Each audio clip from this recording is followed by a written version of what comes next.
This work is dedicated to the memory of its translator, Ms. Leon Muller, who, though famous as a translator of rare and precious texts, gave it freely for the use of the Rosicrucian order. She did not live to see it published. Kompaß of the Wise.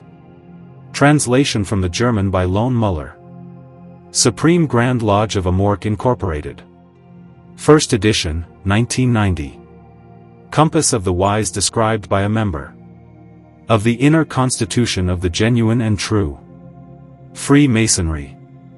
A dedication and introduction, in which the history of this illustrious order, from the beginning of its establishment, is clearly reported and the errors of some degenerated French Freemasonic lodges are exposed.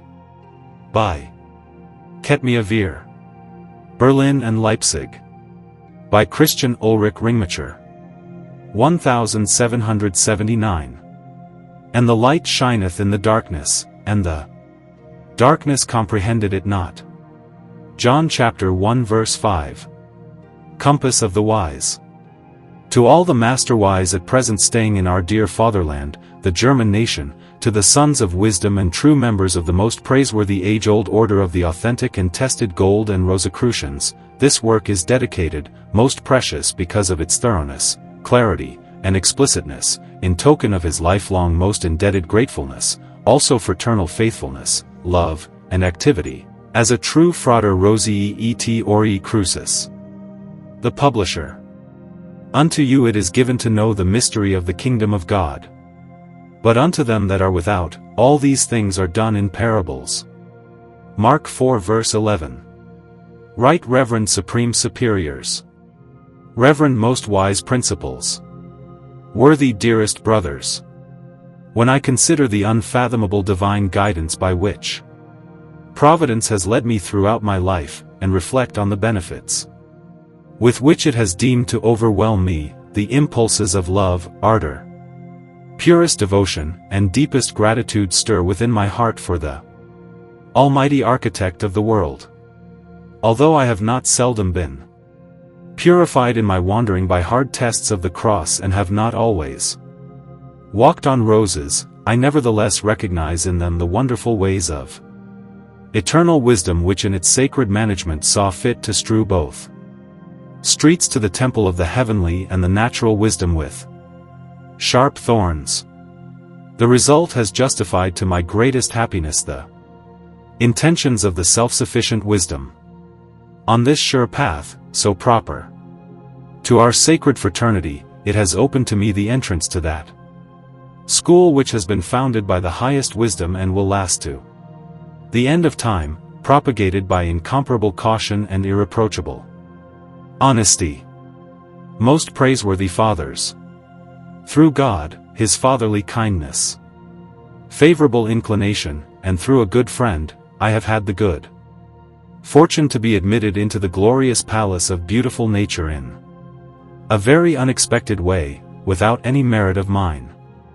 They have shown me the way to acquire wisdom, the art, and virtue, how to please God, and how to serve our suffering fellow men by good deeds. What in the world could compare with these wonderful pursuits? What glistening sheen of perishable worldly trifles, what splendid nothings of often very unfairly conferred dignities can ever appear as beautiful and venerable as just this wisdom, the possession of which far excels that of all things in the world, which makes us friends of God and bestows on us purity of the soul, long life, and such temporal goods as have neither been extorted by injustice and fraud nor by profiteering and oppression of our fellow men, but have flown solely out of the inexhaustible source of divine blessing? How great must therefore be the duties of a true disciple of wisdom!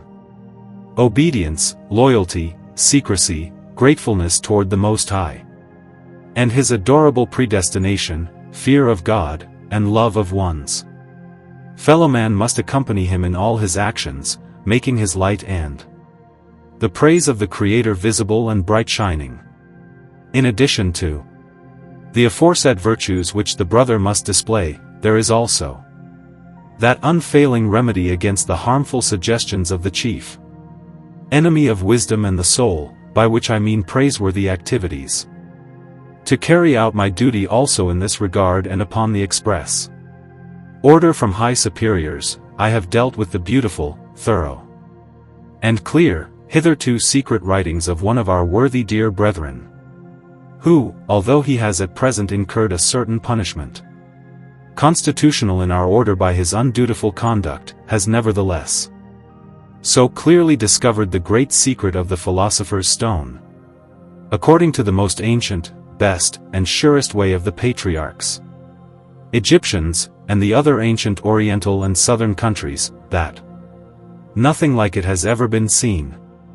I have put his writings in order from a rather faulty copy and provided them with notes and a preface in which I have completely truthfully presented the history of our great order.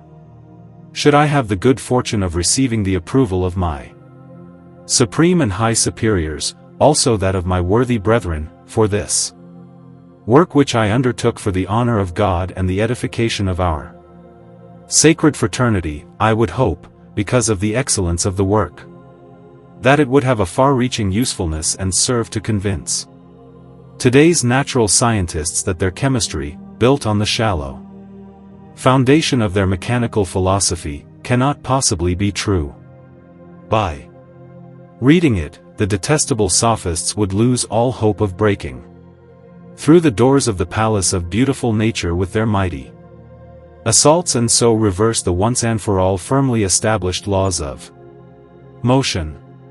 Simultaneously, some investigators, eager for knowledge of natural secrets, would learn what to expect from that rabble and thereby be saved from complete ruin.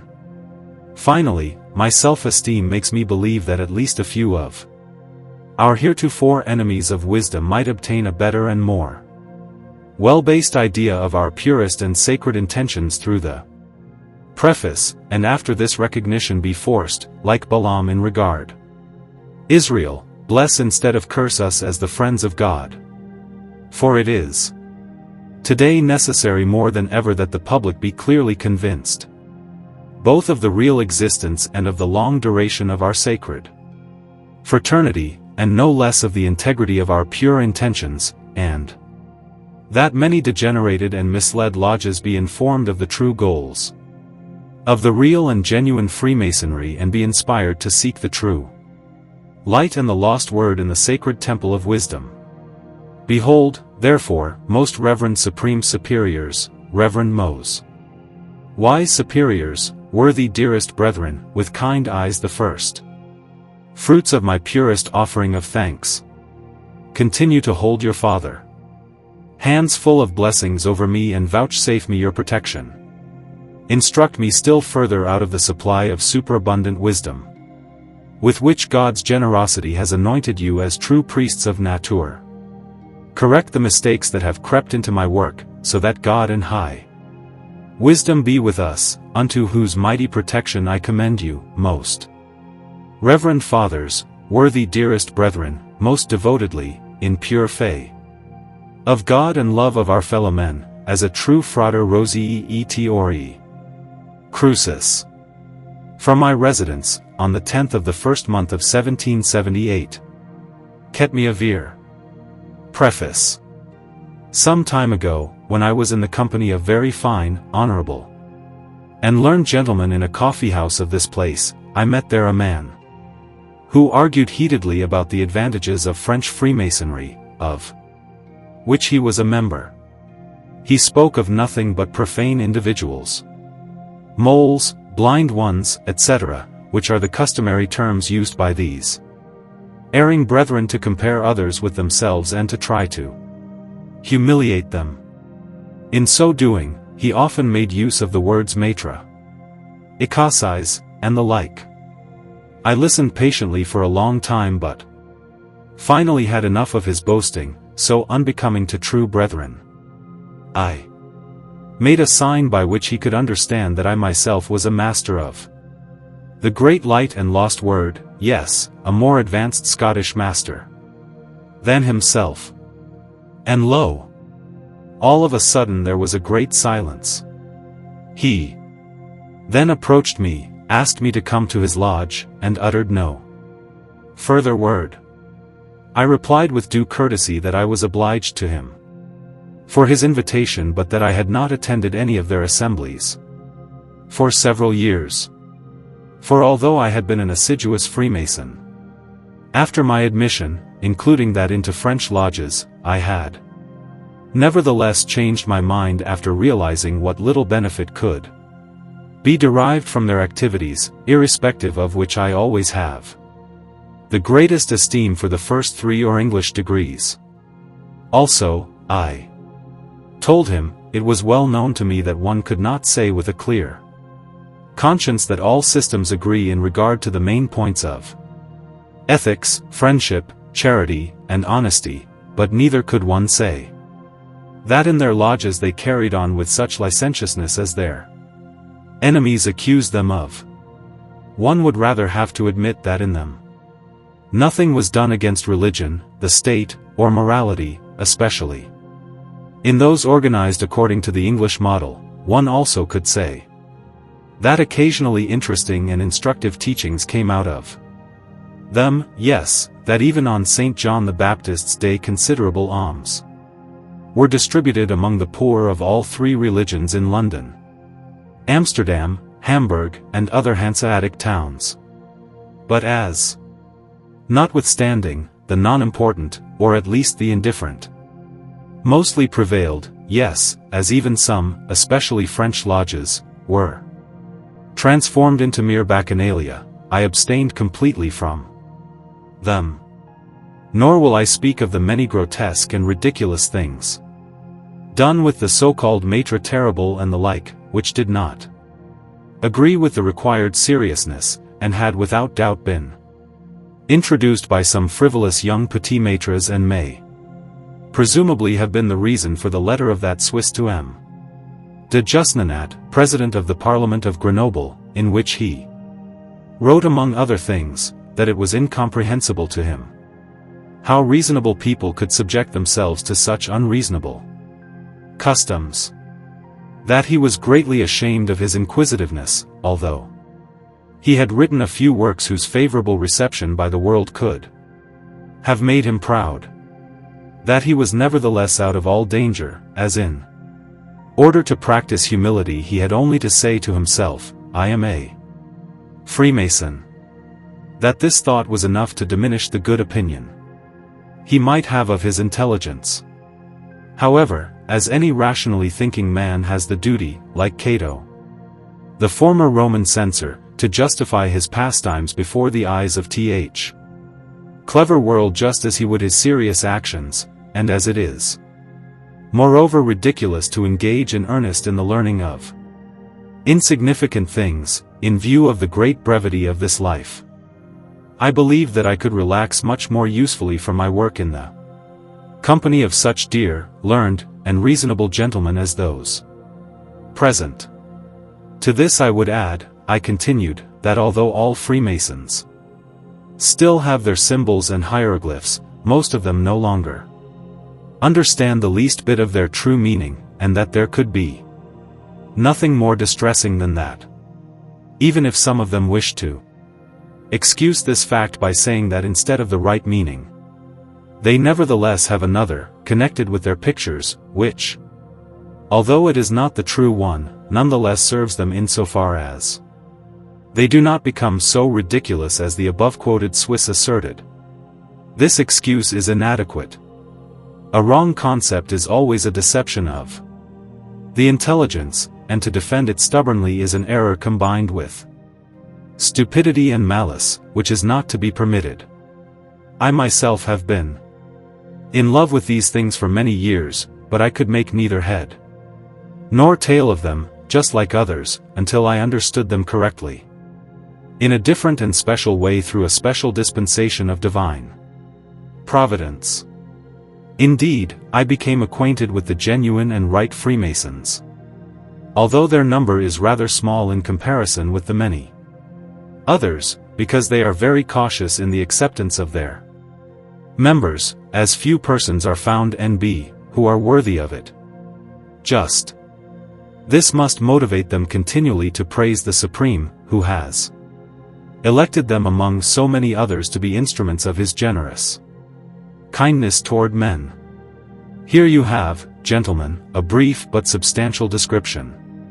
It is totally according to truth, because the sacred fraternity of which we are here speaking is most excellent in its foundation, since it has the wisest men, yes, even kings, to thank for its origin and progress.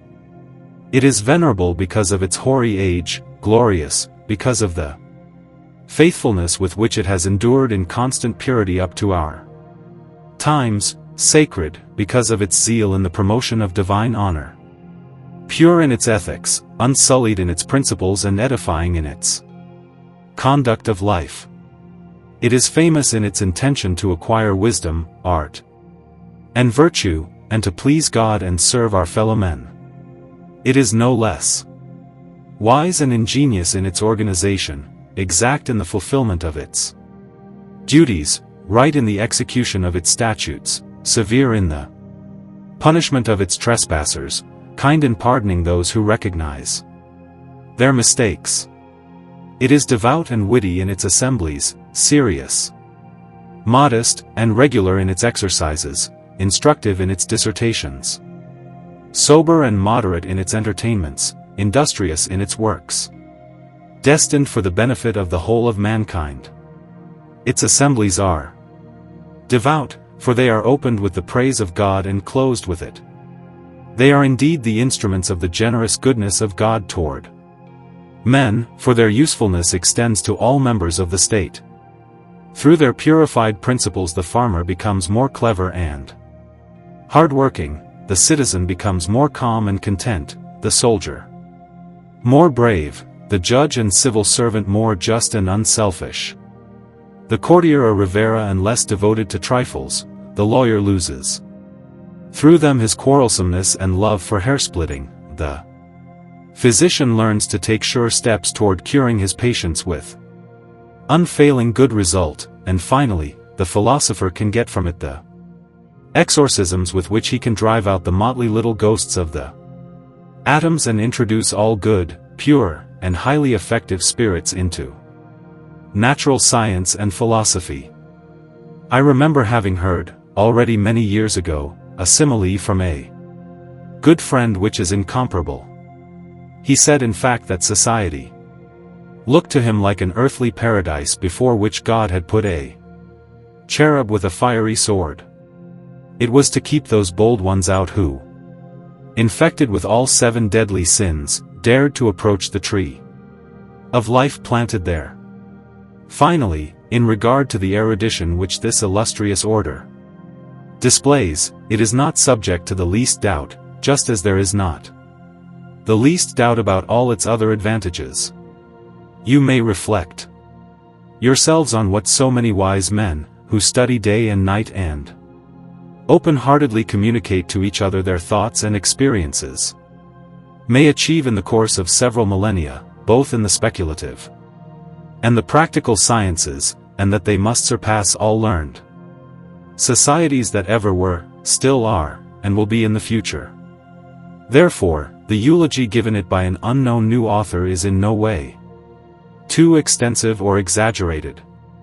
Of you, he writes, O you truly happy ones, who have been able to connect the upper waters with the lower, of you who have acquired the skill to wash the earth with fire, and to burn it with water, then to sublimate it, of you I say, all darkness will flee and all kinds of honors and good fortune will accompany you. On earth, you have seen the non-wetting upper waters, you have touched the light with your hands, you have shown that you have knowledge to compress the air, you have learnt to perfection how to nourish the earth and to exalt it in mercury, salt, and sulfur. You have recognized the center and know how to extract from it the rays of light, and to dispel the darkness by this light and see new daylight. To you Mercury was born, and the moon is in your hands, it has been born a second time and elevated into a worthier state. You have admired the sun in its redness and the moon in its white gleam, and you have contemplated all the stars in heaven in the darkness of the night. What more shall I say? You have produced a chaos and given it a form, which you have extracted from itself. Consequently, the prima materia has been in your possession, which you only provided with a much nobler form than the previous one, and you transmuted it into an altogether more perfect form. Your respected society could have shared in all these blessings if it had continued in its first faithfulness and purity, for it cannot be denied that formerly and at the beginning all members were philosophers. But things have since greatly changed. The master-wise were greatly grieved to notice that in increasing the number of their members, they did not also enlarge the number of the wise, and they therefore sought to confine themselves to narrow bounds. The Freemasons were left their secret signs and customs, but gradually they were not given the key to them, and soon the whole society no longer knew the meaning of their customs. In the meantime, they have retained them, and experience shows how wisely those fathers acted by withdrawing the secret from them. You see, most venerable brother, what they have lost. And because they never thought of returning and have to the present not thrown themselves into the fatherly arms of kind superiors, except one single lodge which quietly enjoys the fruits of its probity, they must still grope in the dark, and it is doubtful that they will ever again behold the light or find the lost word. During my speech, all persons present had listened silently and with great attention. At last they showed their approval by asking M to give them an account of the origin, progress, and present conditio of the order. As I already knew so much about it, they did not doubt that I would be able to satisfy them completely. Yes, they even surmised that I myself was a member of it. I did not consider it expedient or necessary to reply to this last conjecture, but acted as I had not heard it. After that, when the company had sat down, including the brother Freemason, although with a rather sour face, I began as follows. That Adam, the father of all of us, received the highest wisdom, the knowledge of God, nature, and all created things directly from H. Creator. No person believing in God and His holy word is likely to doubt, but will accept as an infallible testimony of it that Adam, owing to his full knowledge of all nature and all substances, could give every creature its name in such a way that it comprised its out and inner qualities most perfectly. Although this knowledge was greatly diminished after the lamentable fall, God nevertheless used the service of the holy angels to refresh it in him, so that it should be totally extinguished. They were his guardians, as a certain Famu author calls them. It is no less credible that this patriarch transmitted to his children the highest knowledge lost in large Mizu through the fall and learnt again through the pure spirits. The columns of Seth are known, on which he is said to have recorded the knowledge learnt from his father. The historian Josephus says that he saw one of them. This is not so incredible as some historian believe, who assert that the art of writing had not yet been invented at that time. This is evidently wrong, as many learned men have prov that the said art and its invention are to be ascribed to Adam himself. Enoch, who had also been heir to the patriarchal learning, was called Adres by the Arabs, that is, teacher of secret knowledge, and he is generally taken to be the first Hermes, whose name has the same meaning in Greek. I pass by the others, just to speak briefly about Noah. In his chest he preserved all the knowledge left after the flood, and likely to come down to us, from whence it flowed on to his sons, grandsons and other descendants, and through them and their children to all peoples of the whole earth. Noah's homeland was Armenia, where the line of his grandson Arphaxad settled. Because that family did not take part in the foolish construction of the Tower of Babel, it kept to the purity of the religion, ethics, and knowledge learned from its father and ancestor. While in contrast, even at that time, various sophistries already began to infiltrate into the house and school of Ham.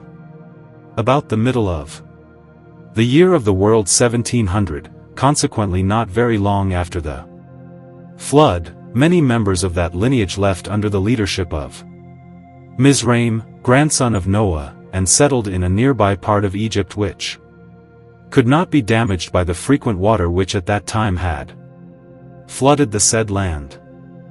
Their leader is called Menes by the profane secular scribes, and he is precisely the man whom in later times superstition counted among the gods under the name of Osiris, because he himself and all his subjects were honest people, living according to the law of nature. I do not deny, though, that with them various false doctrines may have smoldered under the ash, but they could not break out on account of the strict supervision of the government, and only really spread in much later times. For at the time Moses lived in Egypt, one could see that the sophists and unbelievers completely predominated at the court of the king, as is still the case today. Menes chose as his spouse his own sister, which was not illicit in those patriarchal times. In the Phoenician language, the language of the Hamites, she was called Isha, that is, the wife, because she was the consort of the king. Out of this the Egyptians later coined the word Isis and incorporated this woman, in addition to younger Egyptians, into the number of the gods. She had very great intelligence and wit and was also a lover of the sciences, especially chemistry, medicine, natural science, and natural and spiritual magic.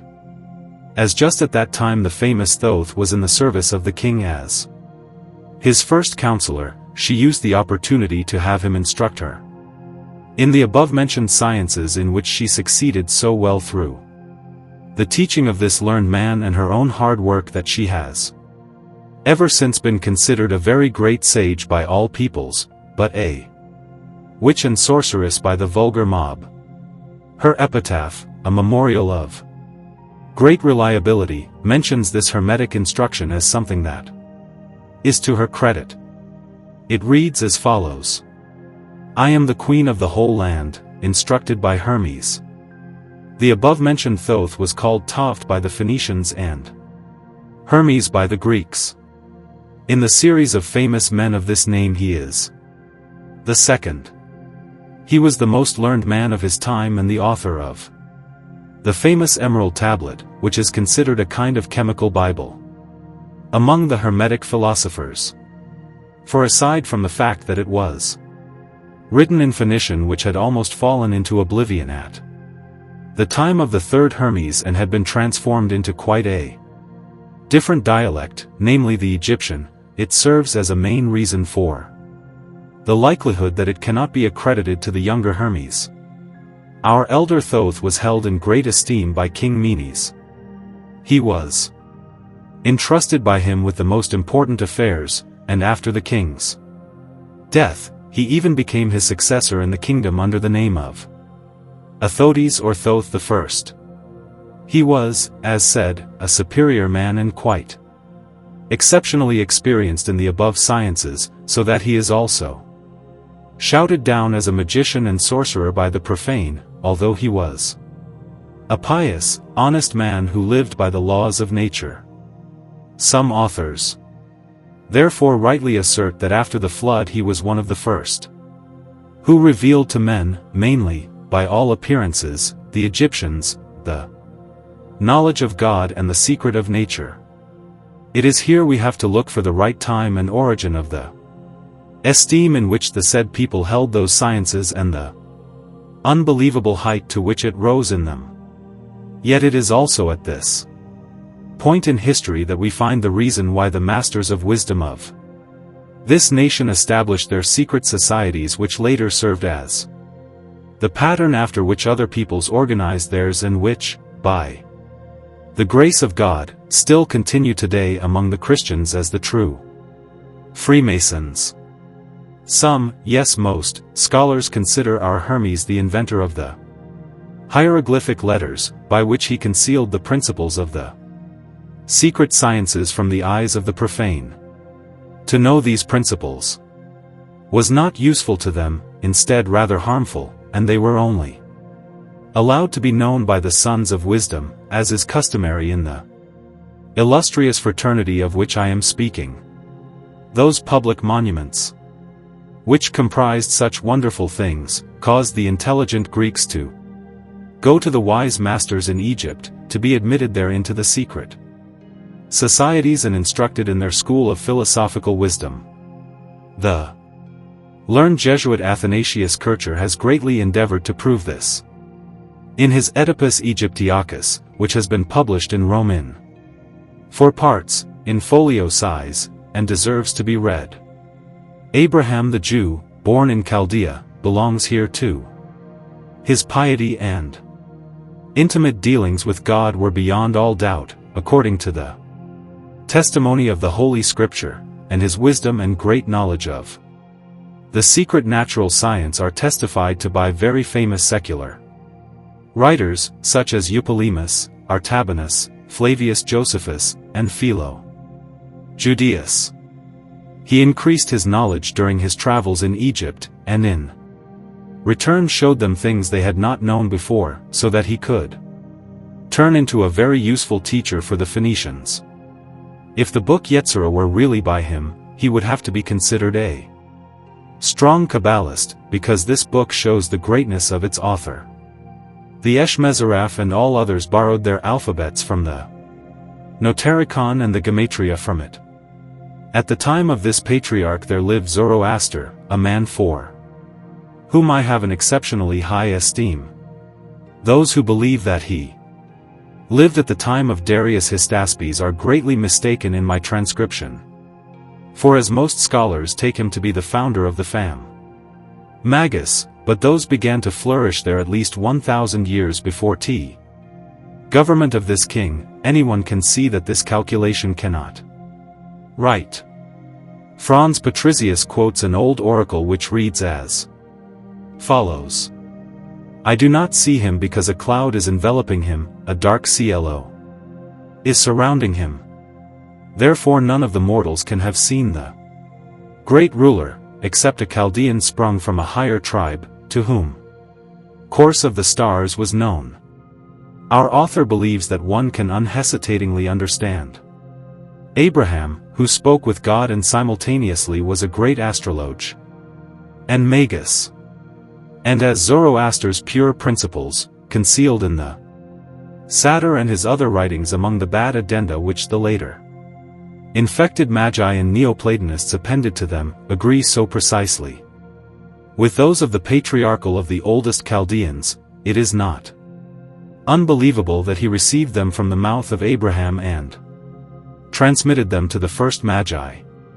This is even admitted by the Gebers, and his philosophy has ever been admired as the purest among that of all pagans, and considered as nothing but piety and divine service supported by wisdom. Likewise, the illustrious fraternity takes it to be the religion of Abraham and the patriarchs, and the highest degree of natural philosophical wisdom. It had also been retained for many years by the Magi themselves, those enemies of every kind of idolatry and idols, even if they engaged in a certain veneration of the two great heavenly lights, the sun and the moon. However, I suppose that in this there was more of a philosophical truth than a punishable religious practice, for, if one would like to explain the matter theologically, they considered them at most only prototypes and containers under which God lay hidden, but in no way as something divine. All these counting principles must have remained very deeply rooted in them long after they had united with the Egyptian brothers and had accepted various errors into their religion. For Ostanes, who accompanied the younger Xerxes in his campaign in Greece, advised this king to destroy all the temples of the idols of the said conquered people, which is a known fact. And the example of the 3 Magi, who also were members of the sacred fraternity of Magi and the first confessors of Christianity, confirms it. Therefore, one does very great violence to honest Zoroaster if, even when admitting his ethics as good and reasonable in most parts, he is accused of catering to the voluptuousness of the Oriental peoples, and of permitting incest without distinction and polygamy in general. However, that could not be held too much against a man who knew no other than the natural law. Abbot Bazin, although he was not a great church father in matters concerning the honor of God, is far fairer when he writes, Zoroaster purified the cult of the sun, and taught them to adore but one God only, the creator of sun and moon. Of course, it is quite possible that when Zoroaster came to Persia, the populace, which is quite easily smitten by external appearances, went too far in its devotion to created things and was therefore punished by him, while the wise among the people will hardly have thought so. Remember what I said above about the philosophical significance of this matter. The fraternity lasted among the Magi as long as they themselves lasted. However, whether it continued under the Gebers, I do not know. I suppose that it still exists among today's Persians, and I believe they got it from the Arabs. At least I have been told that even in our time assemblies of the superior brethren are held in Persia. I now come to Isaac and the blessing he gave to his son Jacob. It is in Genesis 27 verse 28 and reads as follows, God give thee of the dew of heaven, and the fatness of the earth. This glorious blessing has abundantly flown down from the said patriarchal brother to the entire dearest fraternity, which also knows how to use it very well for the honor of God and the benefit of our fellow men. Just as that which the blessed Jacob gave to his son Isaac in the following words found in Genesis 49 verse 11, he will wash his garments in wine, and his clothes in the blood of grapes.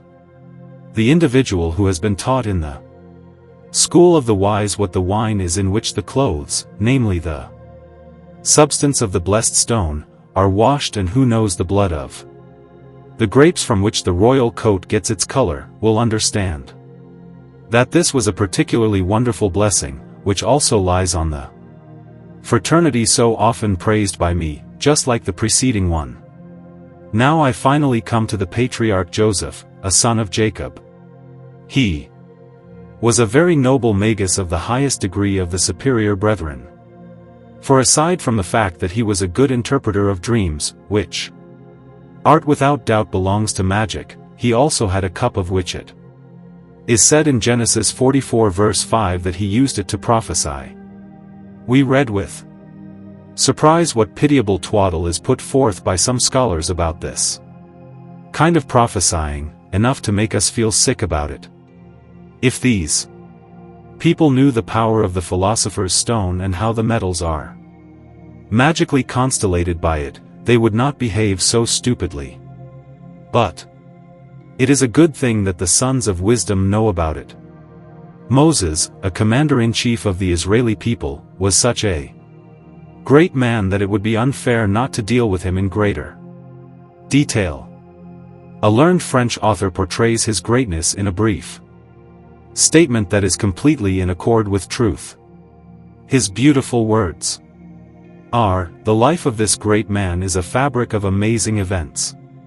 From the moment of his birth to the last hour of his life, yes, from all his actions, one can rightly conclude that he knew the sciences and the arts to as high a degree of perfection as Solomon. This is not surprising, as he had been instructed by the Egyptian priests in the loftiest parts of learning. He was born in Egypt and drawn by Thermutis out of the Nile, into which his mother had thrown him to save him from the wrath of the king. Thermutis was a daughter of King Cankers, whom some take to be Busiris, of whose cruelty so much is reported in history, or in the view of others, of the king whom Manetho calls Ramses Miamun. She sheltered him and, after he had grown up to a certain age, he was educated at the palace in all the sciences of the Egyptians. Petavius puts the time of his birth in the year 3143 of the Julian period or in the year 2413. After the creation of the world. If this is true, he cannot possibly have lived under Senecers, who supposedly was Achaneker's too, but only in the year 3616 of this period, that is, in the year of the world 2876, as Ramses Miamun, whom some consider the father of Thermutis, lived about the year 3635, that is, the year 2905 after the creation of our earth. Consequently, Petavius would be mistaken by about 460 years.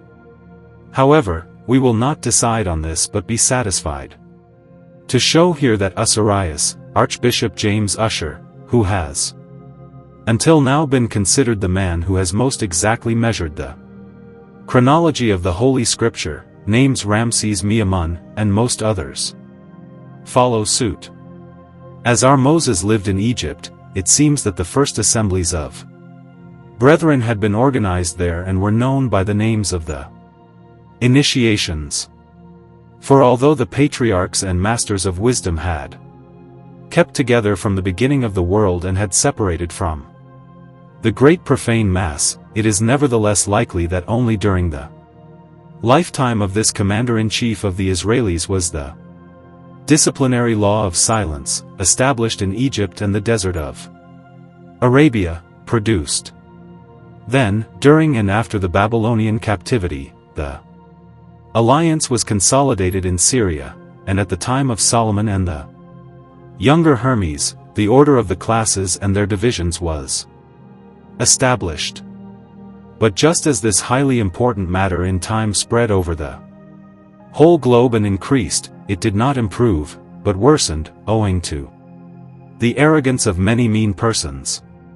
Therefore the whole fraternity was reformed by 7 master-wise in the 4th, 5th, and 6th centuries and was finally given the present constitution. But so that the superiors could better hide their intentions and man's thirst for knowledge be better satisfied, they established the 3 lowest classes of the so-called Freemasonry as a nursery toward higher knowledge with certain parabolical decorations. Although those have in the course of time become totally profaned and are almost unrecognizable, the most suitable subjects must nevertheless be taken from their ranks by fraternal legal procedures, and no one but a master of the shine of the light can attain to the degree of juniorat of the Rosicrucians. Here the brother Freemason stirred again, saying, "Bravo! Now I am also a Rose Croix. Indeed, we also have in our right and genuine fraternity an exalted degree of this name." "By no means, my very reverend brother," I replied. "You cannot call yourself a Rosicrucian until you have found again the lost word and have seen the light itself. The name does not matter, but the thing itself.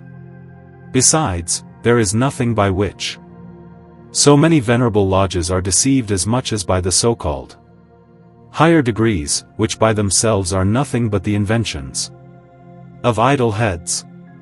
Our Moses was undeniably a great alchemist. We read in Exodus 32:20 that he burnt the golden calf, ground it to powder, and strewed it upon the water, and made the children of Israel drink of it. This, however, is not possible without the help of the higher alchemy. Even some famous exegetes of the scriptures have noticed it, among whom I will only mention Cornelius a Lapide who, as far as I remember, speaks as follows in the interpretation of this passage: "He, Moses, threw the golden calf into the fire together with the admixture of some herbs, to melt it into a mass and burn it as it were to coal. And he ground it finest. But, as may be seen, the good man had not the slightest idea how gold has to be destroyed before it can be made potable. If he had known that only a man who can catch cannon shot is able to accomplish the great secret, namely to destroy gold in such a way that it is no longer gold, he would not have marched up with his herbs. Here the whole company began to laugh uproariously. "Let the hangman catch a cannon shot," they said. "All this is nothing yet," I replied. "They can provoke earthquakes, floods, heavy gales, thunderstorms, etc., and enclose all these stirred-up mighty effects of nature in a small container." Here the laughter doubled. But after I assured them upon my honor that this was so indeed, they were content. And I pointed out to them the Sanhedrin of 70 wise men, established by the said lawgiver after the model of the Egyptian fraternal assemblies, upon whom God had poured his Spirit, so that they like Esdras might explain the deep things of the night and the secrets of his law in clear speech, and that this might bring both spiritual and physical benefit. And this had been the first fraternity in Israel, which not only had to take care of the political and governmental affairs but also had to show to the younger brethren the witnesses of natural philosophical wisdom hidden in the divine holy Scripture, and to explain to them the Kabbalistic magical secrets concealed in it. The sister of Moses was called Maria, or in the Hebraic dialect, Miriam. She was a prophetess and exceedingly well acquainted with the Hermetic sciences, as the book known under her name incontestably testifies. Although the said writing is thought to be falsely attributed to her by many scholars, and although it is also believable that the Platonists of the Alexandrian Guild interpolated much, we must nevertheless remember that the Greeks considered it a genuine writing. For a long time, as may be seen in Georgius Sinellus, some credulous brethren have believed that this Miriam, no less than Isis, Cleopatra, Tafnusha, and other chimical women, had been initiated sisters in the sacred society. However, this is not believable, as not a single important writer mentions it. As far as Solomon is concerned, there is not the slightest doubt that he was the greatest among the masters of wisdom who ever lived. Read chapter 7 of the Book of Wisdom without prejudice, and the truth of what I have said will be evident. It shows that he had a sure knowledge of all things and knew how the world had been made and the art of the elements. He is also said to have known what was in people's minds, and everything secret, etc. All these are characteristics of a perfect Hermeticist and natural and divinely spiritual magus. To this may be added the Song of Songs of this holy king, in which there are such traces of these sciences that whole folios of chimico-magical commentaries could be written about it. Consider in this regard what the Scripture itself says, how at the time of this king there had been so much silver in Jerusalem that the streets could have been paved with it. And here I cannot omit reporting the interesting remark of old Hersonefeld, namely, that Solomon transmuted the enormous amount of silver left to him by his father, King David, into gold, which is not unbelievable, considering how much of it he squandered, so to speak, in the construction of that temple which astonished posterity and for which the treasures of the still unknown Ophir would hardly have sufficed. But so that I may also touch on some of the king's magic, it not only appears from the Book of Wisdom cited by me that he had been quite experienced in it, but also judging by the recognition of it by all Oriental peoples.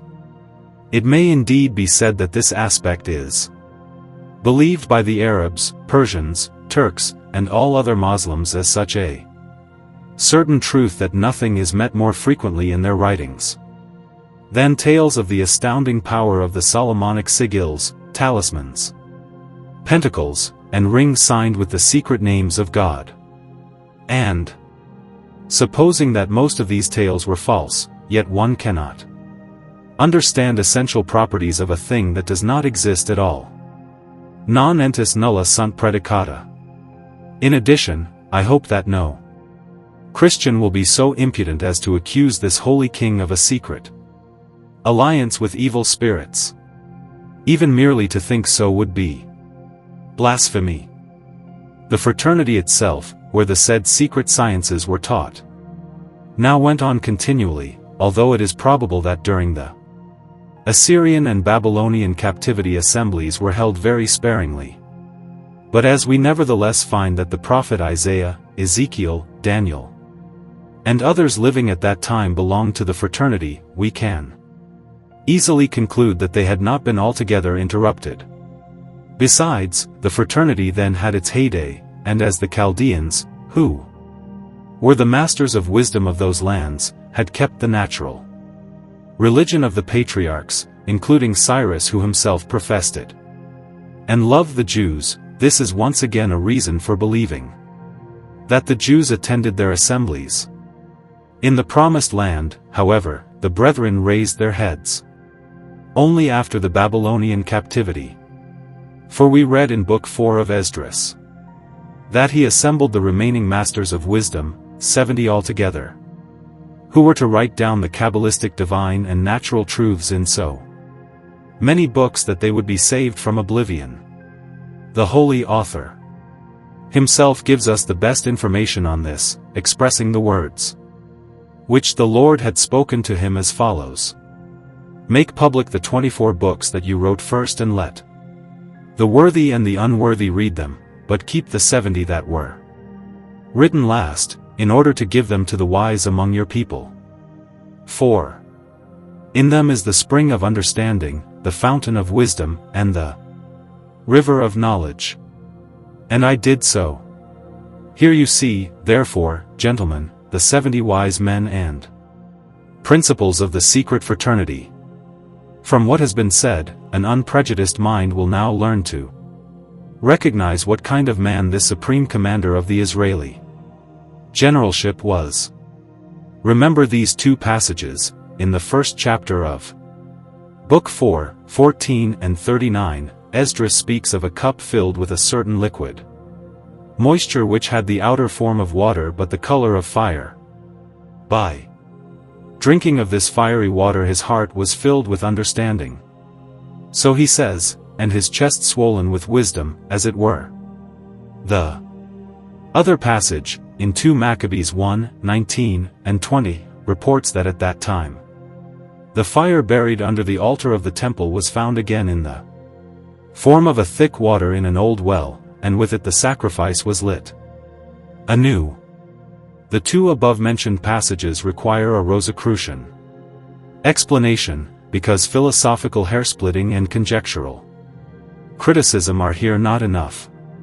But whoever knows the said divine magical fire, and knows how to use it in the fear of God, for the glory of his most holy name, and no less for the benefit of his fellow man, with fraternal intention, will be able to light a very pleasing burnt offering to the Almighty every day. When finally the kingdom of Judea and Israel gradually became extinguished in its kings of the line of David, and the Jewish land was constantly overrun by the Syrians and other enemies, the fraternity spread among the Essenes and the Hellenic Jews in Egypt. This was an association of wise men living especially austerely and blamelessly. They were so secretive in their theological, Kabbalistic, chemical, and hermetico-magical sciences that all of them preferred to suffer death rather than divulge any of their natural secrets to non-members, far less the hidden names of the angels, the foundation and cornerstone of the Kabbalah. This is the true character of the order, whose members would rather submit to death and the most horrible tortures than break their most solemnly made oath of secrecy. As I noticed, however, that it was already very late, I asked the company to be patient till the following day, and went home. The following evening we met again and I continued as follows. After telling you, gentlemen, enough of the origin, progress, and constitution of the sacred order among the patriarchs, Israelites, and Jews, I now hasten to get to the Egyptians, where the first base for the regular organization of the secret societies must be sought. In this country the latter were very closely linked with religion. They were under the supervision of the priests, who were all philosophers, and at first combined the patriarchal precepts with natural science in pure simplicity, without wrapping them in the swaddling clothes of poems and fables, thereby disfiguring them, which was only brought about in later times through symbolic mythology. Meanwhile, the great secret of the unity, omnipotence, infinity, goodness, justice, and other qualities of a divine being, of the immortality of the soul, and of an eternally lasting reward or punishment after death, even according to the known dogma of the transmigration of souls, such transmigration having only a certain limited duration, remained untouched, ethics remained irreproachable, the philosophico-magical secrets unadulterated. The sophists and all enemies of wisdom in general were as hated by the fraternity of that place as they are still at present in Europe. Yes, even at that time all those who were not initiated, that is, admitted into the fraternity, were called profanes. This was so not only in Egypt and the Orient but also in Greece and even by the Romans, although the latter only had sham lodges where their occupations were nothing but theological and philosophical puppet shows, and their whole royal art consisted in nothing but the construction of houses of cards in their lodges or secret assemblies while they were duping the poor populace and, just like some degenerated French Masonic lodges, showing off with nothing but superficial knowledge. That is why we find many inscriptions in Italy and France where the brief words Procol estot profani, or even only Procol profani, with or without a sphinx, the symbol of secrecy, are engraved and were doubtlessly walled in at the entrance of the meeting place. With the Egyptians, the genuine sons of wisdom, it was difficult to become a member of the secret society, and a candidate had to submit to very hard tests. Yes, the man who wished to ascend to the highest degrees even had to be circumcised because the Egyptians did not permit an uncircumcised individual to see the fine points of the hieroglyphs. It cannot be denied that even at the time of Moses many sham lodges arose in Egypt and that there were many sophists at the court of the Pharaoh, also that the divine spiritual magic was terribly disfigured by the pagan errors that had crept into religion. The foe of the human race must have played coarse tricks on those children of unbelief, especially as there is but a small step between the spiritual divine magic and sorcery, as we are taught by our master wise, who know how to determine the bounds of these sciences quite exactly.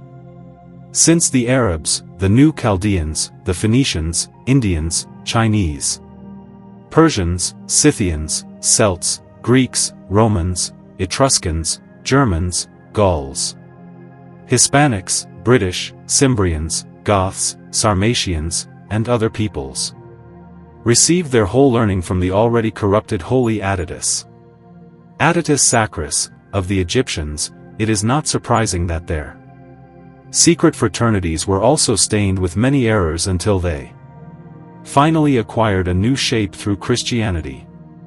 But although our Christian associates of today are undoubtedly the right and universal heirs of all secret Egyptian sciences, for instance of astrology, the mathematics, Hermetic philosophy, and spiritual divine magic, will remain so till the end of time. Nevertheless, after Christianity had already completely spread, various societies which had more or less fraternized with our illustrious order, united and secretly endeavored to improve among themselves the sciences drawn from precisely those Egyptian sources. I will here only mention the Templars, without discussing their foundation, progress, and extermination. I will only note very briefly that they had indeed been hermetico-magical philosophers and had acquired such immense wealth especially through this knowledge. They were divided into 5 degrees or classes: 1. Armor-bearers, 2. Knights, 3. Lesser and 4. Greater commanders-in-chief, and 5. Priests. The first 2 may be compared to the lower degrees of our sacred fraternity, the lesser commanders-in-chief with our lesser adepts, and the greater with our greater adepts. The 5th class, however, was the equivalent of our magi, in my opinion. Their above-mentioned great wealth may have contributed to their destruction as much as the vices imputed to them.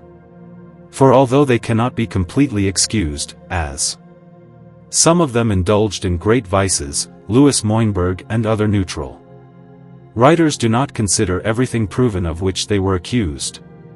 At least we may believe that the majority of them were not depraved, and that, accordingly, their complete destruction may have been promoted more for political reasons and due to the instigation of some courtiers. In Pietro Messia, Pedro Mejia, a Spaniard, we find an especially striking example of a Templar who, as he was taken to the place of execution, summoned Pope Clement V, who was looking out of a window together with King Philip the Fair of France, to appear before the tribunal of God Almighty within 40 days. This summons was followed exactly, as the Pope died suddenly after 40 days. Although, to the best of my knowledge, no other writer has mentioned it, some important discoveries will probably be made in the not too distant future which have been unknown to the learned world until now. But we will turn again to the Egyptians.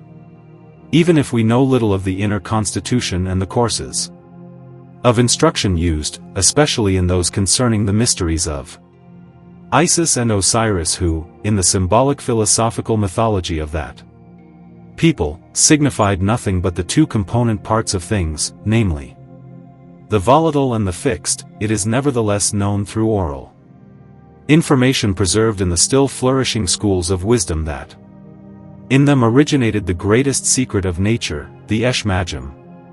That is, fiery water and watery fire. There also still exists an excellent prayer which was used in their lodges and was said at the admission of Lucius Apuleius. He himself has left it for us in the following words: "The powers of heaven are serving thee, hell is subject to thee.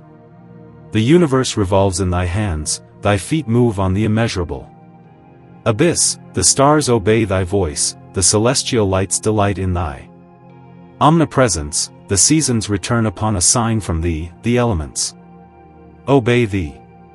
In older times, when the patriarchal principles were still fresh in their memories, the closing of the lodge was probably done by the triple call of Haho, which was no other than the secret name of God Joho or Jehovah.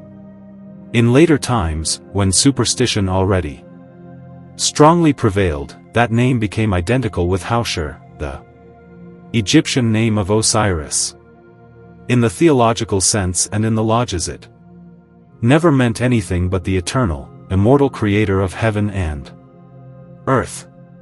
It was considered the same as Amempht, the god of all gods, and signified, Hosses les cours vers Dieu, lift up your hearts to God. With the Greeks, the assemblies were always ended with the Phoenician Kaphomphit, that is, be vigilant and pure, which is almost the same. As far as the ceremonial was concerned, it was always performed with all pomp and show, because the ancient kings were friends of wisdom and its sons, even students themselves. Therefore the fraternity was under their protection. Yes, in Persia no one could attain to the royal dignity if he had not previously been instructed in the school of wisdom and risen to the degree of magus. Darius. Hystaspes deemed it such an honor to be a magus that he wished to leave the memory of it to posterity by his epitaph. Accordingly, among those civilized pagans they could do publicly what they can.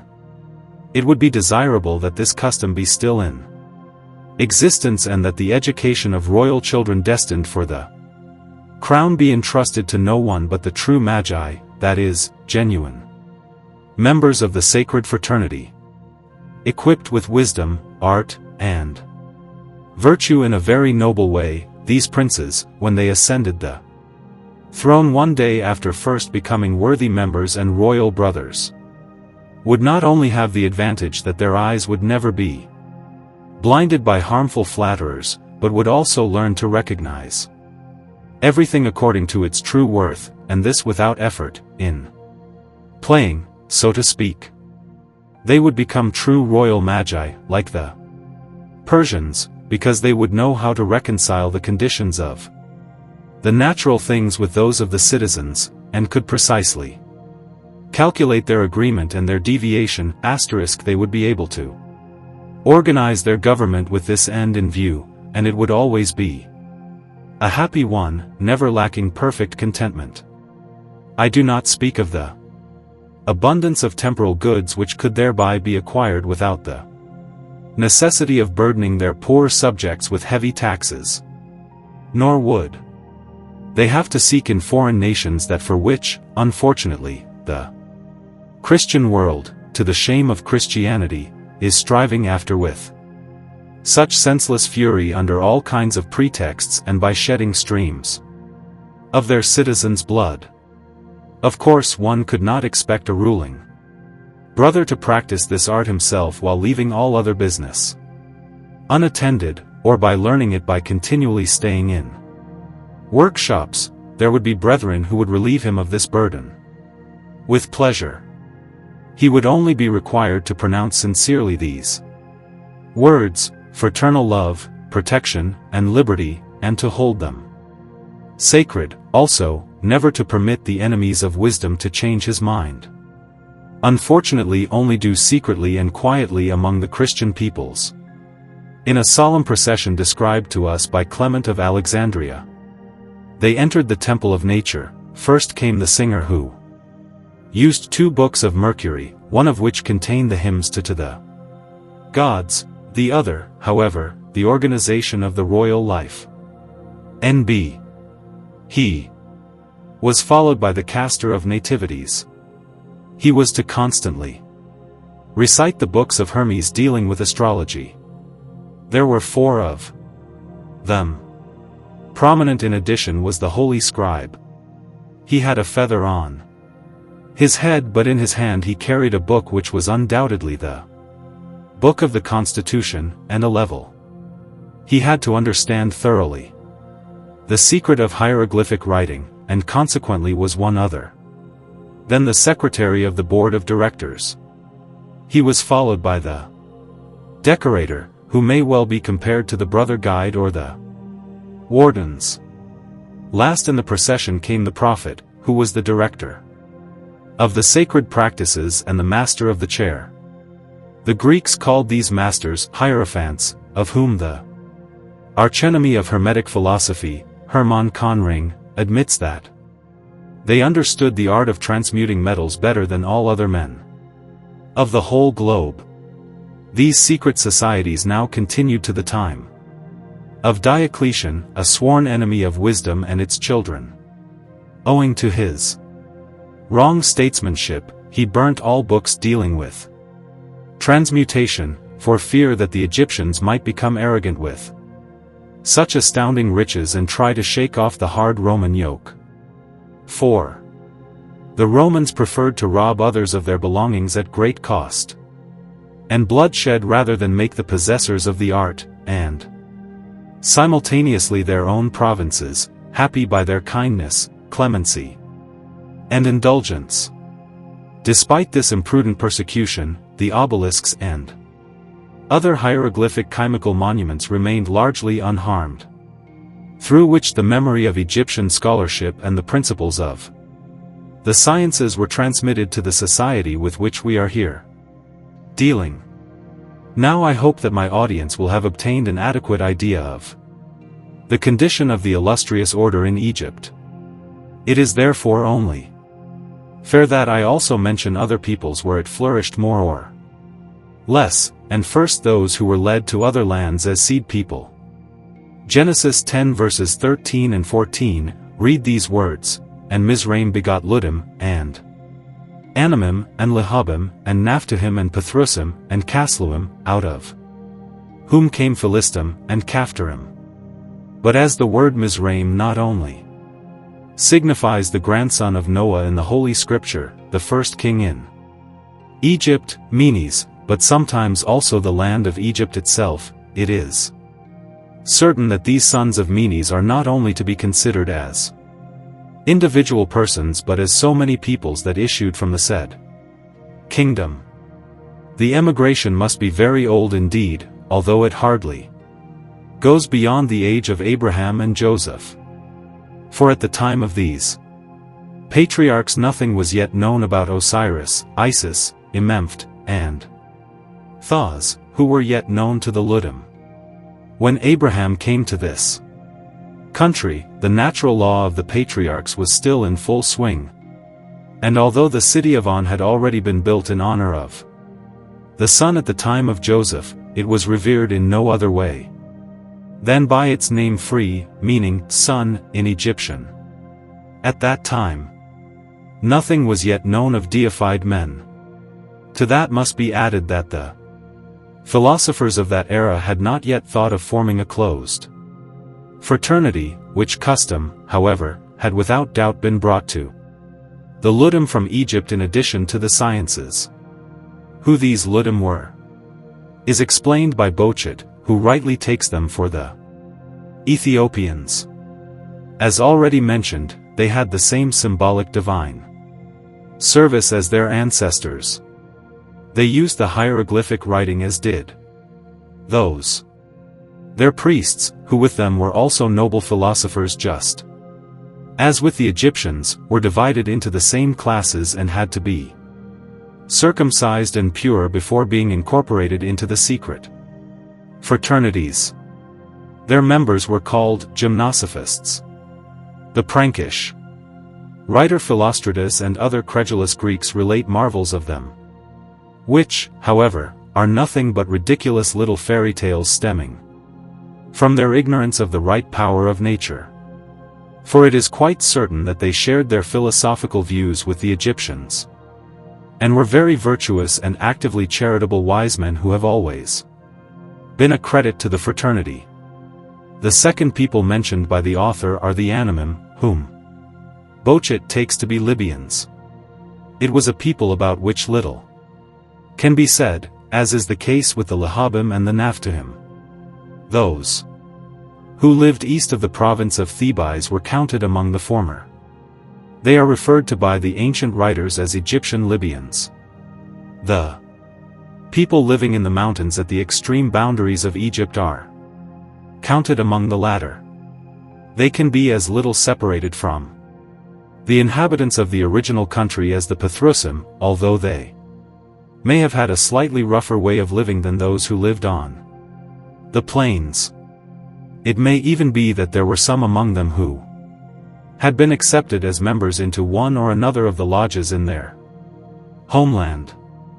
The Casluim, the sixth people mentioned in the aforesaid passage, are called Kasluchis by Bochet. They resided in the province of Chalkis, which comprised the present-day Mingrelia and Kabardia. It is possible that they were taken there by Sesostris when he campaigned against the Scythians and became master of their country as well as of Cappadocia and Armenia.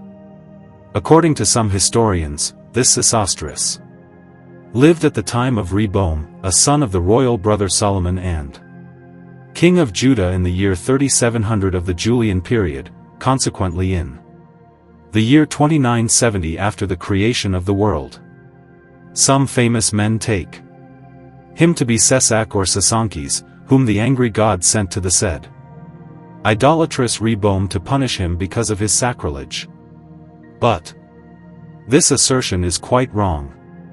Sesostris was not Sesac but that Pharaoh who oppressed the children of Israel so terribly after the death of Joseph, and whom some called Sesusan, Sethon, or Sesenkosan, saying that Amenophis was his father.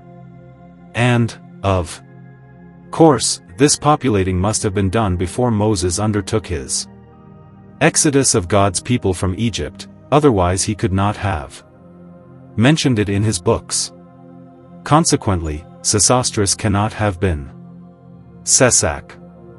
Nevertheless, the most important ancient historians assure us that no one else could be credited with the honor of conquering the Scythians and introducing these seed people into part of their far-flung country. He was an excellent king, a zealous member, and also protector of the fraternity because he had been instructed by the great and the younger Hermes themselves, as is known. Consequently, we can easily assume that he took the order, which was then on the full rise, with him to the conquered lands. This is confirmed by the fact that the Colchians had the same religion, ethics, customs, sciences, yes, even the same language, as the Egyptians. Like the latter, they used hieroglyphs, and they also had their sacred scribes.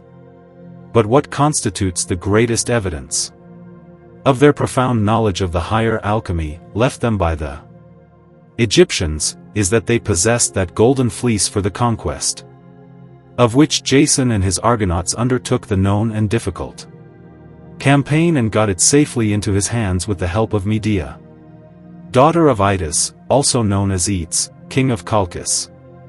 This golden lambskin was a book in which the art of preparing the great universal of the world, with all its curative and transmuting powers, after the manner learnt by their ancestors, was described in great detail. N.B. The said book was guarded by a fire-spitting dragon. Medea taught Jason how to put the dragon to sleep, to prevent it from spitting fire and giving off smoke. Thereupon Jason drowned it in the hellish water, and he managed so well that he rejuvenated his age-old and almost dead father Ezon. N.B. In memory of this campaign, Philippe le Bon, Duke of Burgundy, founded the Order of the Golden Fleece, which is quite chimical in its emblem, the chain with the flints, and in the colors of the members' clothes, as Hermann Fichtold has irrefutably proven in his Das Goldene Vlies. As those dukes really knew the art and were members of that sacred fraternity where they had learned the said science, I do not think that the Order of the Gold and Rosicrucians would give offense to the Supreme and High Knights of the Golden Fleece were it to consider its members of the upper 2 degrees true toisonists, because they have that jewel in their possession which the greatest monarchs on earth are not ashamed of wearing around their necks. So now we need only deal with the last 2 peoples, I mean the Philistines and the Caphtorim. It is known of the former that they endeavored more to scuffle constantly with the Israelites than to bother to probe natural secrets, just as did the latter, whom Bochet considers part of the inhabitants of Cappadocia. All these peoples considered water the origin of all created things. But what kind of water? Without doubt, that of the chaos and its moist part, the weaving water of all created things separated by the divine spirit moving upon it. It is from them that Thales and his disciples of the Ionic school had learned it, and it is also in conformity with the Word of God. For St. Peter writes in his second epistle, chapter 3, verse 5, "For this they willingly are ignorant of, that by the word of God the heavens were of old, and the earth standing out of the water and in the water." The Arabs, the next neighbors of the Egyptians, in revering one God only stuck for a long time to the prescription of the natural law until they finally accepted the religion of Muhammad after various preceding pagan deviations from the law's first purity. It would seem that they did not begin to study the secret sciences seriously till they obtained the translations of the writings of Aristotle and other Greek scholars. Then they reached great heights in their fraternities, and this at a time when everything in Europe was swamped with barbarism. Ibn Sina, generally called Avicenna, Geber, Rhazes, Meju, etc., were all learned and worthy brethren, due to whose efforts the high order could spread to the remotest areas that were one with them in their belief, such as Fez, Morocco, Astrakhan, and Bukharan. Regarding the vestiges of the fraternity in this country, we find a very important passage in an old written copy of the Fama Fraternitatis about a brother of the Golden Rose Croix who had traveled to that land. He relates that he came to the city of Damkar 70, of which he had heard that the wise of that place were accomplishing miracles, so to speak, and how they had discovered all the secrets of nature. In the said place, he continued, the assemblaged brethren had not received him like a stranger but like one for whom they had long been waiting. They called him by name, etc. This was the place, he said, where he had learned his physics and mathematics, which the world could easily enjoy if love were greater and envy less. N.B. From there he went to Fez, where he met very great men among the brethren, but their magic was not pure, and even the Kabbalah had been stained by their religion. The Mohammedan philosophical brethren had all been peripatetics, and as that system of learning is far better suited to the true knowledge of nature than that in use today, it is not surprising that the greatest Hermeticists were philosophers of this guild. In contradistinction, the system of the small particles in the form of triangles, pyramids, snakes, circles, spheres, and vortices has never turned out a true alchemist, nor will it do so to the end of time. The Chaldeans were great men and had their general directorate and great lodges in Babylonia. In that country there was Ur, called Ur-Kashdayan in the Holy Scripture because the sacred fire was kept there, by which they understood partly the Almighty Architect of the world, partly our secret philosophical fire. Today's teachers of wisdom follow them by likewise considering fire the first element. Zoroaster learned it from them, for in his philosophical views all things had their origin in fire. By this, however, he did not understand the elementary fire that consumes everything, but the right lunary, mercurial, nourishing fire of nature. That these Chaldeans were a society, sect, or fraternity of wise men is even admitted by the profane scholars. There is even something secret in their name, because it is derived from the Greek equivalents for poison and I know. It means a knower of poisons. Behind this there is more than meets the eye, for whoever knows the meaning of the right poison is on the right way in the Hermetic philosophy and is a true Chaldean. Although everything said above is true, the Chaldeans nevertheless deteriorated so much in the course of time that they established many sham lodges, as still happens today, mark this, whose members also called themselves Chaldeans but were nothing but casters of horoscopes who, like the gypsies, drained people's purses with fortune-telling. Some have confused the Sabaeans who stem from Saba, the son of Chu, originally lived in Chaldea, and are identical with the Sabaeans or Zabians with the above-mentioned. Others consider them Arabs. The true opinion of scholars is that those Sabaeans were noble astronomers, but it is not known whether they lived in a fraternal association with the other masterwise. From the Chaldeans the Persian Magi received their tenets through Zoroaster. I have already dealt with the latter and will only add that these Magi were superior men who had the right character of the wise, which includes discretion. At the same place I noted that they acquired great fame in all other subjects, and the Persians considered them experienced wise men and servants of the deity. It once again confirms that with them, as with the Egyptians, theology was intimately connected with philosophy.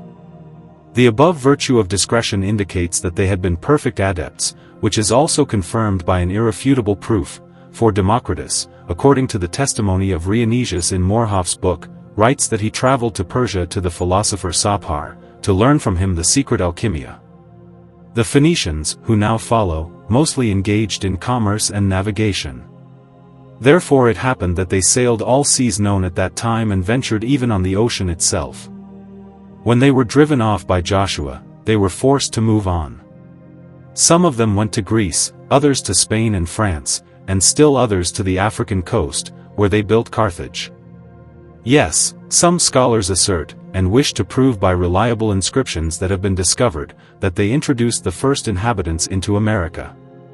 Samuel Bochet deals in detail with this in his Phaleg und Canaan. Although commerce attracted their greatest attention, they nevertheless had their fraternities, which were without doubt organized after the example of the Egyptians. Among their members they could count Zeno, Samuhiliton, Thales, and Mashus. Whether they also established lodges in France and Spain, or whether in this case priority has to be given to the Celtic Druids, has not yet been decided. I am inclined to believe the latter, for in my view the Phoenicians were not good Rosicrucians, and it is quite possible that God punished them because of their usury and terrible greed for gold, and handed them over to the Israelites. Consequently, there are only two Oriental peoples left, the Indians and their Brahmins and the Chinese, of whom it is worth writing. The Indian Brahmins were also very great artists and investigators of the secrets of nature, and maybe they are still today.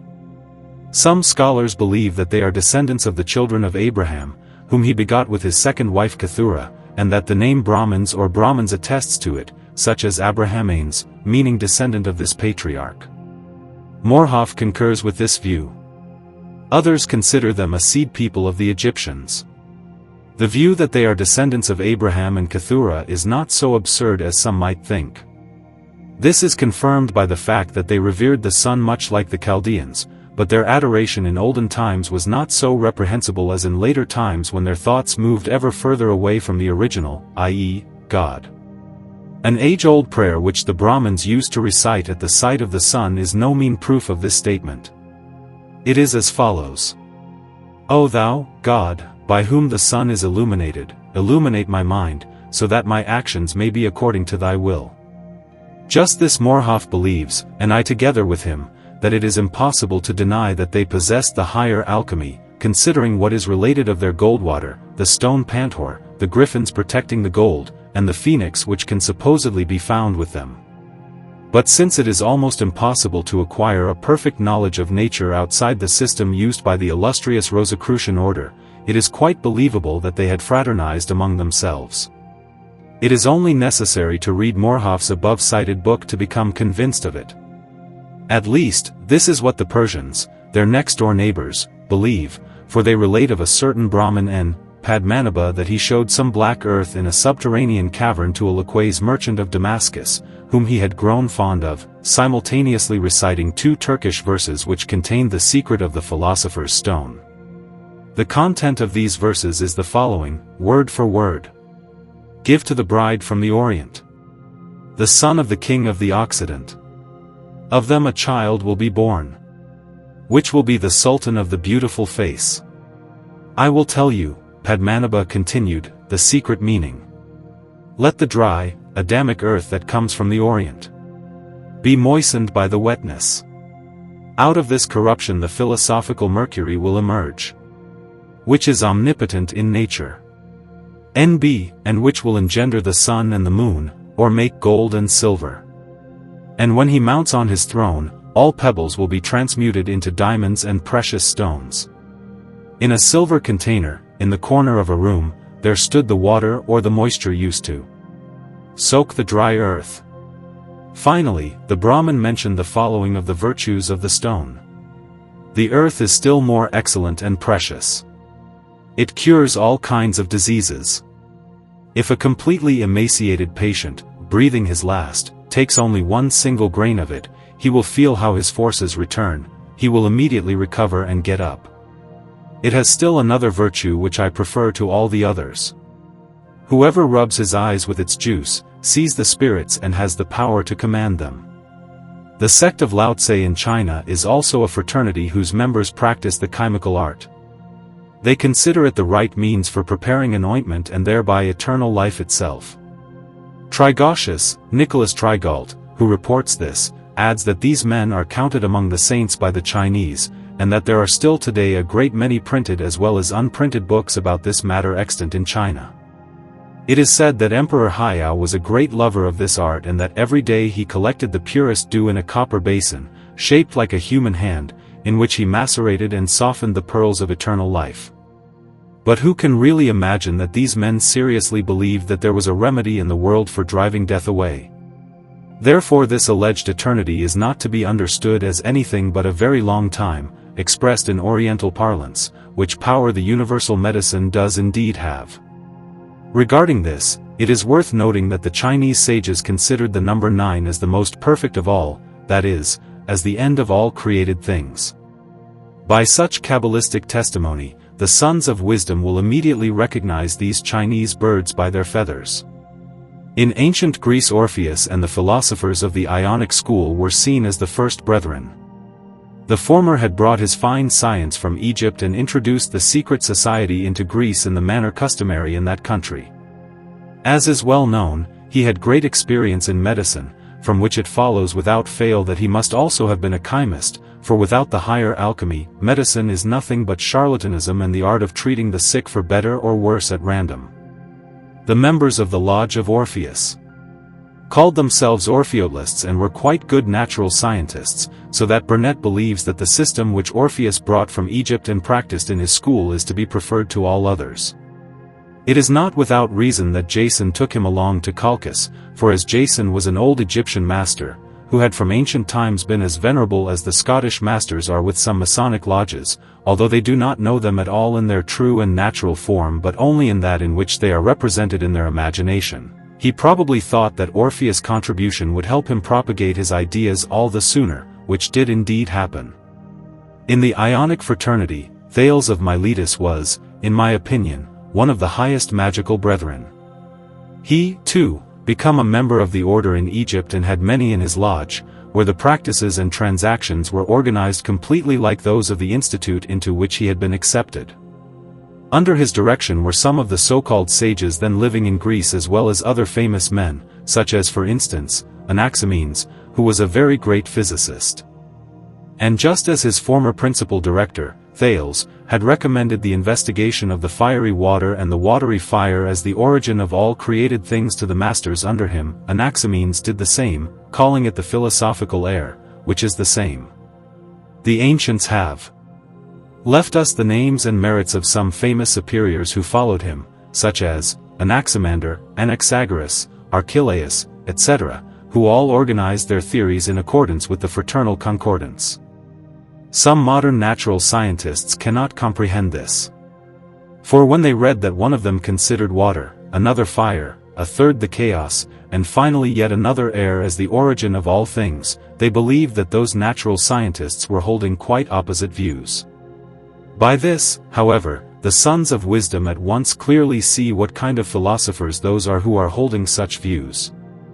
Pythagoras established his principal meeting place in Crotona after he had visited the Egyptians, Phoenicians, Arabs, Persians, Hebrews, etc., on the investigation of Thales, partly alone and partly in the latter's company. He was also circumcised in Egypt, as is well known, in order to reach the highest degrees in the secret fraternities. In Crotona everything looked quite Rosicrucian. His younger brethren could not reach the higher degrees till they had practiced the law of silence for 5 years. Thereafter they still had to wait for a while to be granted admission to the secret proceedings. In addition, obedience and respect for the Director General prevailed to such an extent that it was impossible for them to go higher. As soon as Pythagoras gave them a general or particular instruction, they replied to the individual who found fault with it, he said it, and forthwith all arguing came to an end. Some of his successors, Ocellus, Lucanus, Timaeus, Locre, U.S., Empedocles, Apollonius of Tyana, Sallustius, Porphyry, etc., deviated somewhat from the pure teaching and gradually adopted such profane ways that they were considered nothing but sham Pythagoreans who could be compared somehow to some modern artificial and degenerated Freemasons. This corruption lasted till Rudolf Otrep, under which fraternity name Robert Flood was hidden, restored the said philosophy and brought it to light again in the old tradition, which the learned Jesuit Athanasius Kircher approved in many points in his Musurgy. The same happened to Plato, whose lodge flourished in Greece in Athens and was called the Academy. Although his brethren lasted longer than the Pythagoreans, especially as long as his nephew Speusippus was master of the chair, Proclus, Plotinus, and others began to make some additions, until finally under the Ptolemies the lodge in Alexandria in Egypt conceived a new French maconnery, which was not worth a rap.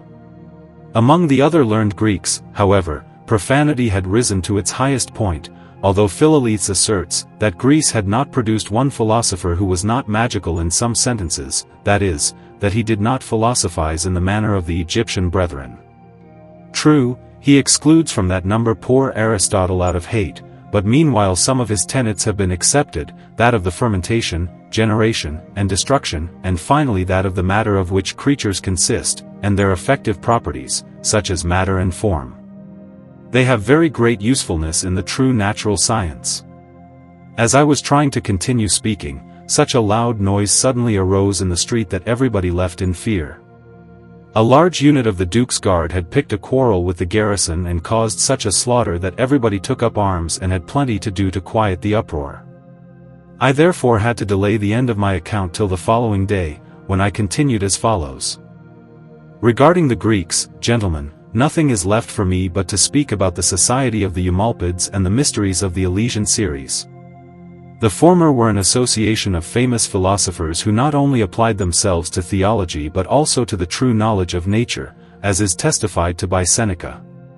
Morhoff quotes from Michael Meyer the laws and achievements of those assembled Hermetic magi and theologians, from which it is evident that they can quite rightly be considered members of the then fraternity, that their mysteries agreed with those of Samothracians, and that they included theological as well as physical and Hermetic tenets. Macrobius should be read regarding some famous members of this fraternity, for instance, Jason, Castor and Pollux, Hercules, and Tarquinius, a son of Demarathus of Corinth. Read also Diodorus Siculus and the above-quoted Michael Meyer. Those who wished to be instructed in the mysteries of Ceres, that is, to be accepted in the fraternity, were taken to the temple of this goddess. The Hierophant, who was none other than the master of the chair, taught them as soon as they entered that they should adore the supreme god rather than that invented goddess driving the triptylem about in a chariot drawn by dragons. It was the supreme god, he said, who nourishes man and gave Ceres and the triptylem the power to improve agriculture and have it held in high esteem. The Hierophant or Eumolpid had to recite these verses, walk the path of justice, adore only the ruler of the world. He is the only one who arose out of himself, all creatures owe him their existence. He works through them and with them. No mortal eye has ever beheld him. This fraternity was in no wise different from that of Isis and Osiris, of which I spoke above. Among others of their laws, that one is remarkable which ordered that on assembly days 4 images had to be carried around, 1, that of God the Creator, which the master of the chair carried himself, 2, that of the sun, which the torchbearer held in his arm, 3, that of the moon, which the servant of the altar carried, and 4, that of Mercury, which the director of the sacred practices carried. The Eumolpid, who in my view was identical with the Hierophant, was wearing a golden key fastened to a tongue, a sign of secrecy. During the procession itself, a Hermetic chant was sung about a dragon, the father of the fire-spitting bull, and of the bull, the father of the dragon. By this a son of wisdom can immediately see what sort of men those had been who were so famous in olden times. Moreover, Abbot Bazin concludes, those who asserted out of exaggerated zeal that these secret assemblies had been nothing but schools of the most horrible filth should be set right by the word itself that is connected with the idea of initiation and which shows that one has to begin a new life, and by the closing formula with which the assembly was dismissed. The latter consisted in the 2 Phoenician words, kaphomphit, that is, be vigilant and pure. In this connection, I remember a little joke. When many years ago, in our neighboring Hamburg, Freemasonry gained so much ground, the clergymen of all 3 religions opposed it strongly. Some compared it to the mysteries of Ceres, and lo! What a disgrace they thought they had done. The Masons. But these good men did not know that they had thereby shown more honor to the Freemasons than they had certainly intended to do. Besides, there was as little filth with the latter as with the former. There is nevertheless this difference, that the former, that is, the Hierophants and those under them, not only perfectly understood the innermost ceremonial but also the symbolic images and even the treatises and works, which are yet unknown to this hour to many venerable Masonic lodges. In regard to the Romans, there is little to be said on the subject. They preferred to scuffle with half of the world and to carry out the privileged trade of highway robbery with the greatest pleasure, than to share in these splendid gifts of God. We have already heard what an excellent statesman Diocletian had been in this regard, and we could only wish that he had never had any successors. Those Romans did indeed also celebrate the festivities of Ceres and Bacchus, both of whom were nothing but Isis and Osiris, the volatile and the fixed. But they understood as little of their ceremonial and the secret meaning of the images as the Freemasons do of theirs. Although, just like these, they called other honest people profanes, without knowing why, and kept them from their meeting places. If it had not been for the Etruscans, we would never have heard the least bit of a fraternity of very wise men in Italy. For, unlike this fraternity, although the association of soothsayers, Collegium Augurum, enjoyed high esteem with the Romans, nothing at all was heard there of divine spiritual magic, the angelic Kabbalah, and natural philosophy. They were rather fools and superstitious sophists who were fooled by the fiend of the human race and in turn kept the people at their beck and call. Smart people, however, despised them in their hearts and laughed at them, just as the consul Cicero sometimes criticized them severely in his wonderful book on the art of soothsaying, and among other things, adds a good joke when he writes that he cannot understand how one fortune-teller can look at another without laughing. In contradistinction, the Etruscans could rightly call themselves Rasihinos, that is, propagators of the secret sciences, for as they came from Egypt and agreed on many points with the Persian Magi, it is easy to guess in what their treatises, practices, and works consisted.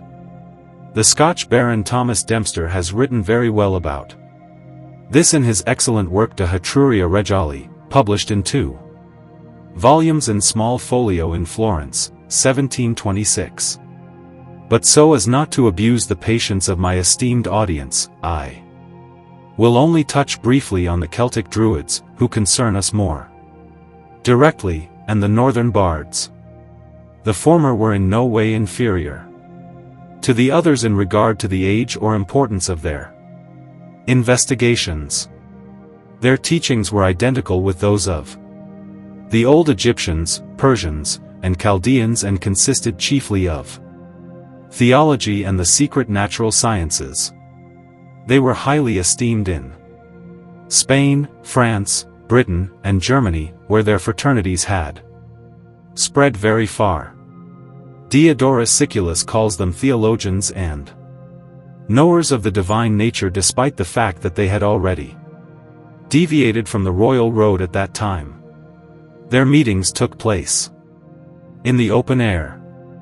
Like the Persian Magi, they had neither temples nor idols, and besides the great article of the unity of God, they believed in the immortality of the soul.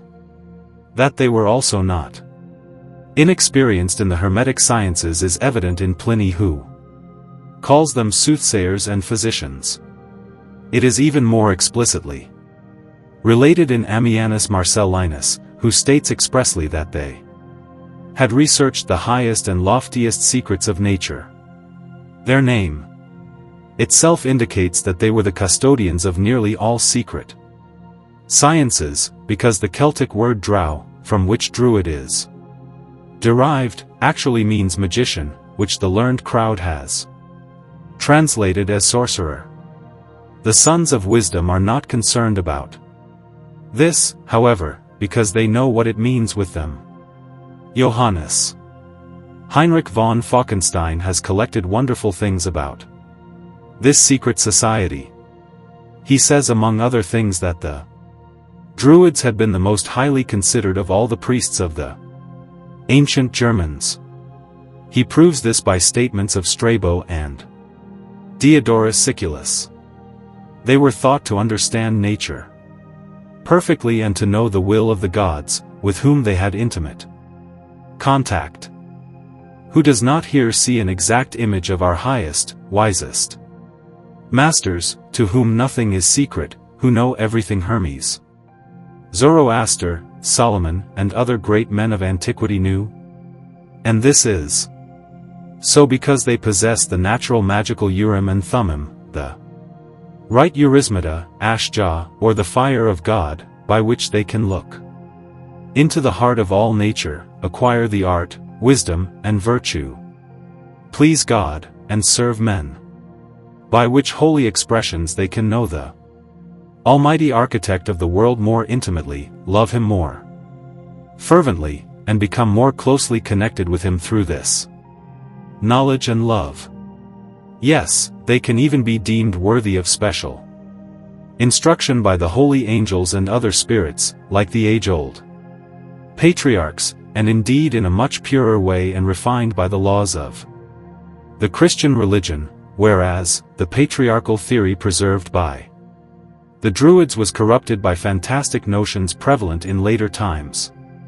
What has been said above concerning the pristine patriarchal theory is most emphatically confirmed by the fact that our magical Druids had embroidered on their shoes the pentalpha, a character which our Christian magical brother Paracelsus considers permissible and reliable, and thereby did not understand anything but the beginning and origin of all things, that is, the one eternal God.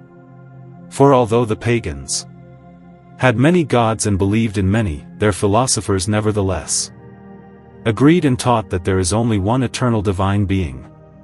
The Druids, who were sagacious philosophers, represented it hieroglyphically by this pentalpha, and it was their symbolum.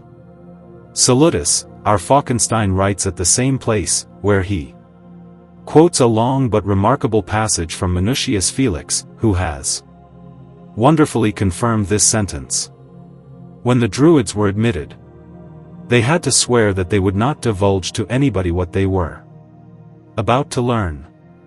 The place where the Druids instructed their students in theology and medicine was either a cavern dug in the earth or formed thereby nature, or a thick oak grove. We find some of those in the Nordgau, such as the Gottmannsloch on the Hoselberg, the Weissloch near Hocklingen, etc. The latter is supposed to mean Antrim Vatum, the Waldweissloch, hole of the forest sages. An hour and a half from Sulzbach in the Upper Palatinate, there is a big hole in a rock, a quarter of an hour in depth, called the Osterloch, Easter Hole, where the Druids formerly dwelled. Nearby there are two villages called Druidsdorf and Drondorf or Druidendorf, village of the Druids. In this rock there is an opening called the church, so spacious and immensely high is it. What else is this church but the temple of the natural philosophy, where the superiors of this religion and nature priests gathered and secretly instructed their disciples.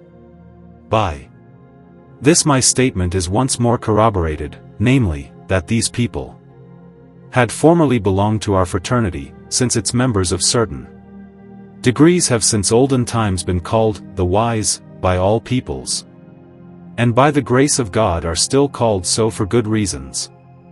The said Druids enjoyed perfect tranquility until the gentle Romans settled in this country. Under the Emperor Claudius they were exterminated through mere religious hatred. It is incomprehensible how such a learned man as Chancellor Prechtel of St. Emmeram in Regensburg could pretend that if one thoroughly considered the language, customs, and religion of the Celts, one could well believe that they had derived from the Latin-speaking peoples. The language of the Celts is similar to theirs, he said, except that it has been disfigured in many words. The constitution of the country resembled that which we have observed with the Romans and the Greeks, and their religion was identical with the Roman idolatry, except that the Celts gave their gods other names. With the permission of this brave scholar, whom I am holding in special esteem, I must show the reasons why I cannot share this view. For as far as the language is concerned, it has only a slight conformity with the Latin, but on the contrary has a great relationship with Old German and the language of the Gauls before the Romans conquered that country. The learned men Hugo Grotius and Gottfried Wilhelm von Leibniz have proven this irrefutably. And supposing this language had been intermixed with some Latin words through association with the Romans, nevertheless it cannot be asserted that the former is derived from the latter, just as little as German can be said to stem from French, because many words of French have crept into German owing to frequent dealings of the Germans with the French. If you wish to form an opinion about a people, you have to examine the stems and root words, as it then shows whether it is a native tongue or a derivative one. If this examination is conducted with the Celtic language, one can easily perceive that it is not derived from any other, but that, on the contrary, our old German language, just as we ourselves, comes from the Celto-Scythian, as just Ch. Dithmarl has proven incontestably. One can just as little conclude that one people descends from another because it has the same laws, customs, and national structure. The natural law and its first principle, what you do not want others to do unto you, do not do unto them, is written in every man's heart. Wars, travels, commerce, and association often cause a people to adopt the laws of another which is yet very far removed from it by origin. Finally, in regard to religion, nothing could be as far from the Roman religion as just this one. For although the Romans, just as the Greeks, readily molded the divinities of foreign nations to fit their preconceptions, nobody will seriously believe that the Celts, and with them the Iberians, Gauls, Britons, and Germans, had borrowed their deus. Endovelicus, Arminius, Cusman, Puster, Thor, Hertha, etc. from the Latins. Indeed, Chancellor Prechtel himself admits that the religion of the Druids originated in Phoenicia, and had nothing in common with that of the Romans. He further admits that they had retained the Persian fire worship, of which the oft-mentioned Romans had not the slightest understanding. Along with the Persians, they derived this religious practice from Chaldea, and therefore the author is quite right to call them Chaldean philosophers, whereby my statement is once again confirmed. But I have already explained above to what extent the Chaldeans adored the fire and what the philosophical meaning of it is. The Druids understood it in the same way. All this is corroborated by Postellus, Guillaume Postel, who writes, what the Egyptians, the Magi, and the Chaldeans taught. All that was also taught by the Druids, and they were as old as the former. In addition, we can read what Otto Hurnius, J.C. Fry, and the learned Benedictine Dom, Jack Martin write about them with great industry and discernment.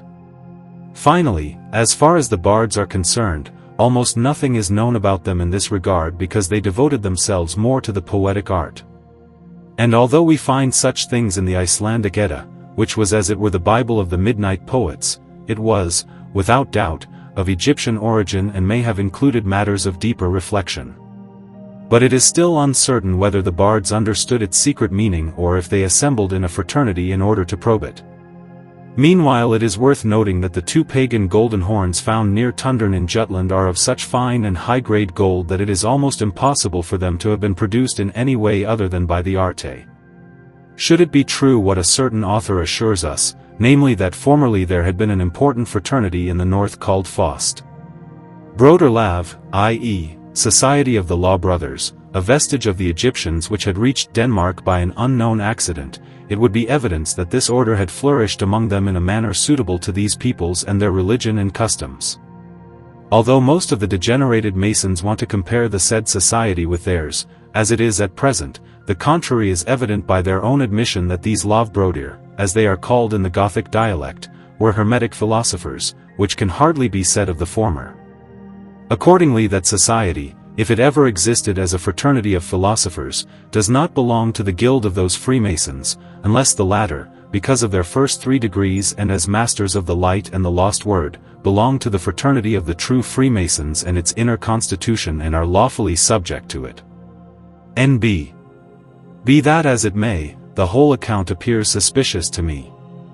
The death of Sivert and of yet another man is certainly not Masonic, even if I take this word only in its pagan sense. I will, therefore, not make the least effort to deny their account.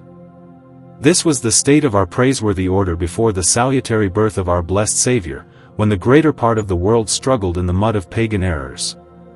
But as soon as this eternal light broke through, spreading over the darkness of human souls, it gradually drove it away by its heavenly brightness, like a brilliant sun, while before it had been shining only with a natural, moonlike gleam, even in the most wise individuals. This light, although faint, had nevertheless been able to convince those sagacious men of the truth of the principal and essential dogmas of religion. By the triple testimony of natural philosophical wisdom in the animal, vegetable, and mineral realms, and their union in a quite simple essence, they recognized the indelible character of God in all creatures. Yes, they even saw that for the restoration of the creature stained with the curse, a mediator, namely the blood of nature or sulfur, was required to unite component parts. Consequently, there must also exist a supernatural mediator capable of reuniting with God the soul distanced from God with his blood, as a heavenly sulfur, so to speak. Therefore, when this property of the said divine mediator in the realm of grace was known through the preaching of the gospel, they were ready to accept it. The mob, on the other hand, who clung to the outer school of poetic fiction, had to be convinced almost exclusively through the power of miracles. This then was the right point in time, when the newly converted brethren paid their greatest attention to the improvement of their institute, so beautiful but marred by some pagan blemishes, so that it might come ever more in conformity with the fundamental truths they had embraced. But as this work was of the greatest importance, much effort was required to gather the Christian members of the illustrious order spread in Asia, Africa, and Europe, and to establish a sure and firm foundation upon which this new Christian temple of wisdom could be erected and last to the end of time. The latter was not realized until the 6th and 7th century of our Christian era, by 7 wise masters. Then such a wonderful structure arose such as human intelligence is unable to produce without divine assistance, and which must appear as the greatest of all human inventions to those who know its inner organization. However splendid this palace may be, however venerable its wise superiors and other residents, however orderly, serious, and devoted their assemblies, however spiritual and instructive their practices, however excellent their proceedings, however useful their works and occupations to all states in general and to each of its members, however pure their customs, edifying their conduct of life, and however holy their intentions may be, nonetheless, they never lacked enemies at any time. I will here not mention those great and mighty ones of this earth who threw suspicion on innocent and useful subjects and made them punishable through wrong politics, and had them banished from their sight to the greatest detriment of themselves and their countries. Accordingly, I will only mention those quill heroes who intended to deal a blow to the illustrious order with their writings. But may the little will-o'-the-wisps flutter on. Gabriel Naud is the only one who deserves to be named. He dared to make violent attacks on this fraternity in his instruction à la France.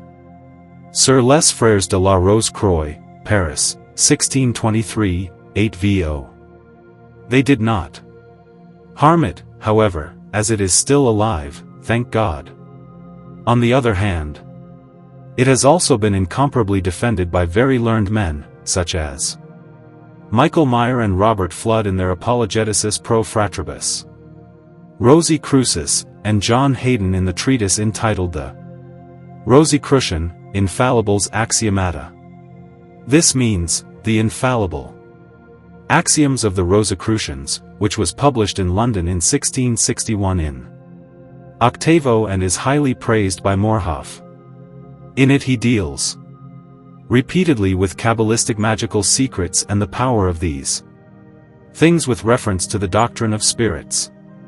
The author presumably elaborates so much on this in order that those who are unable to distinguish between the natural spiritual divine magic and the diabolic should not perhaps get the laughable notion of considering these good people magicians or sorcerers.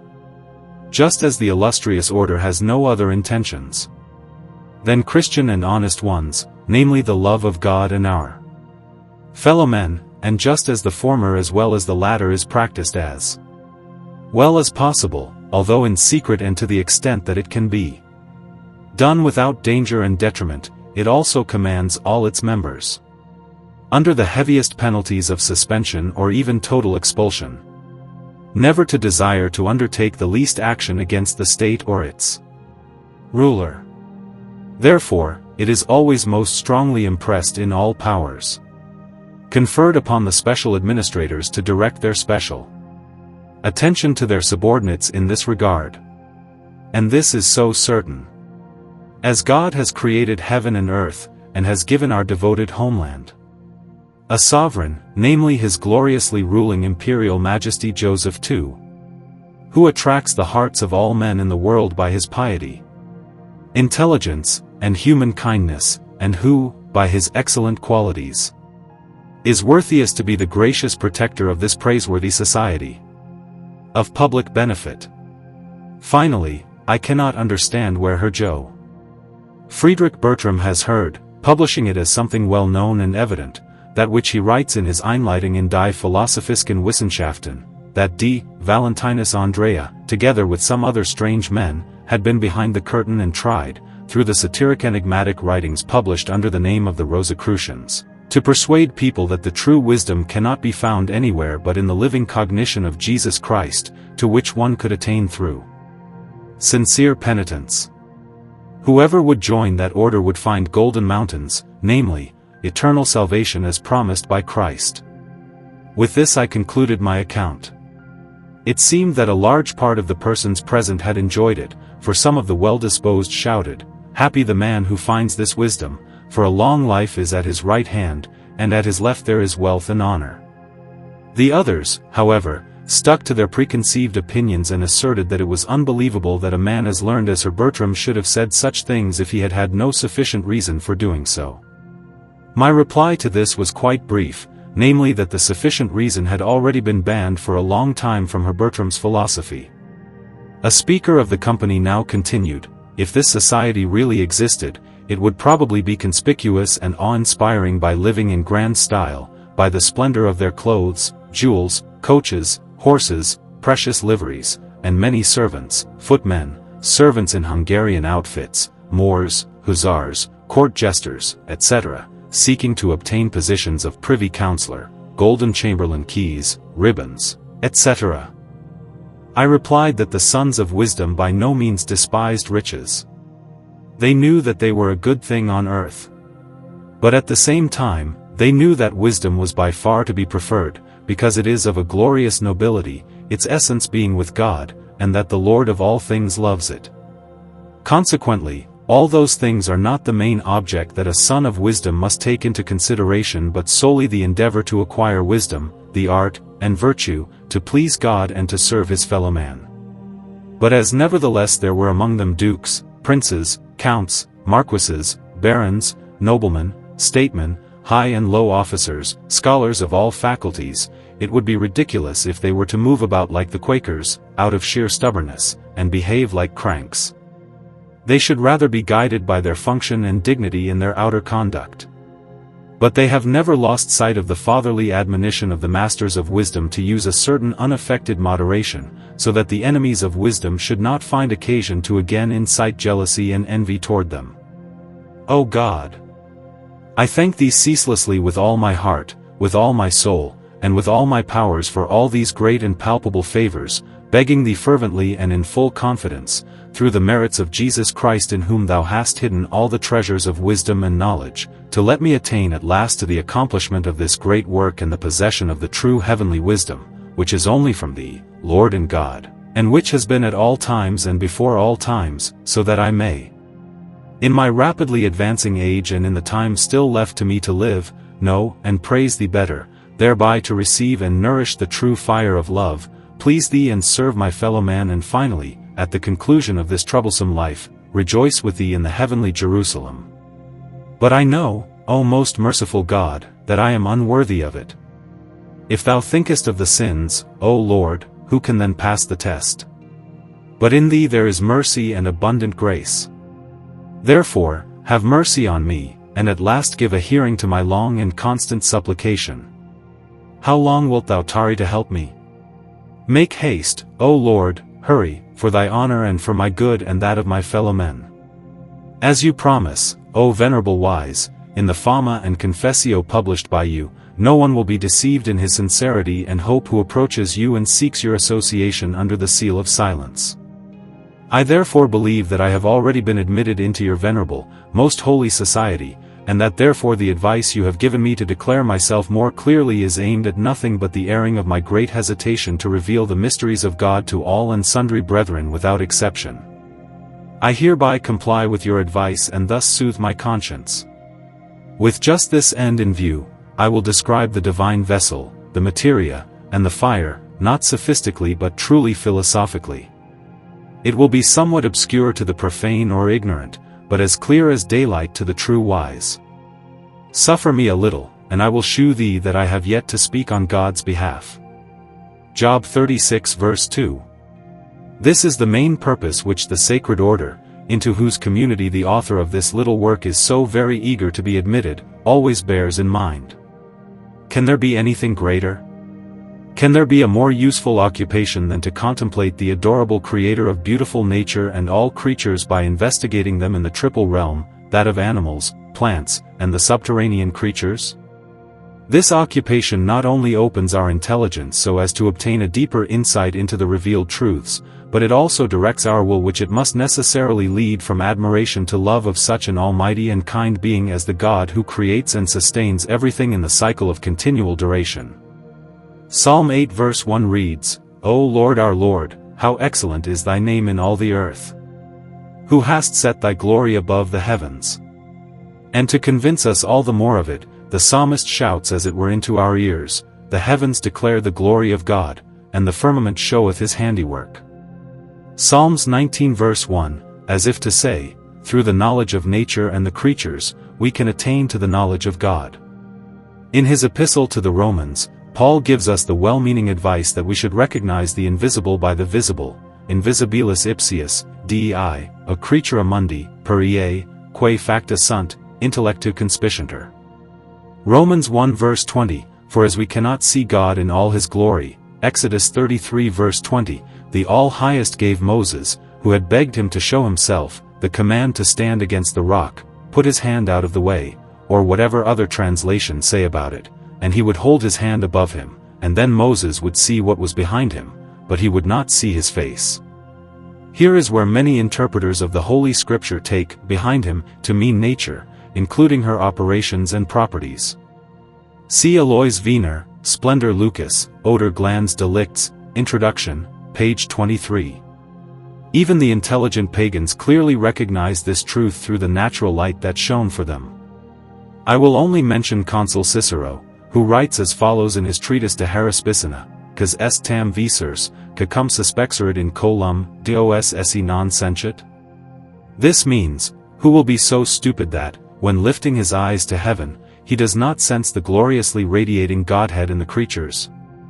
It would seem that Lactantius, the Christian Cicero, had this passage in mind and elaborated on it by his heavenly rhetoric when Nemo est tam rudis, tam feris moribus, quin oculos suos in colum talens, temetsi nesciat, cujus dei providentia regator hoc omni quat cernitur, non aliquam tamen intelligat, ex ipsa rerum magnitudine, motu, disposition, constantia, utilitate, pulchritudine, tempration, nec posse fieri quin id, quat mirabili ration constat, concilio majori sit instructum. This means, nobody can be so unrefined and of such uncouth morals that, by lifting his eyes to heaven, he does not recognize the essence of that God by whose providence everything he sees is governed, or doubt that there really is such a thing, and know this by the immense greatness of such things, their motion, disposition, permanence, usefulness, beauty, and relationship with one another. Consequently, it is impossible that that which exists in such a wonderful way should not have received its existence by a higher degree. Yes, the above-mentioned pagans even recognized from the testimony of natural philosophical wisdom that this almighty Creator is one in essence and threefold in his persons, which is so well known that it requires no proof. Now I do indeed know that several profane scholars totally reject everything Plato, Plotinus, etc., have written about the three hypostases, trying to turn them into pantheism, Spinozism, and other horrors. Nor do I deny at all that the insufficiently clear explanation of this difficult subject, which was in any case impossible to give for lack of divine revelation, may have given rise to many errors by the younger Platonists of the Alexandrian school. But to believe that Hermes, Zoroaster, and other great men of remote antiquity were pantheists, I will not accept. In addition, the new Christian Platonists in Italy and England, such as Marsilio Ficino, Pico della Mirandola, Patricius, Henry More, and many others, have proven this tenet in favor of the intelligent ancients with their strongest arguments. Yes, they have even asserted with the greatest probability that the said philosophers recognized, based on a genuine knowledge of nature, that a mediator was absolutely necessary to wash off the curse cast on nature and its creatures, and to change them back into the pure regenerated light form, as indicated in the preface. It would therefore be desirable that those who are seeking progress in theology not separate natural science from theology, as one greatly assists the other. Therefore the learned English Chancellor Francis Bacon of Verulam rightly calls natural philosophy vere fidei alimentum, i.e., nourishment for the true faith. There is some truth in the idea that the neglect of the union of these two sciences has since olden times increasingly promoted the progress of various heresies. We shall now hear how a great natural scientist of our illustrious order judges this. He is known as the author of Aureum Catenam Homeri, the Golden Chain of Homer, and he writes in chapter 10, "It is precisely the chief cause of error that neither the mob nor the vapidly disputing theologians can attain to the cognition of God. They all squabble over God, and when the squabble is over, they themselves do not know and doubt if what they have quarreled about is true. And in addition they suppress the natural sciences under the pretext that they are forbidden magic and that one thereby blasphemes God and wishes to fathom him, but they are blasphemers themselves. That is, then, the beginning and origin of all idolatry and heresy, which the theologians as well as the mob run after even more than mammon, always preaching away to God though they themselves do not believe and do not know what God is and who he is. True, some of the newer physicists have with very laudable intention directed their natural philosophy in such a way as to lead us through the creatures to the adorable Creator, on a ladder as it were. Among these, the treatise of Cardinal Robert Bellarmine, De Ascension Mentis in Deum, is very witty. Brock's Earthly Pleasure in God is quite pleasant to read and touching, and Baron von Wolf's book, Absichten Naturlicher Dinge, Intentions of Natural Things, is written very thoroughly. We are therefore much obliged to them. But if these men had had the true knowledge of nature, as we find in the Sons of Wisdom and in those writings which are published by the said school, among which the booklet Amor Proximi is especially excellent, they would have achieved much more. Why is it that Johann Arndt's book Von Wahren Christentum, True Christianity, has enjoyed everlasting fame among all co-religionists and is still famous? Because it is written in accord with the concordance of the illustrious fraternity. There are many like it, and it is desirable that they be read assiduously and with the intention of attaining wisdom, virtue, and the art, so as to please God, discover him in his hidden majestic nature, and thereby be stimulated to love one's fellow man. The benefit would soon show and arouse in many the desire to be accepted into the number of the sons of wisdom and be instructed by the same spirit which prevails in this school of wisdom. They would enjoy that advantage born of this knowledge which surpasses all other kinds of happiness, that is, purity of soul, a long life, and temporal goods. No mortal dare take his worthiness for granted, no matter how saintly, piously, and justly he may live, because the knowledge of the true, natural, and higher alchemy is only given to man by absolute predestination so far as the highest work of the universal stone of the age-old Masterwise is concerned. It says in the Taba that this work is too great to be experienced by reason alone, which is unable to reveal to us special inspiration or suggestion, and with a single voice all Masterwise agree. Our old Hermes, in the Greater Rosarius, expressly writes of this art that it is a secret preserved and kept by God for those who fear, love, and honor him. Know that this art is a gift of the Holy Spirit and is given to none but him whom it pleases God to give it. Although this is quite true, man can nevertheless do his share by approaching the divine throne of grace in the recognition of his sins and their sincere repentance, and with a purified soul. Then the Almighty, who knows all hearts, will undoubtedly hear him and guide him through his Holy Spirit to the means for making such a beginning as he would never have thought of himself. No, my son, we read in Ophidius, that you cannot have this art until you have purified your mind and God sees that you have a sincere and loyal heart. For where God finds a loyal heart, he certainly reveals his art. Therefore, pray fervently with the sons of wisdom. Almighty, eternal God of all mercy, who hast created all things by thy word, and in thy wisdom hast made man to walk in thy light, to serve thee, and to praise thy name forever and ever. Look at us with thy merciful eyes, do not reject us from the number of thy children and the bosom of thy grace. Give us the wisdom which is ever around thy throne. Send it down to us from thy holy heaven and the throne of thy glory, to be with us and work with us, and lead us on the path of righteousness, so that we may live according to thy holy will and pleasure and be blessed with the highest wisdom through Jesus Christ. Amen. Then the merciful Father will not deny you his assistance. But just as the All-Highest requires that a student eager to learn must himself work, besides achieving purity of the soul, honesty of intention, and praying, so he will sell his gifts only to those who work hard. Deus vendit sua dona laboribus. Hear what a great master of the art, Bernhard, Count of Mark and Tervis, known as Count Bernhard of Treviso, says about it. There is no doubt that if your mind is fixed on God, if you love and trust him and you ask him for his wisdom while simultaneously working, you will obtain that noble treasure. And even so there have already been cases where this great wisdom fell into the hands of evil men, among whom there was that king of Tyrus in the prophet Ezekiel, chapter 28, whom some take to be the Hiram or Chiram who helped with the Solomonic temple by sending him construction equipment and skilled artists, including Hiram Abiff, the chief architect, so famous in our secret fraternity. See Alois Wiener Splendor Lucas, Oder Glanz Delicts, Introduction, page 23. And even the great Theophrastus Paracelsus is counted among them. The former was punished not because he practiced that art, and therefore should have spared his subjects and not burdened them with various taxes and tributes, but because he defiled the sanctuary by his many sins and the injustice of his management, namely, he misused those great gifts of God, verse 18. This may be clearly seen in verse 2, which reads, Because thine heart is lifted up, and thou hast said, I am God, I sit in the seat of God, in the midst of the seas, yet thou art a man, and not God, though thou set thine heart as the heart of God. Of the latter it is known that he rose to the highest summit of the art when still in his youth. Nevertheless, he did not reach a great age owing to his dissolute life.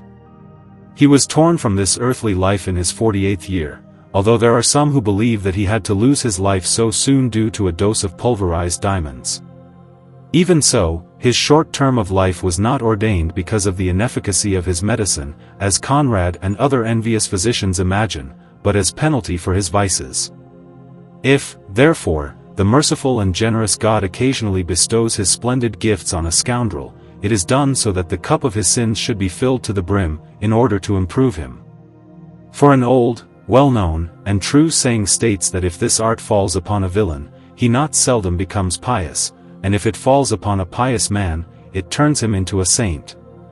Otherwise the proper way to attain to this glorious knowledge is through the direct or indirect revelation of it by the Supreme Creator of nature. For to discover secrets by ourselves is an impossibility. We must either have the calling of God or the instruction of his servants, be they angels or men. See Philaletes in Alterthum der Magi, page 35. The matter, therefore, rests once and for all with what our greatest and worthiest brother, King Solomon, directly illuminated by God, says, that wisdom rewards the saints NB, for all their work and guides them in strange ways. He speaks to the saints, not to the crazy, mundane, ambitious men, but to the humble souls, surrendered to God, who behave according to the concordance and the laws of the fraternity and are convinced by the words of precisely the above-quoted Solomon that wisdom cannot enter a soul subject to sinning. Take note of this. N.B. You lovers of wisdom. If, therefore, you wish to be fortunate in your eagerness for knowledge and have your desire granted, combine the purity of your intentions with your prayer, cleanse your heart of pride, vanity, and the love of vain pomp and grandeur exceeding your rank, put your hand on the plow, work hard, at the right time, with the right means, in the right place. Then God will not fail to bestow His blessing on your work. The right place which I mention here is that school of the true wisdom NB, which has been known for so many centuries by the name of the Gold and Rosicrucians.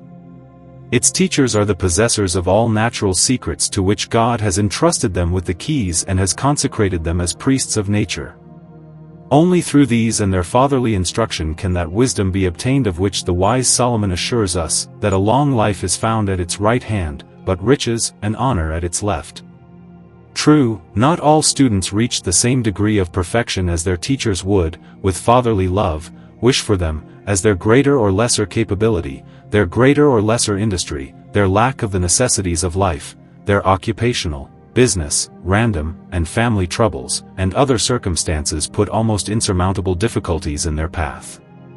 Nevertheless, it will rarely happen that a member eager to learn, pious, and working positively as far as lies within his power will not acquire such knowledge as will keep him from the all too hard attacks of the two worst enemies of human life, total poverty and disease.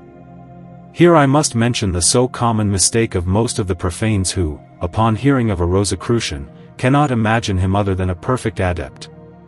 From this especially stems the great envy and jealousy they have for the said students of the most useful sciences.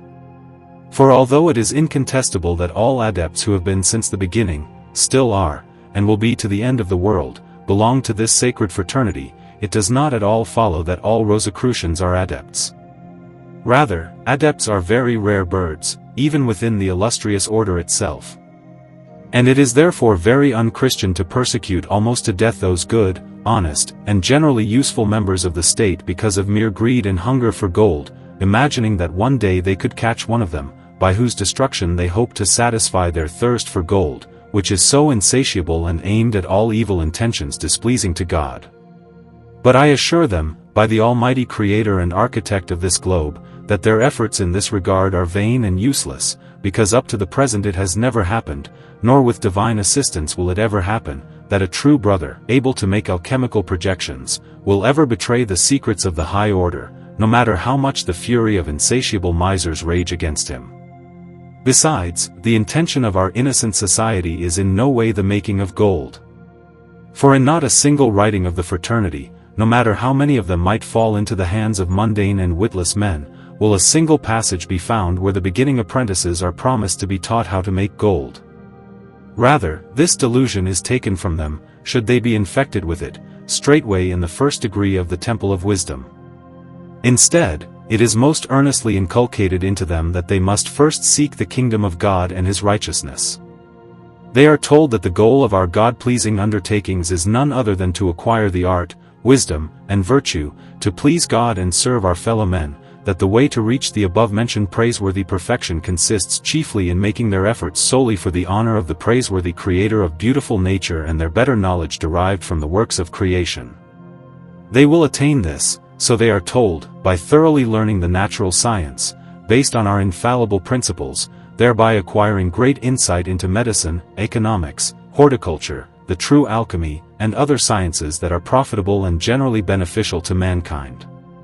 Because of this and the sincere instruction of our Master Wise, it is much easier for them than for a profane scholar, even the most incomparable one, to discover from time to time, by the grace of God and our fraternal instruction, the most glorious truths, including the art of the transmutation of metals.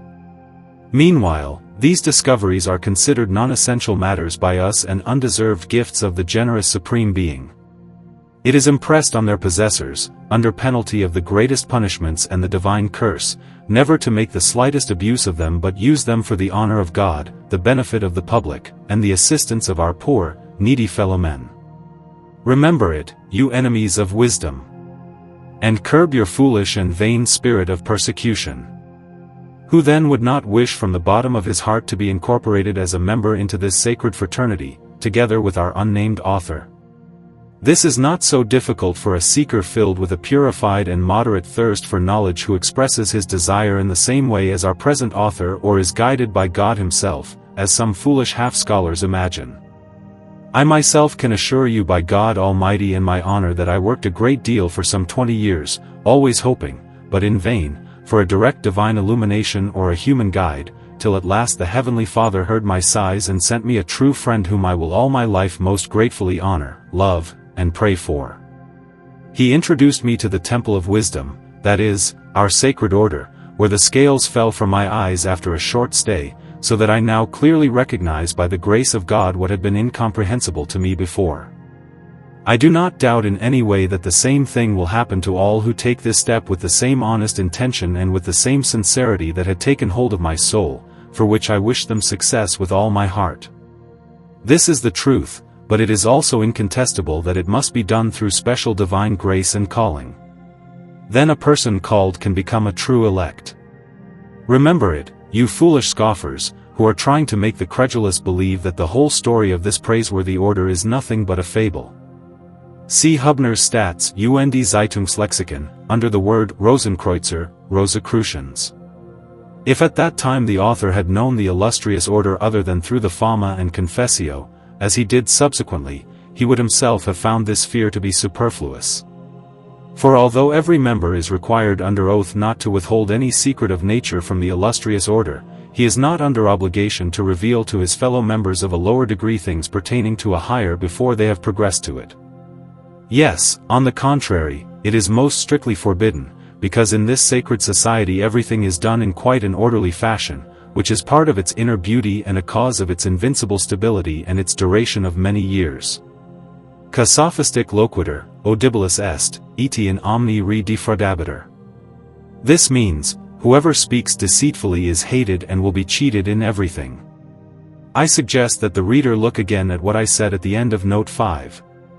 For certainly, a brother who has reached that level of wisdom of which I spoke will not find the least obscurity in the present excellent writing, but everything will lie revealed and clear before his eyes, so that he will learn to recognize perfectly the three most difficult subjects of Hermetic philosophy, namely, the vessel of nature and the art, also the seal of Hermes, the materia, and finally the fire used by our masterwise to open their materia and to draw back the most secret bolt of the splendid palace of nature.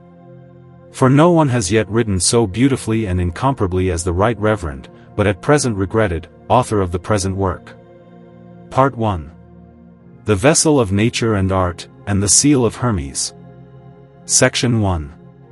Maria the Prophetess, Maria Prophetessa, states, the vessel is divine and hidden from the people by God's wisdom, because the philosophers tell everything except what the vas hermetis, hermetic vessel, is. This is one of those items about which the wise never dared to write about, but which they revealed to their worthy sons by word of mouth. For all depends on this, says an anonymous author. And it is necessary, says the trustworthy Purgmayer, to know the constitution of the vessel by the nature of the stone, for everything is born in a place appropriate to it. Thus metals are born in the boiling abdomen of the earth, the child in the mother's womb, the chicken in the eggshell. That is why all common glasses, flasks, vials, pots, and vessels are unsuitable for the great work, because they are incapable of carrying out the steps and grades of nature and the art at the same time. With this Philalethes agrees when he writes, you must take it for certain, that the vessel of nature alone is useful to us in the art. Section 2. True, the wise all say, vas philosophorum, est aqua ierum, in illo enim sunt omnes operations, sil. Reductio, sublimatio, destillatio, solutio, calcinatio, fixatio tamquam in vase artificiali. That is, the vessel of the wise is their water in which all effects are produced as in an artificial appliance, such as reduction, sublimation, distillation, dissolution, calcination, and finally fixation. It is also just as much in conformity with truth when they speak of water in the same terms as of the vessel. Without this latter, however, the former could not produce any of its effects, since the water must indeed be kept and contained in a vessel. Aquam ipsum vase quodam contenere, necess est omnes fadianter, and hic re cardo est. That is, all must admit that it is necessary to keep the water itself in a container, the whole thing depends on this.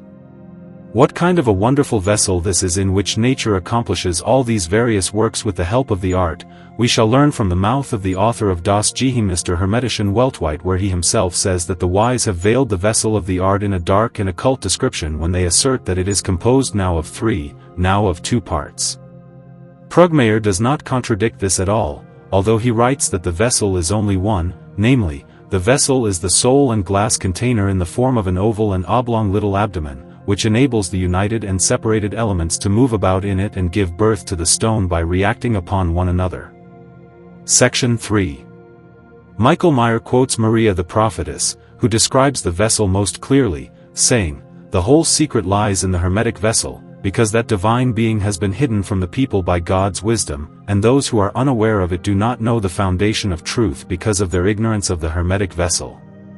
Meyer continues, "That vessel, which the Stoics kept hidden, is not the necromantic vessel, the vessel of the so-called necromancy, but it is the measure of your fire which is in the furnace or chest of your fire, whose flame is lead-colored, this measure which adverse elements have not moderated or tempered, as otherwise they would many times rise over the edge of the fire chest." The late Montesnider says, "When in your philosophical vessel of the elements one receives an addition by external things, especially the air, it acts and overpowers the others. O magnum and nemes licite dictum, aut podius scriptum." Truly, an all too candid declaration, or rather written expression. Section 4. But because there is talk of nature and the vessel simultaneously, I too, like all philosophers, follow the advice given us by the son of Sendivogus. Look how the mother preserves her fruit, the child, encloses, feeds, and sustains it between the waters Amnii and Coriae until birth. N.B. The seal. With this Philalethes completely agrees when he speaks of the hermetic seal as follows: "Consider man, the human being. Just as he is born of nature, so our gold is ripened by the art of careful nature. Consider, therefore, with how much care nature closes the womb of a pregnant mother to prevent anything from being added to it, as otherwise the fruit would perish." I think I have now spoken enough of the vessel and its purpose. But as the one helps the cognition of the other, I will speak still more clearly, because I hope that I am in accord with the true wise, as the aforementioned friends swear unanimously. I will therefore first cite the greater Rosarius, which said the following in clear words: "It is, however, the whole purpose, in the construction, of the vessel that it can be undone at the discretion of the artist, and that its composition be artistic, without the least coating, then an escape of the spirit cannot occur, that is, through Mercury and Lazummer. God indeed blinds the eyes of the unworthy and blocks their ears, otherwise everything would be revealed hereby." Jonas Walkia says, "Some have made a bitumen or gum of Greek pitch, ground tile dust, and intermixed calx. Others have closed the neck by melting it with red-hot tongs, but it did not help, because they did not know the hermetic seal which is alone appropriate." N.B. Hermes Claude. Laurentius Ventura writes as follows of the philosopher's stone: "That is why it is necessary that the vessel be closed most tightly, and with one closing only, not many. Therefore, close the vessel most thoroughly with the hermetic seal, so that nothing of it may go off in smoke. Ergo and audiendum nobis philosophum dicentem, accipi vas and igneas, percute gladio, animamque recipe haec est clausura." That is, we must therefore listen to what the wise say: take the vessel and make it red hot, cleave it with a sword, and take out the soul, this is the closing. Here the word vas has a double meaning. An anonymous author also calls it a muscle. He writes, "Percute testa, hanc maleo and in mil deciliat parties." Break the muscle with a hammer, and it will burst into 1,000 pieces. Should this hammer not perhaps be the rod of Moses, and the muscle the rock out of which the water flowed? Thus Mercury, the embodied one, will become as if dead, dispersed through the earth. Be not amazed that you must therefore bungle as you strike this stone evermore, and you moreover wear out the vessel. Section 5. Dearest brothers, venerable men. Although I have spoken clearly enough, and only all too clearly, of the divine vessel, I think it necessary, so as to leave no doubt at all, because all the wise shout, vas sit unum, materia una, ignis unus, and furnace unus. That is, one vessel, one substance, one fire, one furnace, to quote Lully, who says in the Testamentum Novissimum, vas sit ex tribus frustis, vas sit unicum, in quo omnes operations fiant. He says that the vessel consists of three parts, it is one only in which all operations take place. Further, id semper non est forma unum solum modo, sed coelibet medicina requiret sum vas proprium. That is, and it is not always of one and the same shape, for every medicine requires its own vessel. At another place Lully writes as follows, ideo fili. Cum aqua preeperator, indiget sua proprio vase facto, sicit superius, sicit medicina simplex and aer similiter, sic de aliis elementis and medicina similiter. That is, therefore, my son, when the water is being prepared it requires its own vessel which is made as indicated above, just like a simple medicine, and likewise the air, and the same is required of the other elements and other medicines. In the same place we read, Nolli successionum vel morum temporis propter defectum vasis eger ferae, quia aliquando duo simul potes facere, aliquando tria, quat tamen non possis facere, sis in penuria vasorum, quia omnia sunt unius formae, and illa forma sufficiat tibi. This means, do not begrudge the delays of time, as you can meanwhile prepare your vessel twice, sometimes 3 times, but you would be unable to do this if you had a scarcity of vessels, as all have one form only, and let this one form be sufficient to you.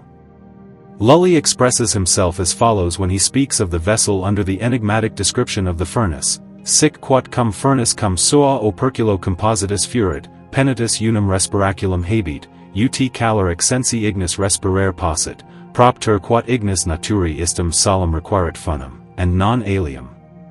NB, and clausuri junctura hujus ferni nostrae sigillum hermetis, and sapientem dissiter, eo quat sapientibus solum nodum est, and nunquam ab obliquo philosophorum expressum, NB, sed in sapientia reservator, quat communi sua potestate custodit.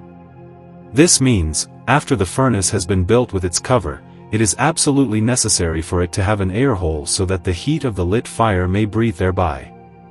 Therefore the nature of the fire, it would seem more correctly translated from the original Latin, the fire of nature, or the natural fire.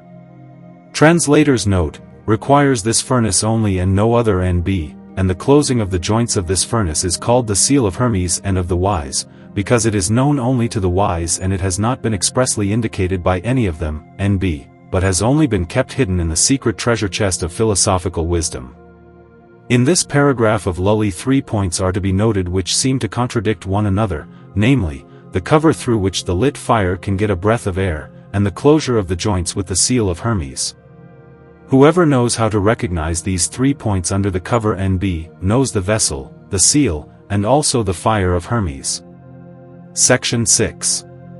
But should it be that I have not written explicitly enough for a worthy student of Hermetic wisdom, and told him enough, I would send him, out of the kindness of my heart and true love of my fellow man, from this upper horizon to the antipodes, to consult Python, who is the standard-bearer of Hermes, but with the warning to take care lest the latter rub his eyes out too much.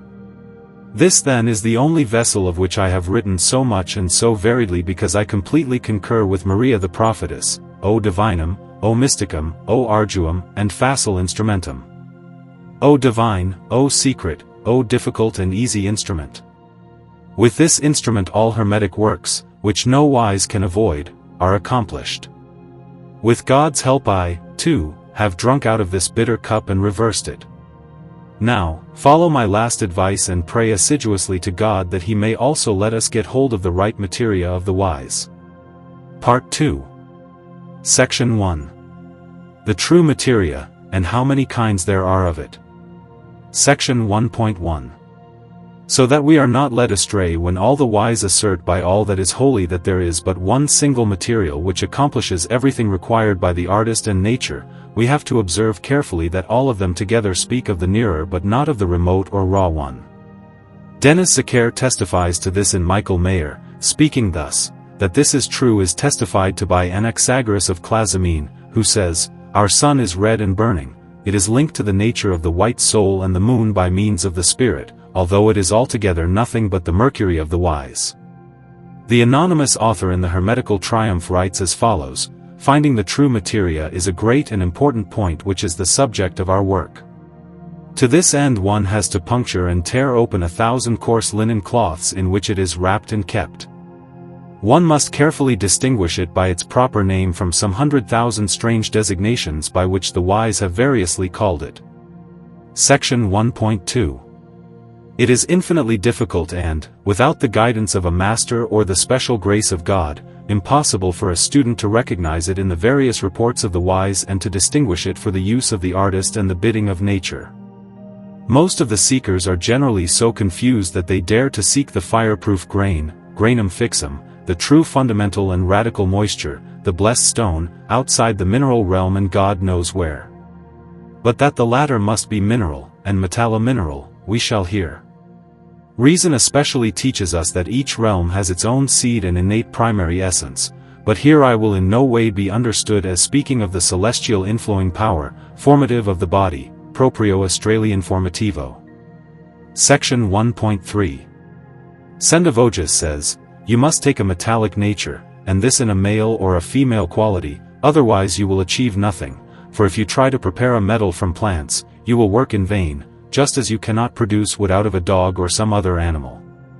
Then Sendivogius writes in his Novae Luminis Tractatus Altered Sulfur as follows: if you do not take the juice of the roots separated out of the metal, you will never achieve anything. In the Via Veritatis Unicae, Way of Truth, a genuine philosopher writes the following words concerning this matter: therefore I assure you truthfully that as long as you do not understand the quality of the metallic bodies, just as long will you not understand the true alchemy or reach the right and natural transmutation of bodies. Der Klein Bauer says, further you should also know that whoever understands the origin of metals will well know that the materia of our stone must also be metallic. N.B. But it is no metal nor mineral but metal and mineral and metal. For their nature is all in one thing, called electra minerale immaturum, an immature mineral composed being. Section 1.4. But how this one only thing is to be understood we shall learn further by now hearing what Raymond Lully says of it in the following words: because these primordial constituents are not naturally in an individual thing, as the majority believe in their error when they pretend that there exists in the world an indivisible thing supposedly having the power to change and transmute all metals in the world. Theophrastus Paracelsus is of the same opinion as the above-mentioned authors, as his well-known maxim indicates, which is cum metallis, ex metallis, per metallicis and mineralis. That is, with metals, out of metals, by metals and minerals. To this he adds, not without reason, the metallic electrum. Electrum means something put together, composed, compositum, be it done through the art or through nature. N.B. Whoever understands this truly knows the uncooked crude materia which the philosophers must first take in hand. Section 1.5.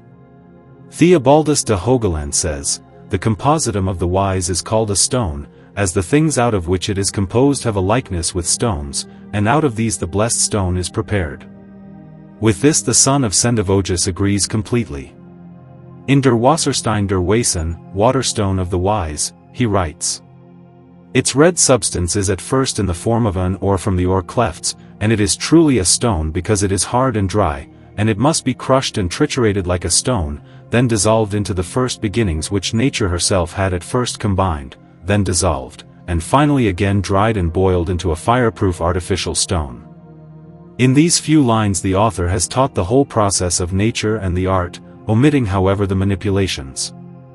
Therefore, at every beginning, the artist must divide and grind this hard stone, and after that divide it again with the philosophical hammer into the three first beginnings or magical elements and restore it, so that a fourth something, which is the curse, be separated from outside, and it can thus be delivered up to nature for its further inner lapidation.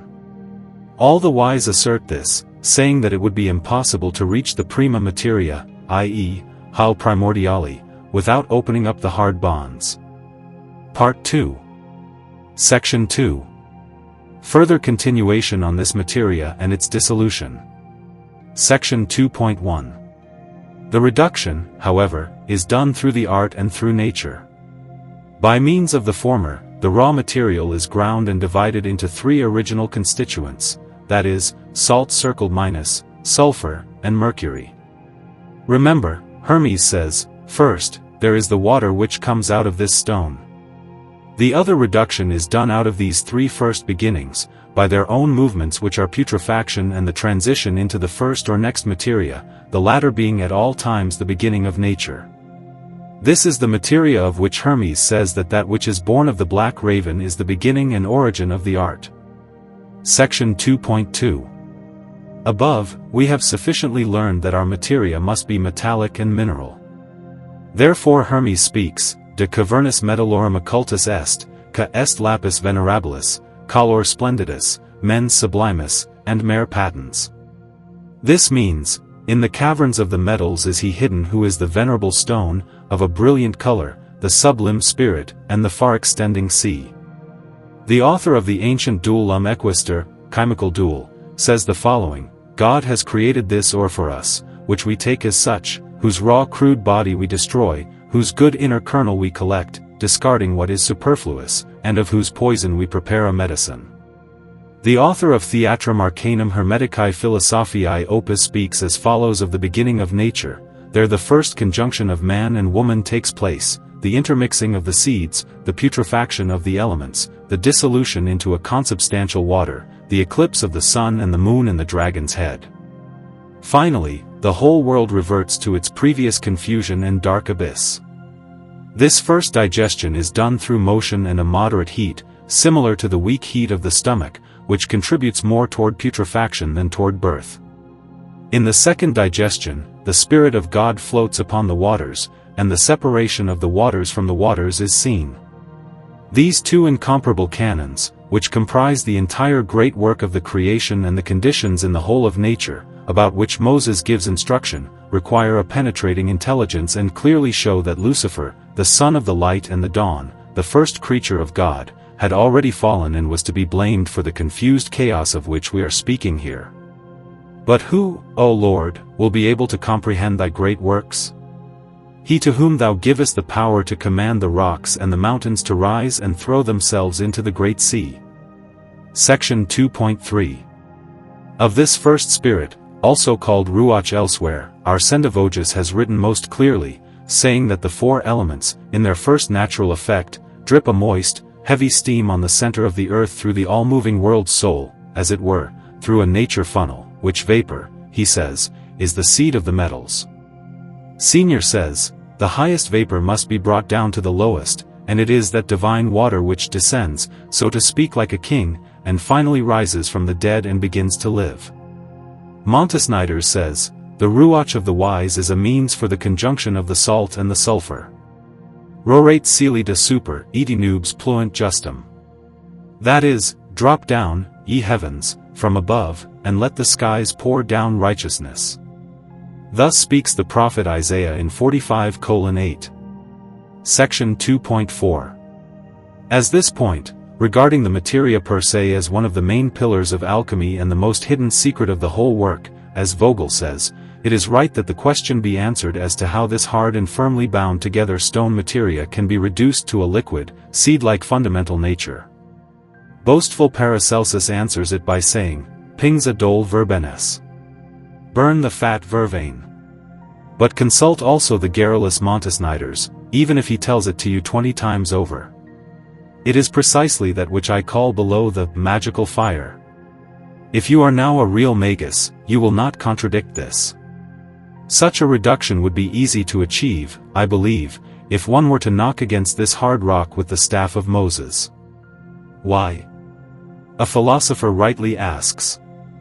Answer him like an unworthy student, because it is dual in its nature, therefore it also has a double power, namely, to open and to close. At the same time I ask if he also knows why St. Peter has a double key to the door of heaven. Remember, says the Hermetical Triumph, on page 142, that the first and most worthy effect of the labor of the first work is to turn the body into water. So the reduction into water is to be made in such a way that everything turns into water and everything is destroyed by water, as the Holy Scripture says, just as at the end of the world everything is consumed by fire. Yes, indeed it is water, and much water at that, first the great sea in which the philosophers catch their mysterious fish, and then the 4 main rivers of Eden. Section 2.5. Sendemir von Siebenstern, in his book entitled Das helle Licht, says of the water of the philosophers, "Water is water and remains water, from the heaven of the wise it rains water, NB, the philosopher's stone is the water of my tears. Even so, the world does not esteem that water, its fire burns in the water. Make water from fire, and there will be a fiery water like salty seawater. For the children, that is, of the art, it is a living water which consumes body and soul into water, becomes evil-smelling, green, fallow, gray, and blue, like heavenly water. Digest, calcine, dissolve, putrefy the water, and when it is made best, the subject of the whole art will turn into water." Section 2.6. Pythagoras says that one should know that the science of this art is nothing but a vapor, and a rising of the water, a union of mercury and the magnet with the body. Another writes as follows, "Therefore the philosophical mercury is the water which is taken from the mineral realm NB, with the assistance of the true artist. It has 2 fountainheads, of which one is mineral, the other metallic, both, however, have a double aspect.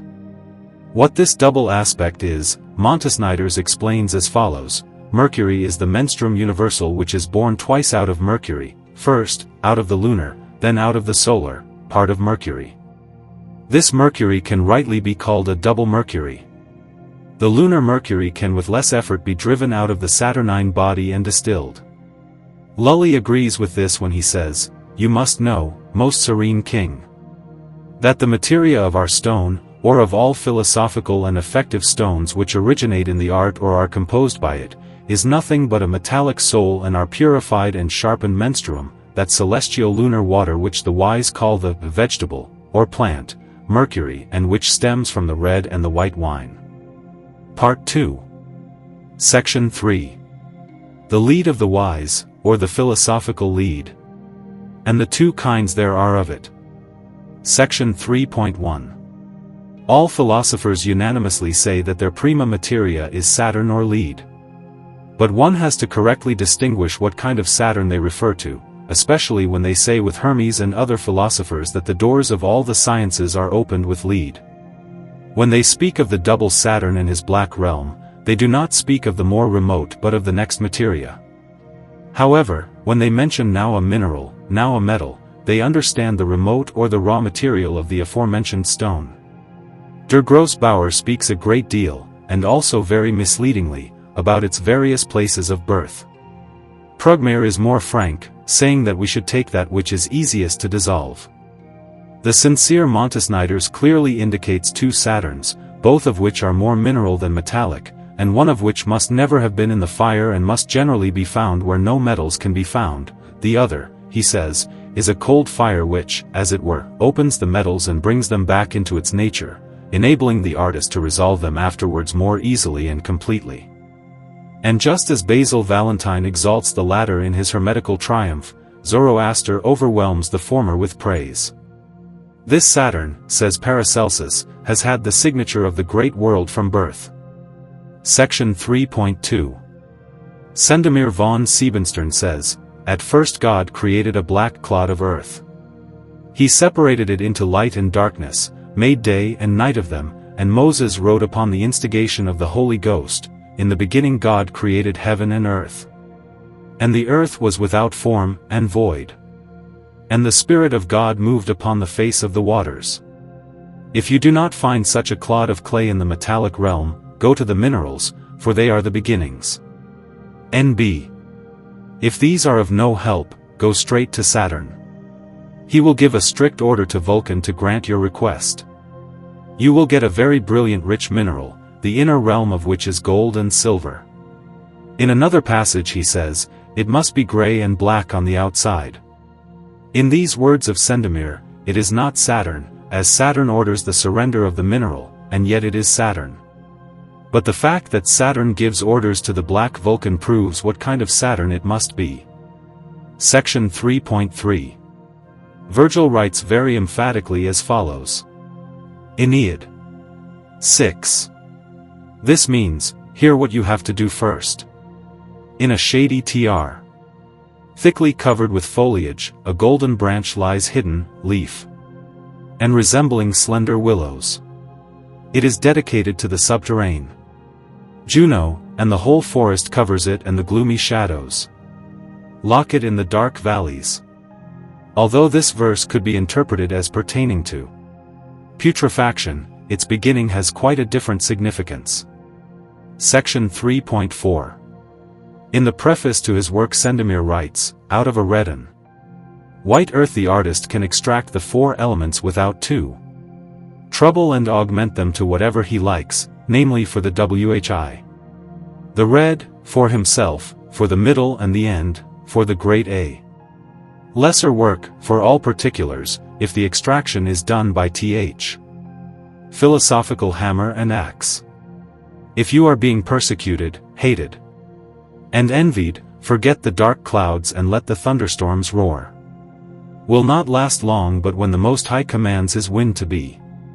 From all sides, every trouble vanishes from your sight like smoke, steam, and then the sun of grace will rise for you all the bright. Therefore, let there be fire, let there be lightning. Let there be smoke, let there be steam. The highest will protect. The highest can fight. Especially as the seeker knows that God has put so many countless good things into this single subject that aside from this single subject there is none in all nature with such a penetrating spirit as this one. In this one alone the world spirit is contained in such abundance that other things can also be animated by it. In this one alone is the spirit that can also be called Ruach, which dissolves the quite pure and fireproof gold and takes it along over the alembic. Aside from it, nothing in the whole world can do that. Yes, be advised. In truth, by the God who is truth himself, NB, that without this spirit, the elixir cannot be made either as a particular or as a universal. NB. This spirit is precisely that fountainhead which welled up under the thresholds of the altar on which burnt offerings were sacrificed to the highest. Section 3.5. The son of Sendivogus speaks, "Be careful, therefore, and consider the prime origin of this metallic subject, which nature has put into a metallic form but has left imperfect and incomplete, on whose soft mountain you can all the easier dig a ditch from which you can get a pontic water which surrounds the fountainhead and is the only one nature has produced as an easy water for cleansing by washing." Regarding this, Sendemir von Siebenstern makes a very useful suggestion when he writes, "If you cannot find this mineral, NB, you must turn the metals into minerals." Johann Baptist Groschedel completely agrees with this. Lully says, "Let us therefore resort to the sulfur of nature in the metals, for nothing can be done without it."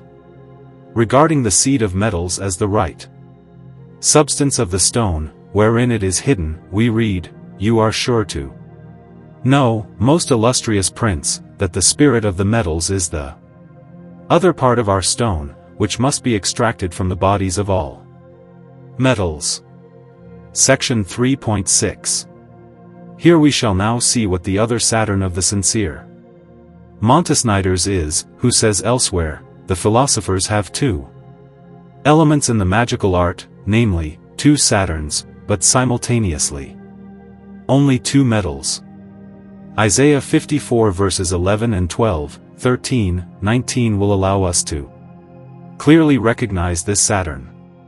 It is beautifully interpreted by a certain Erd of Naxagoras. The words of the prophet are, "O thou afflicted, tossed with tempest, behold, I will thy stones with fair colors," the German says, in Puck, and thy foundations with sapphires. Verse 11. "And I will make thy gates of carbuncles, and all thy borders of pleasant stones." Verse 12. "And all thy children shall be taught of the Lord." Verse 13. "Behold, I have created the smith that bloweth the coals. Fire, and that bringeth forth an instrument for his work. Verse 16. The author interprets verse 12 by the original Hebrew text. Is very interesting, NB. And I will make your female gold or female sons, in the plural, as there is talk of several, more brilliant, your doors shall be carbuncles. These female, known only to the true philosophers, as is the volatile and fireproof gold of Basil Valentine. Section 3.7. The wind has carried the fireproof son of the sun in its. And this is the fish without bones which swims about in the philosophical sea, says the son of Sendivogus. Here Lully's words apply, my son, as the substance out of which quicksilver has been created, so it is said, is a small part.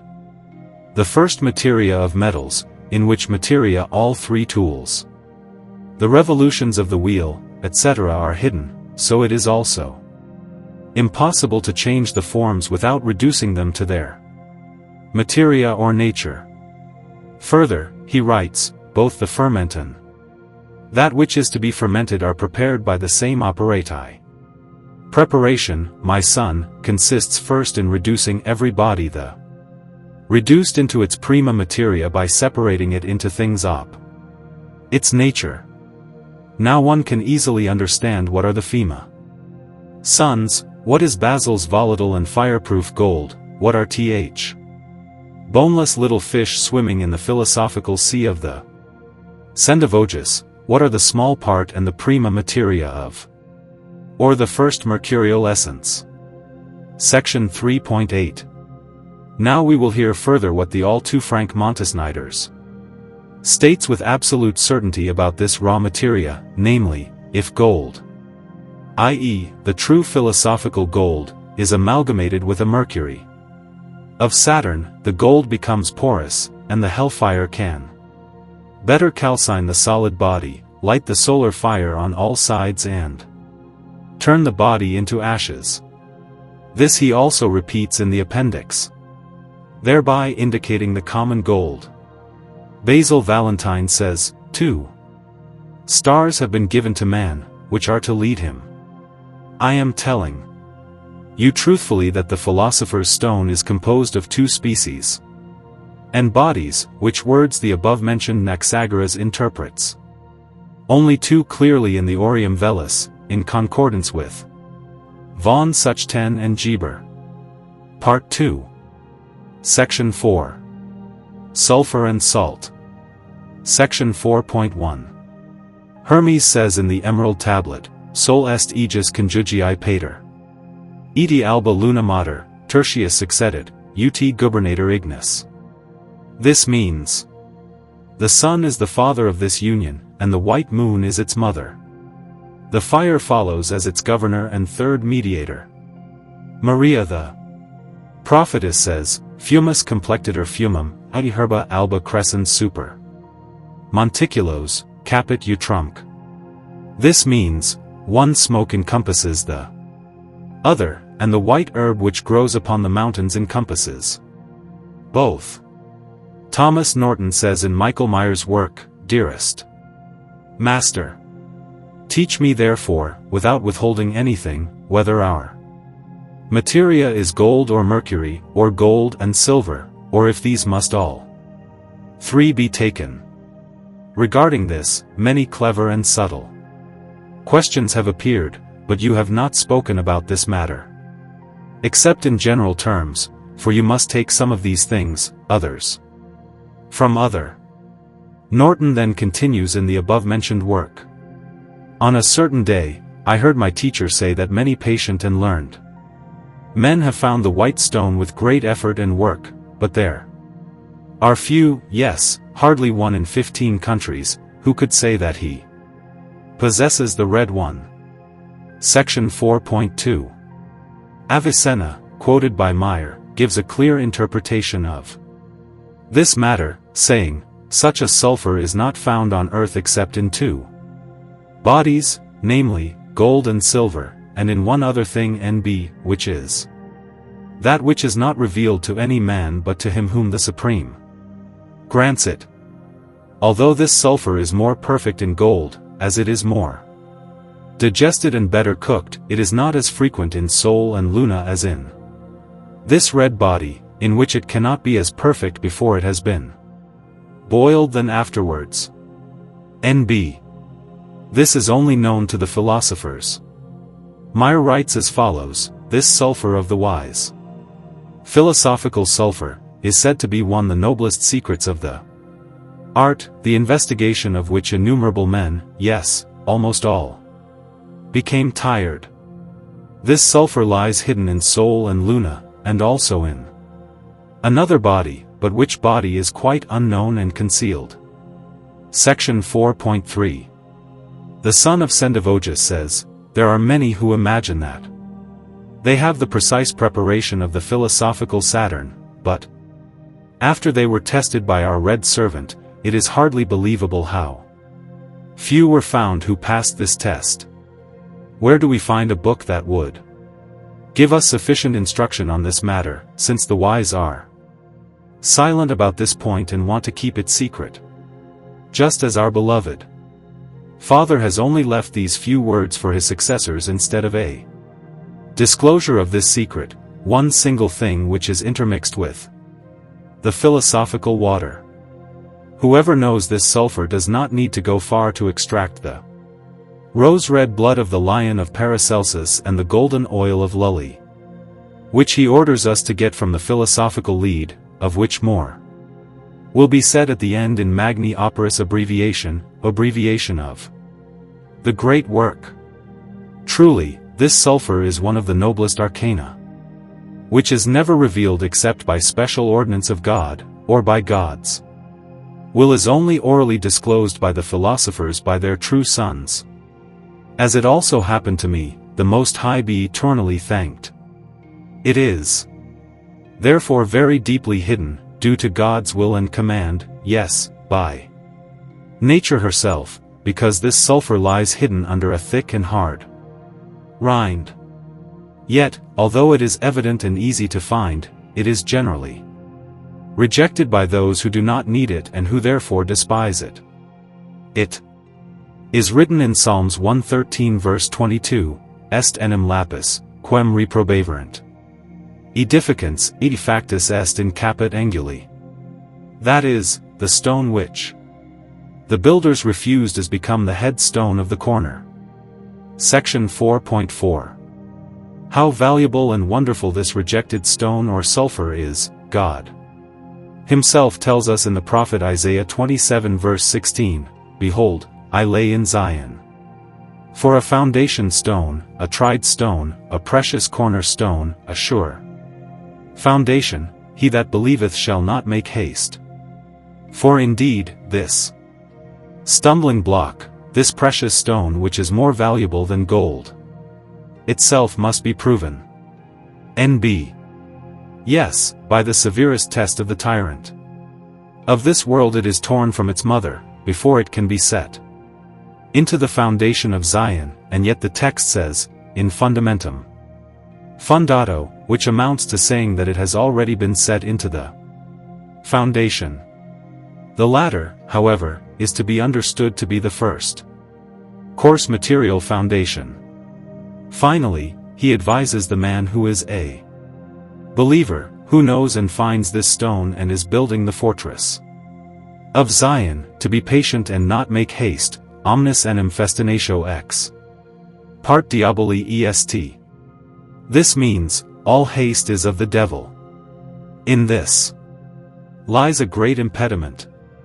If I had the good fortune of finding some day a worthy, true student of Hermetic philosophy, I would sincerely advise him to seek this sulfur in the Cheirogogia Heliana as well as in the book Esh Mezaraph. In my view, those are written most clearly among all the authors of the world. The Kabbalah Denudata writes about this last book in the Zohar. Even so, you must not imagine that you will find everything in it as clear, perfect, and inclusive of all manipulations as you could wish. Section 4.5.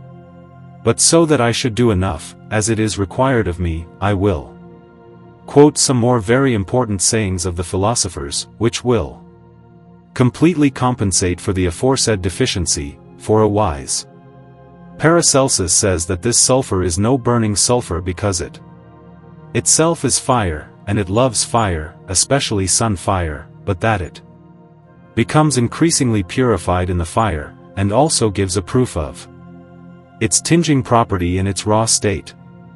Basil Valentine 16 says, O Sun, King of this world, Luna preserves your genus. Mercury soon fuses you permanently. Without Venus' favor, you will achieve nothing. She has elected Mars as her husband. May Jupiter's grace not be lost, so that Saturn, old and senile, be whitened in many colors. Calls the green woman, O dear sun. Antimony, do come to my aid. And noble salt, help me prevent the worms from consuming me. Here indeed nothing is lacking, as is mentioned in Isaiah 54 verse 16.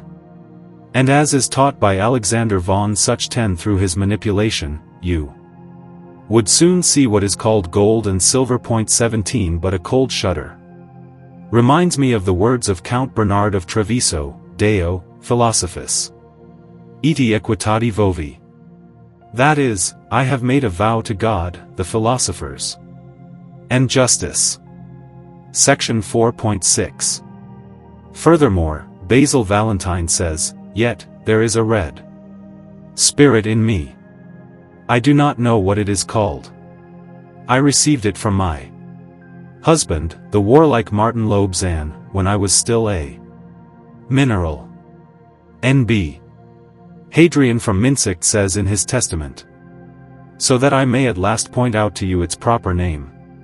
Know that, to the ancients, it was in appearance the daughter of the seer Calchas, born from the greedy omen, or sign, Milvi. Now all the wise say together with him that it lies in vitriol. And indeed it is a vitriol, but what kind of vitriol? Friedrich Geisler replies to this, it is no vulgar, no Hungarian, no Roman vitriol, but a philosophical artificial vitriol. Basil Valentine nevertheless asserts that this vitriol is Venusian, saying that Venus, namely copper, resembles those trees which expel their resin sideways. Here a big step in true magic would be taken in the Metamorphoses of Ovid, where Vulcan catches his wife Venus in adultery with Mars. Could be interpreted correctly. But then one would have to know how to use the above-mentioned cold fire, or the so-called amalgamate of Mercury Nb, with the gold of the late Montasniders.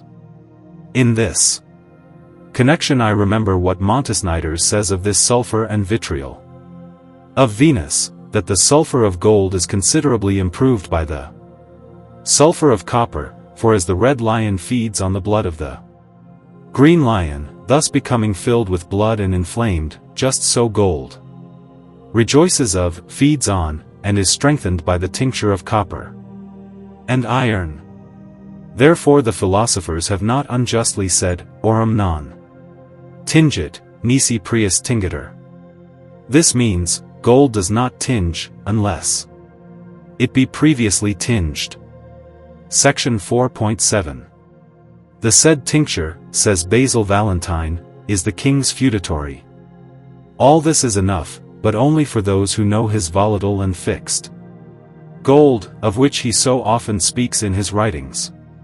Finally, as a supplement, the good Basil says, iron and copper slag fills the purse and the sack. Alexander von Suchten is not content with this, but wants to have a third party. N.B. Here it would be necessary to carefully reflect on what Gottlob B., Montasnider's commentator, says in his preface, Fulmen ad dura fortius. This means, the ray must be stronger on hard things than on soft ones, or, hard things require hard means, but soft ones, soft means. Then it would later be easier to understand what the son of the cosmopolitan writes in the passage, where he speaks of the three realms. All salts have no power whatever to tinge, they are only the keys to the preparation of the stone. They cannot do anything else. As far as the metallic and mineral salts are concerned, I am now speaking of something that you must rightly understand, that is, the difference I make among the mineral salts. They are in no way to be rejected or advised against for the tincture, since one cannot advise against them in the composition. Section 4.8. The philosophers say, if God had not created the salt, the philosopher's stone could not be made. Gratinus says, de omni re potest fieri sinus, iti de illo cinera sal iti de illo sale aqua. Iti de illa aqua mercurius, iti de illo mercurio per diversas. Operation Soul. This means, of everything one can make ash, and of this ash salt, and of this salt water, and of this water mercury, and of this mercury gold by various operations. We must therefore well distinguish between the kinds of salt of which the philosophers speak, whether of raw and uncooked or cooked salts. For they often give the name salt to everything, yes, even to the perfect stone itself. According to the known saying, sal metallorum est lapis philosophorum. The salt of metals is the philosopher's stone. Regarding this, the Rosarius gives us a great speech, saying, there are 3 stones and 3 salts of which the whole magistery consists, namely, a mineral, a vegetable, and an animal, and there are 3 waters, a solar, a lunar, and a mercurial. Mercury is an earth mineral, the moon a plant containing 2 colors, a white and a red one. And finally the sun is assigned to living creatures because it comprises all 3 constituents. It is called the great prodigy and the ammonia of the wise. The moon is called a plant because the alkaline salt is prepared with it. Mercury is called mineral because common salt comes from it, which dissolves gold and silver and transmutes the ore, that is, the metallic electrum of which the materia of the philosopher's stone consists, from corporeality into a spiritual essence. With this Sir George Ripley completely agrees when he writes, because I wish to teach you perfectly straight from the beginning, so that you understand that there are 3 mercuries which are the key to the science and which Raymond Lully calls his menstrua, without which nothing can be achieved. 2 of them are superficial, the 3rd is essential, namely gold and silver. Section 4.9. Now enough has been said about this philosophical primordial essence, which is in itself and at the beginning dual, also multiple, according to the artist's intention. Sunt duo, sunt tria, sunt quatuor. Iti unum. That is, there are 2, there are 3, there are 4, and they are 1. As far as the first matter in the work of nature is concerned, however, it must only be simple, that is, the verum hyle primordial, the true primordial intermixed essence, and again the simple mercury, nevertheless twice born of mercury. N.B., so that it should result in a strong poetical water, the true universal water, the philosophical mercury, and the sole root of the whole work of nature and the art. The whole philosophical truth consists in the above-mentioned root. Whoever exactly understands this foundation, that is, how it is constituted above and below, knows the use and operation of this philosophical key which affects everything by its bitter permeability. And with this I open and close my light, says the son of Sendivogus. Part 3. Section 1. Of wet fire or the fiery water and the watery fire. Section 1.1. What is still left for me is the fire, as the third point I promised to explain. This point is the most difficult and artificial of the whole Hermetic work, as Pontanus the philosopher attests to.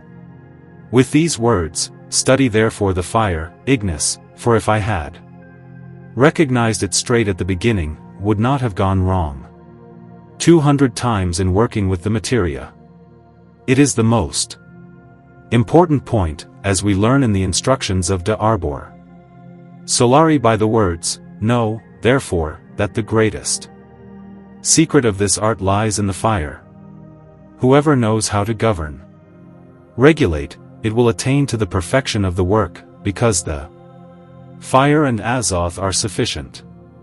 But because the word fire is all too general and includes various kinds of it, and there are many, we need to examine here what the wise mean by their fire NB, and which they have and use in the great work. NB. Section 1.2. Johannes Among, Jean de Mung, says in his Demonstratio Naturae, I cook, dissolve, sublimate without a hammer, tongs, files, without charcoal fumes and fire, without dung, or the deceptive distilling flask of the sophists, for I have a celestial fire, which awakens the elementary one according to whether the materia requires a suitable or a harmful form. Likewise nature says, wait a little, you who are boasting of being such a great artist, and who endeavor to make potable gold by coal fire and Mary's bath in the alembics NB. Just as if this were in accordance with the laws of my science. Know that I am horrified at your infamy. Are you not ashamed when contemplating my works? Have pity on yourself and contemplate me, I beg of you. He then continues, do you now really believe that I will tolerate that in your alembic, in which you have earth and water, you can deride me at will with artificial fire and heat because of your imagined white and red color? And that I should make it appear at your discretion when and where you want it? Do you then imagine that you can move heaven and infuse its influence into your worthless work? Section 1.3. Basil Valentine even rejects the very famous fire of lamps and horse dung, considered a great secret by many.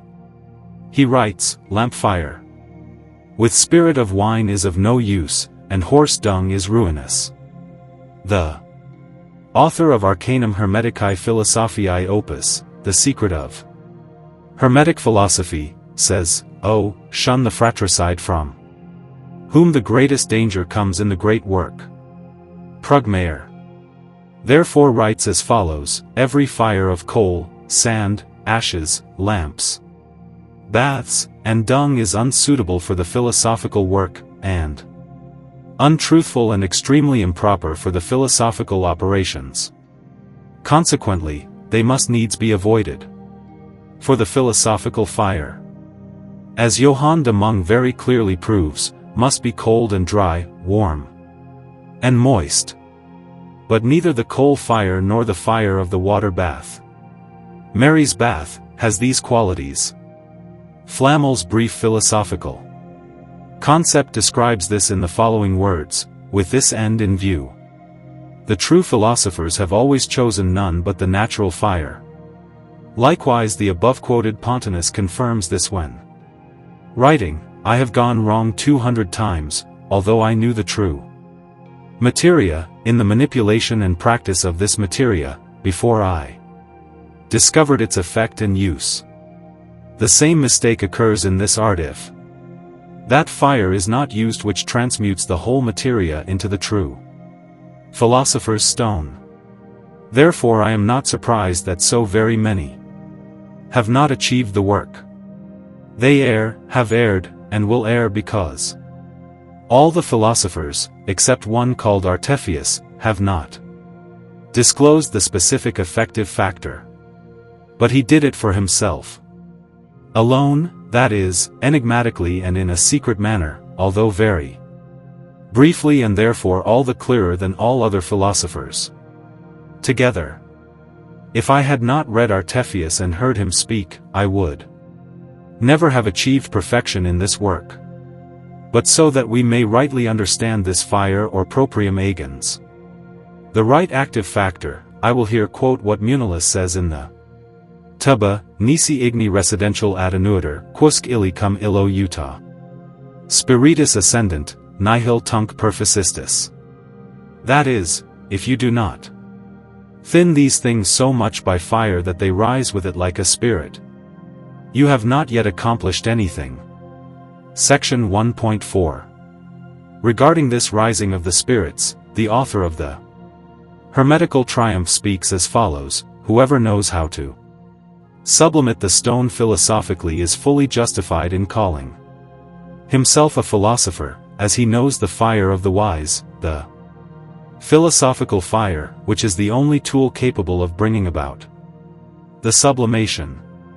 No philosopher has ever freely and frankly disclosed this secret fire, NB, and this powerful agens, active agent, which causes all the wonders of the art, except Artephius, as Pontanus says. Because the knowledge of this great secret is rather a gift from heaven than a light lit by the powers of shrewd reflection and inference. That is also why the Mysterium Naturae Naturantis eti Naturati inscuto Davidico proves and speaks, dearest children. Whoever divulges this secret, be he cursed and doomed. N.B. The Hermetical Triumph continues, without the sublimation of the stone, N.B., the transmutation of the elements and the extraction of the beginnings are impossible, and this conversion which makes water out of the earth, air out of the water, and fire out of air, is the only way in which our mercury can be made.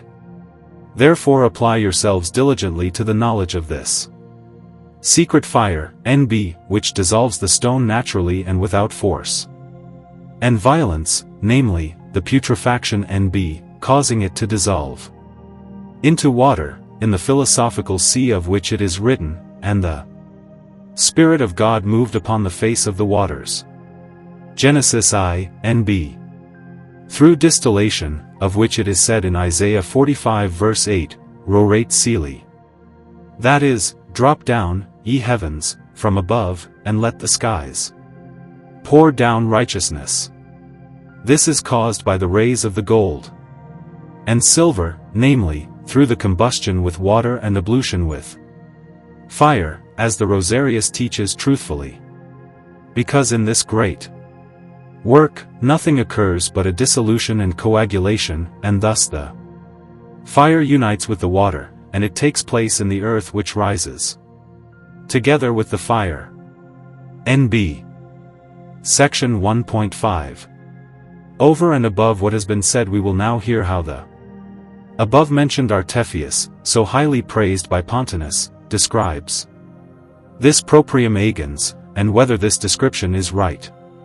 He says, antimony is a part of Saturn, and the Saturnine antimony agrees with Sol, and it contains the quicksilver, wherein no metal goes down except gold. For it alone is truly immersed and strengthened in the antimonial Saturnine quicksilver, and without such live silver no metal can be made white, for it whitens the latent, that is, gold, and it turns the perfect corpus into its first materia of a white color, and brilliant like a mirror. I say, it dissolves the perfect body, which is of its own nature, because that water is akin and agreeable to the metals. It makes the gold white because it contains a white quicksilver, etc., does not burn but dissolves, then coagulates into a thick juice, etc., so that the same water makes the corpus volatile, etc., and stands above the water. Take the red foliated or beaten gold, calcine through mercury, and put it into our antimonial Saturnine mercurial vinegar and salarmiac, ammonia, as it is called, into a large glass vessel, 4 fingers high or somewhat more, and let it stand in moderate heat. You will see in a short time that it rises like a moist oil and floats above like a membrane. collect that, etc. Therefore the whole secret of this antimonial occult art is that we thereby know how to extract the live silver that does not burn from the body of magnesia. This is the antimonial and mercurial sublimate, that is, one has to extract from it an incombustible oil, which the living water has caused it to become, together with the perfect body of the gold which is dissolved in it into a white and thick substance, etc. But before this, gold will lose its sheen.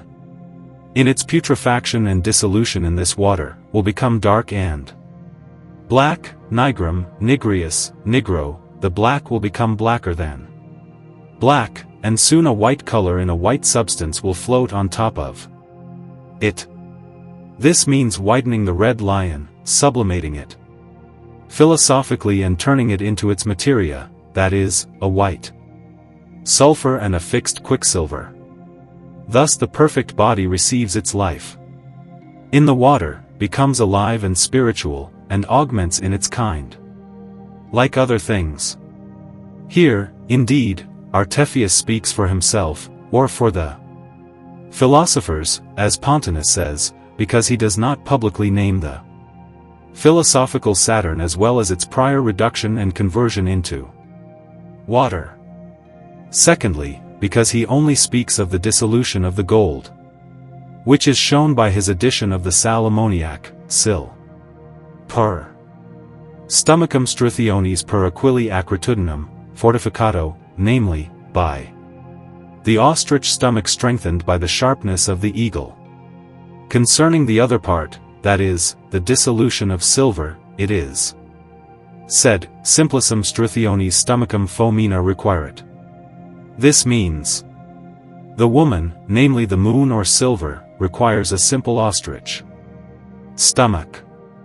About this he keeps silent, however, N.B., thus making the seeker believe that there is only one dissolution and thereby leading him astray. Take the double work of art, which has been thus purified by the experienced hand of the artist, especially so as to enable you to direct the continuation of your work in the right way.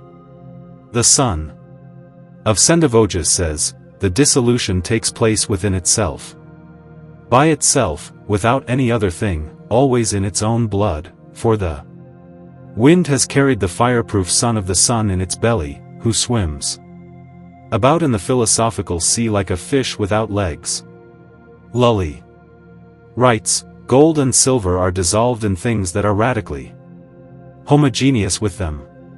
Section 1.6.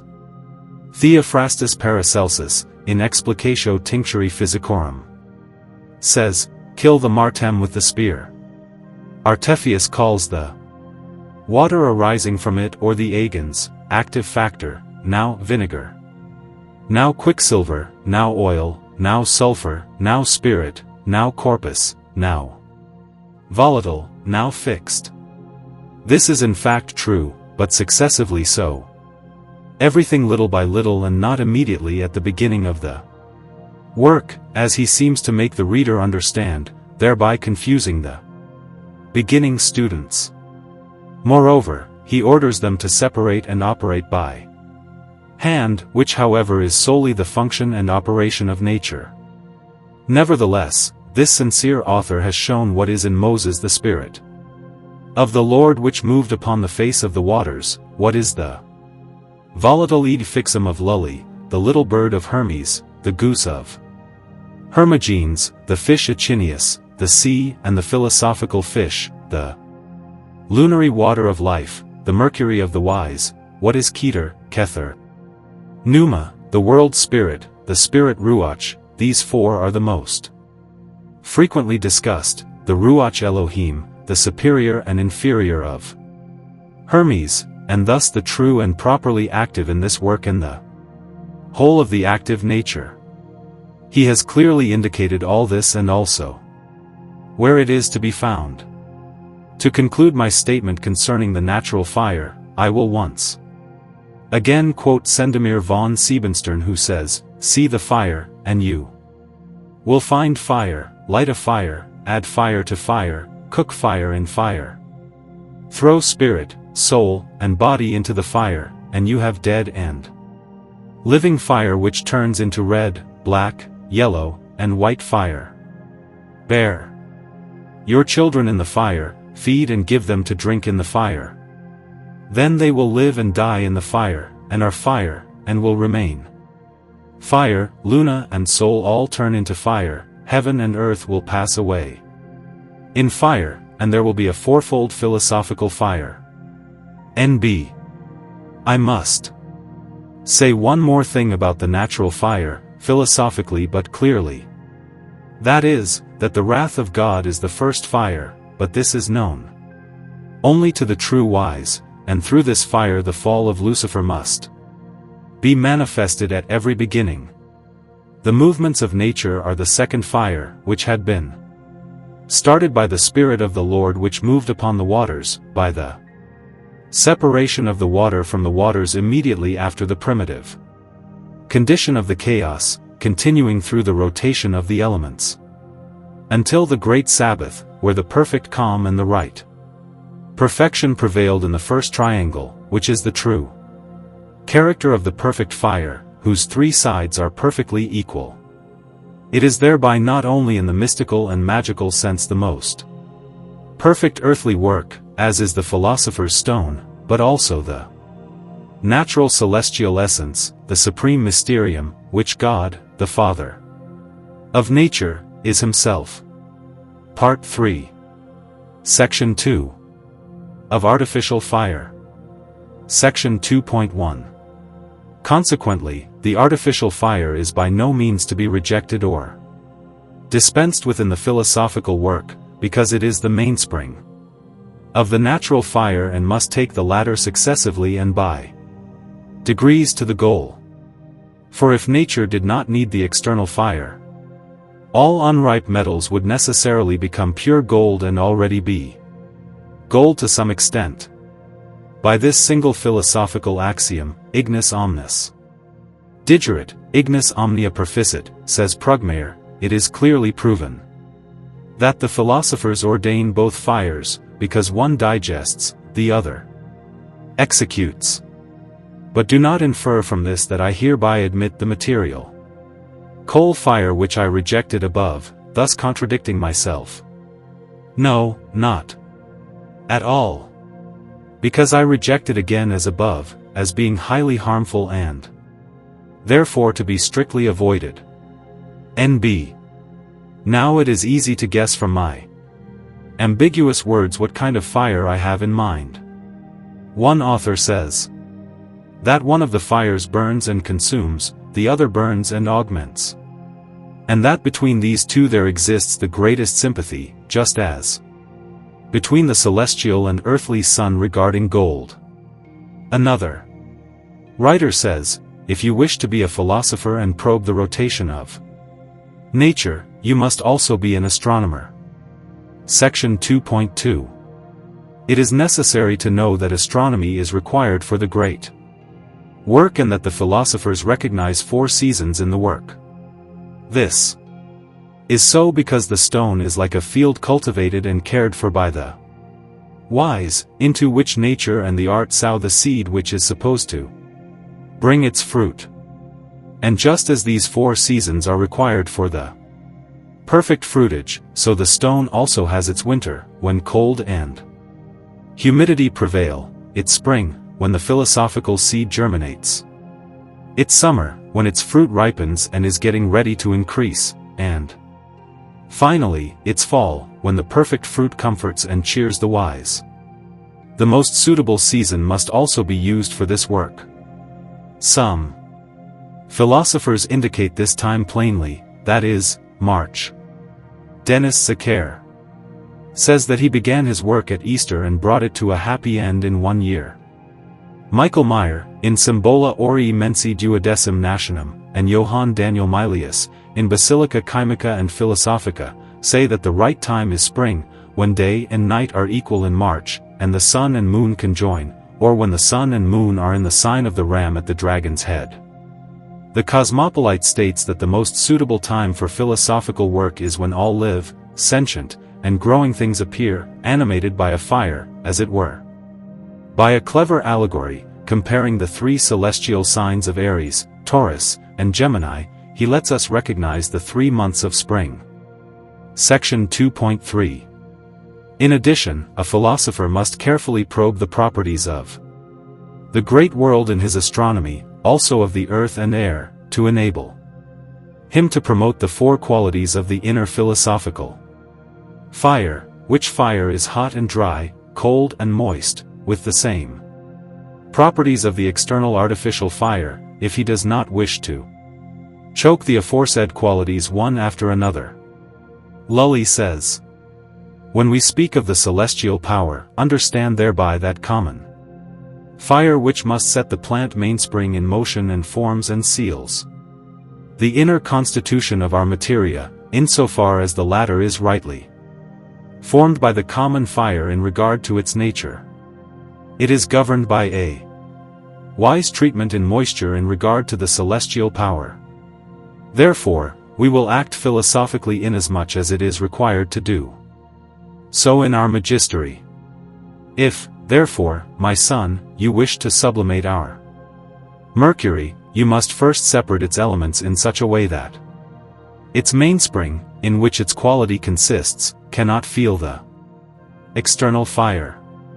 Section 2.4.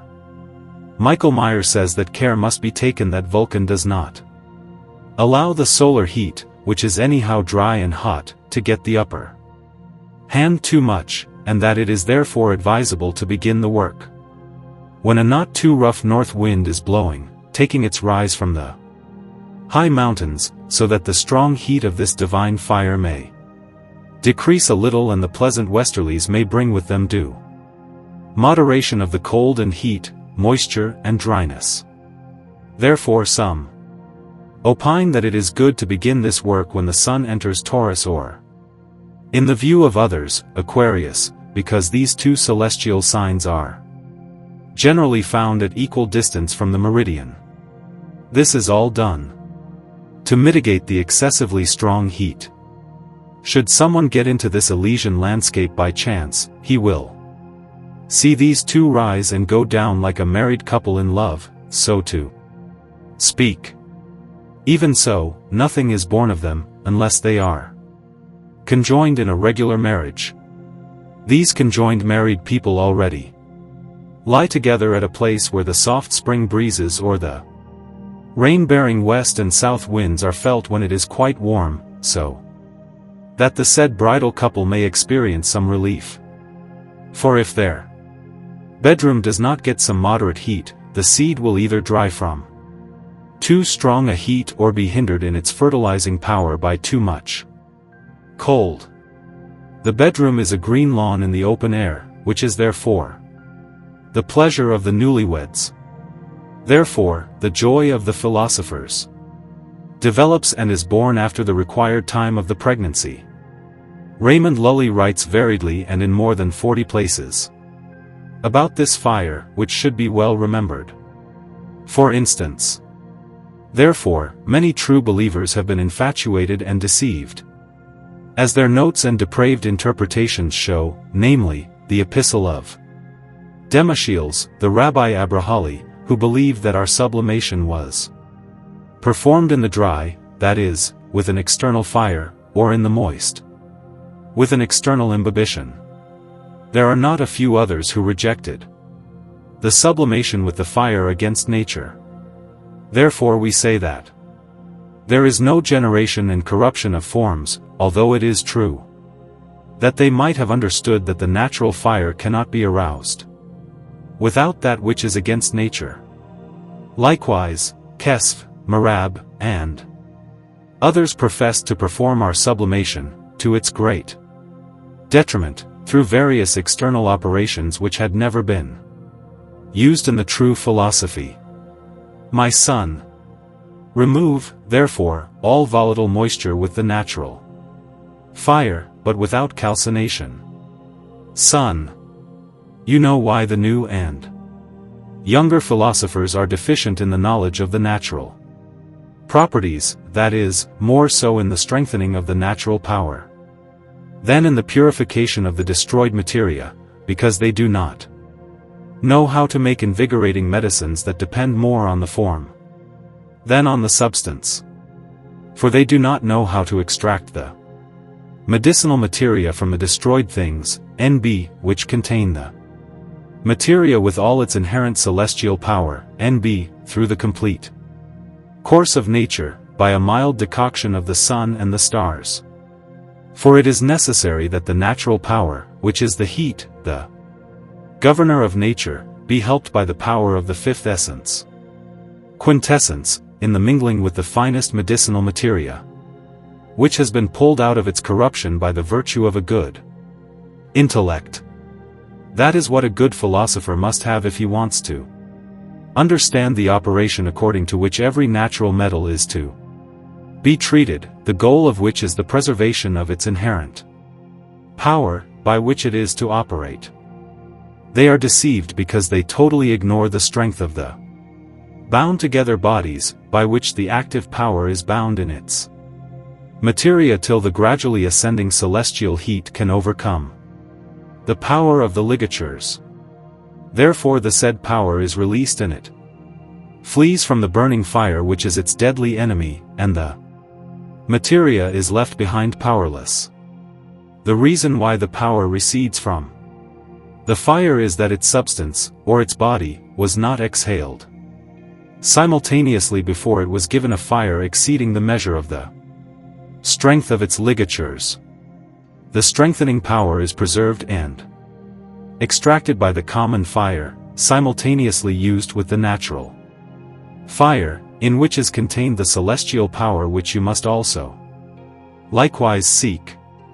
Lully continues, therefore I exhort you, my son, not to use an uncertain art instead of the truth recognized and taught, and not to use the burning fire as a tool. The power that imparts its property is governed by a method of procedure which is given the artist together with a certain discernment for it. And therefore, do whatever you do prudently. Out of the composed, make something simple, of the heavy something light, soften the hard, and sweeten the bitter, and you will have perfection in addition to the knowledge of that instrument which is governed by the formative power, infused into it by the upper part. And it is the place and the determined, locus eti locatum. Because it is generated in its place by infusion, as every species has received something special determined for it due to the celestial properties which have been infused or have flowed into the materia through the rays of the stars. Yet, whatever the celestial elementary power does in the vessels of nature, it also does precisely this in the vessels of the art, if only they are formed in the likeness of the natural ones. And what nature can do with the heat of the sun, it can likewise do by the heat of the fire, but it must be so tempered that it does not exceed the moving and formative power, because we perceive in all things that have been putrefied and destroyed the influence and strong action of the stars, and that they receive their determination from that thing with which the materia agrees. Because this celestial power is general, it receives its determination through the power of its subjects in the mixed things. Therefore, when it is infused into a mineral materia, it soon gets a mineral determination from a mineral, and not from a vegetable or animal materia. Mark, we further read, that only the natural fire, which has been strengthened by fresh natural fire, corresponds to our view. Because the unnatural fire is harmful, whereas the natural fire contains the active power. The unnatural fire drives the spirit away to such an extent that it cannot find a place to rest or an air space to breathe. Lully states further, it is not surprising that you have the power of this watery fire in your heart, as it is the leader and governor of the whole of nature. This essential fire burns common gold more than the elementary fire, which the common fire is unable to do. Therefore we instruct you to make your masterpiece in the warmest days there are. Section 2.5. In the same Vedimikam Lully again speaks differently of the fire, which might easily mislead an inexperienced person, namely, nature does not wish to be coerced. Therefore, separate her perspiration by a very slow fire, and try to obtain one of our mercuries, in the form of a white water, NB, which are the main keys, and the bath of regeneration, which are the ablution and purification of our stone and all of nature. For this is one of the principal secrets of the art and of nature, by which you will rectify the dragon and reach the great secret of Arabia, because the dragon would otherwise be lost and run great risk in the Dead Sea. Now you know the difference between strong and small heat, and the cold. Note that the spiritual property that left the body must not be consumed by an all too great heat, as it would be unable to return to its body by this means. Therefore, when you operate with a strong fire, the said spirit, which is exposed to life and death, is separated, and everything will escape to the realm of its sphere. Do not divulge this to anyone, unless it be revealed to him by inspiration, coupled with a sharp intellect.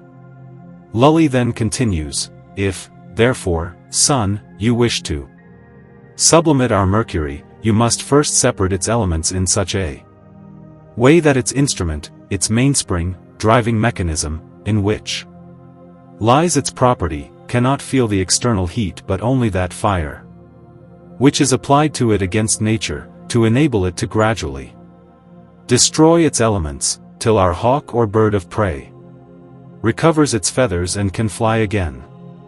The above-quoted author further says, in Compendium Anime, that the vessel must now be buried in the earth, now suspended in the air, now be put directly, now indirectly in the rays of the sun, so that the rays can penetrate through the bottle filled with water.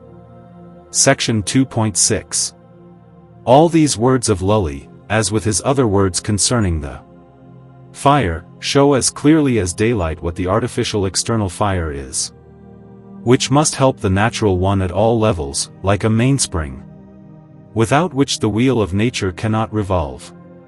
We must therefore not be led astray when Lully says at the places indicated that the third decoction, a distinction has to be made between a decoction of the artist and that of nature's third one, must be done with ordinary fire in a furnace called Tripus Athenor, while he speaks quite differently in his Elucidatio Testamenti, namely, there is only one furnace, called Athenor, whose interpretation means an immortal fire, because it has a fire ever continuing at the same grade.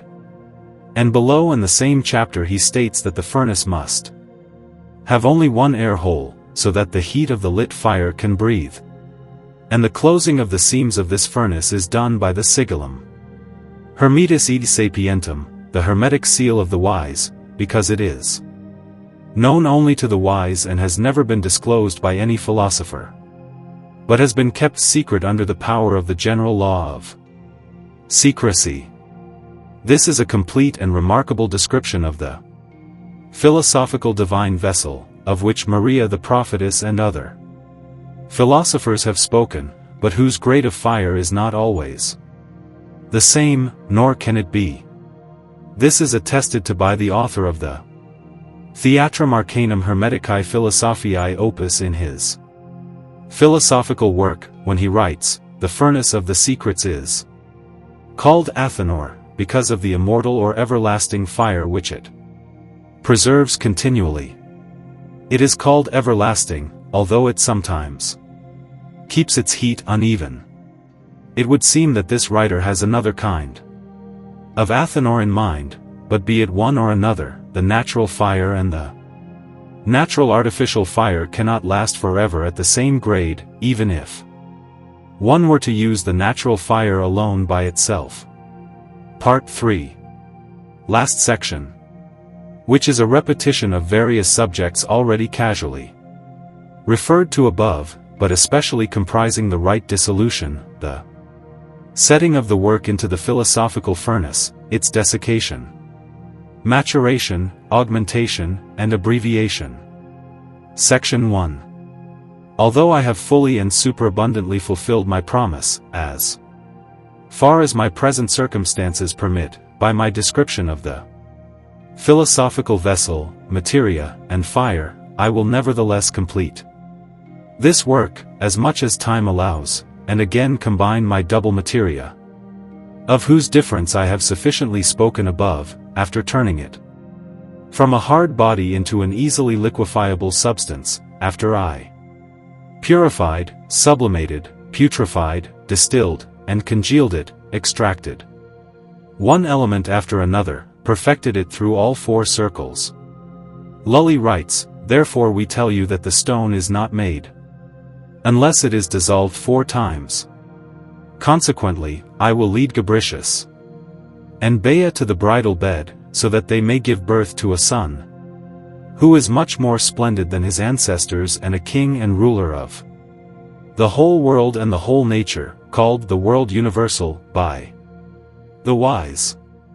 According to a statement by the late Montesniders, the universal generalissimum must be born of a double Mercury, animated and doubled by a solar sulfur, also congealed with the fixed salt of gold and, in addition, quantitatively and qualitatively augmented ad infinitum with 2 other sulfurs. The quality, as life, is nourished by sulfur, the quantity is augmented by the aforesaid Mercury. The weight of nature must be taken into consideration with all these. Natura non est pondus sed mensura. Nature is not the weight but the measure. The artist, however, must add his weight to that of nature. Isaac Hollandus says, if you wish to bind or congeal, you must add 3 parts of the fixed to 1 part of the volatile. But if you wish to make volatile, you must take 3 parts of the spirit to 1 part of the fixed. For it is just as easy for 3 parts of the fixed to bind 1 part of the volatile, so that 3 parts of the volatile carry with them 1 part of the fixed. Section 2. Mercury, of which Montesnider speaks, has a double nature and is therefore called hermaphrodite. He has 2 parents, or originates in 2 other Mercuries, of which one is red, the other white. Lunaria is the white Mercury, the strongest wine vinegar of Lully is the red. This white Mercury is the bath of the moon, the red Mercury is the bath of the sun. To determine these 2 Mercuries better, nourish them with some flesh of their sex. The blood of the innocent children, that is, the spirits of the bodies, is the bath in which Sol and Luna bathe. Lully says, know that Mercury must be sublimated either by a white or a red metal, and that the dissolution cannot be done except in its own blood and its own vessel.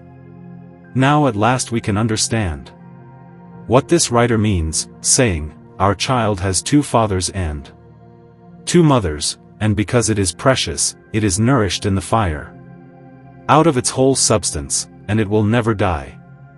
From a different point of view, Michael Meyer gives the philosophical child 3 fathers, tres que patres fuerent magni simul Oriones. Finally, I lock this bride and bridegroom in a clear room, surrounded by spiritual warmth, in our philosophical natural vessel. Whereupon I write with Maurienus, omnes ca omnia secum habent, alieno auxilio nullitinis indigent. That is, all those who have everything about themselves need no other or foreign help. Go secretly away with him, and leave the work of nature alone, but do not forget that this newborn has to be nourished with fresh and proper food, so that he may grow and increase. Section 3. After completing my lengthy discourse, I must nevertheless admit, with all philosophers, that the whole work is nothing but a softening and hardening, a solution and coagulation, according to the testimony Of all the whys, the whole science consists in these two, especially in the dissolution, which is the most difficult of the whole work, and which is triple. The first, that of the corporis crudi, the gross body, the second, that of the philosophical earth, and the third, in the multiplication. With regard to the first dissolution, one has to know that it is the beginning of the work. The wise have called it by many names. Alkindus says, "Know, ye wise men, that nothing is kept so secret by the philosophers as the beginning, and the secret of the art. N.B., which is the most difficult and stands for nothing but the destruction of the body and the latters being turned into spirit. The second solution of the metallic earth is double, namely that of the fireproof metallic body of the foliated earth, or the philosophical sulfur. The dissolution of the fireproof body is the pregnancy of our earth with the stellar lights, with the flesh of her sex, of which I have spoken above, because they melt in mercury, like wax in the fire. The solvent remains inseparably with the dissolved, says Count Bernard of Treviso, for they unite with the water radically and by an inseparable union, both according to weight and to property. This is so because the solvent is homogeneous with the dissolved and consists of precisely the same materia but with the difference that the body is fixed, fully cooked, and complete, while the nature of the water is imperfect and volatile. The dissolution of the foliated earth is done if one wishes to prepare the red and fixed juice of lilies in addition to the white and volatile 1. Finally, the third dissolution is the augmentation of the stone, when it is dissolved into its first water and again made perfect in the philosophical manner. Count Bernard says, "Nor must this work be augmented or multiplied by anything that is not like its first disposition." Section 4. Regarding the multiplication, I will in addition quote what Oswald Crollius advises in his Der Hermetische Wunderbaum. First he says, in this care has to be taken to give this living child metallic nourishment, to accustom it also to earthly food and thereby have commerce with its friends. Otherwise there would be cause for worry because, as it is so highly prepared, it wanders through the highest regions of heaven and the firmament. But if, as soon as it receives life, a bit is put in its mouth that is composed of two natures, of cold and warm, wet and dry, volatile and fixed parts, it can be tamed by the master all the sooner and in a much shorter time. This is the first part of how metals and minerals are to be regenerated and, like the kernel, newly created and born, so as to obtain 1,000-fold fruit from them. The second part involves a still much higher and mightier work, that is to say, a really supernatural work, namely, how this regenerated metal can be augmented and surpassed, etc. But you must know that this preparator, which is to destroy again our heavenly and regenerated metal, cannot be the previous one but must be a much higher power and essence if it is to overcome and kill this spiritual child and throw it into the outermost and deepest place of the world, namely, into its first essence in which it originated. The first key does not open the doors, it must be another. The reason is that the first key had been spiritual, a clarified, pure, double spirit, which could easily subdue the metallic corpus and master it, because spirit is more than a corpus. But because this corpus has become a spirit that penetrates all things, destroys and changes them and has more power to act than the key had before, with what will you conquer it? Here an art is required, here intelligence and wisdom must not be lacking. Therefore, another preparator is here required to subdue this corpus, not the first but another. If the first was natural, this one must be supernatural. If the first was celestial, this one must be supercelestial. Take care, therefore, to undo this hard knot, else it will happen to you as it has happened to many who did indeed know the regeneration but not the multiplication, much less achieve it. But if you recognize this key through the inspiration of God the Holy Spirit, you will not have an earthly but a heavenly fire, which overcomes the regenerated fire by its brightness, just as the outshines and destroys a light and a torch, not acting gently or slowly but fast, instantaneously, fiery, red like a carbuncle, regenerates it, brightens and lightens it to awaken many thousand souls and forms, to circulate within itself and combine with itself, so that out of this regenerated metallic fire a celestial one can be prepared with a multiple regeneration, a supercelestial one. In this way the augmentation in virtue, in power, with the effect of transmuting 1,000 times 1,000 parts, is to be understood and prepared. Now hear the other part of this preparation. If your heart is filled with so much desire for the transmutation that you also wish to see the tincture grow in quantity and increase like the grass in the fields, it must be done differently, as I said, and I will give you an example. If one part of the tincture had tinged 100 parts, you will see and perceive that each part tinges 1,000 parts, and this can be done by you without end. Now the third part of the other part will be communicated and shown to you as a secret, namely, how and in what form this regenerated corpus can be augmented successively, not only in quantity or power but also in one attempt. Then you will see the capability of nature, and how a grain of mustard seed can result in such a great amount that it cannot be spoken, and in addition each will bring you 1,000-fold fruit. You achieve this due to the fact that first the quantity must precede and the virtus, the power must follow, that is, you must first make your projection at the rate of 1 part to 1,000.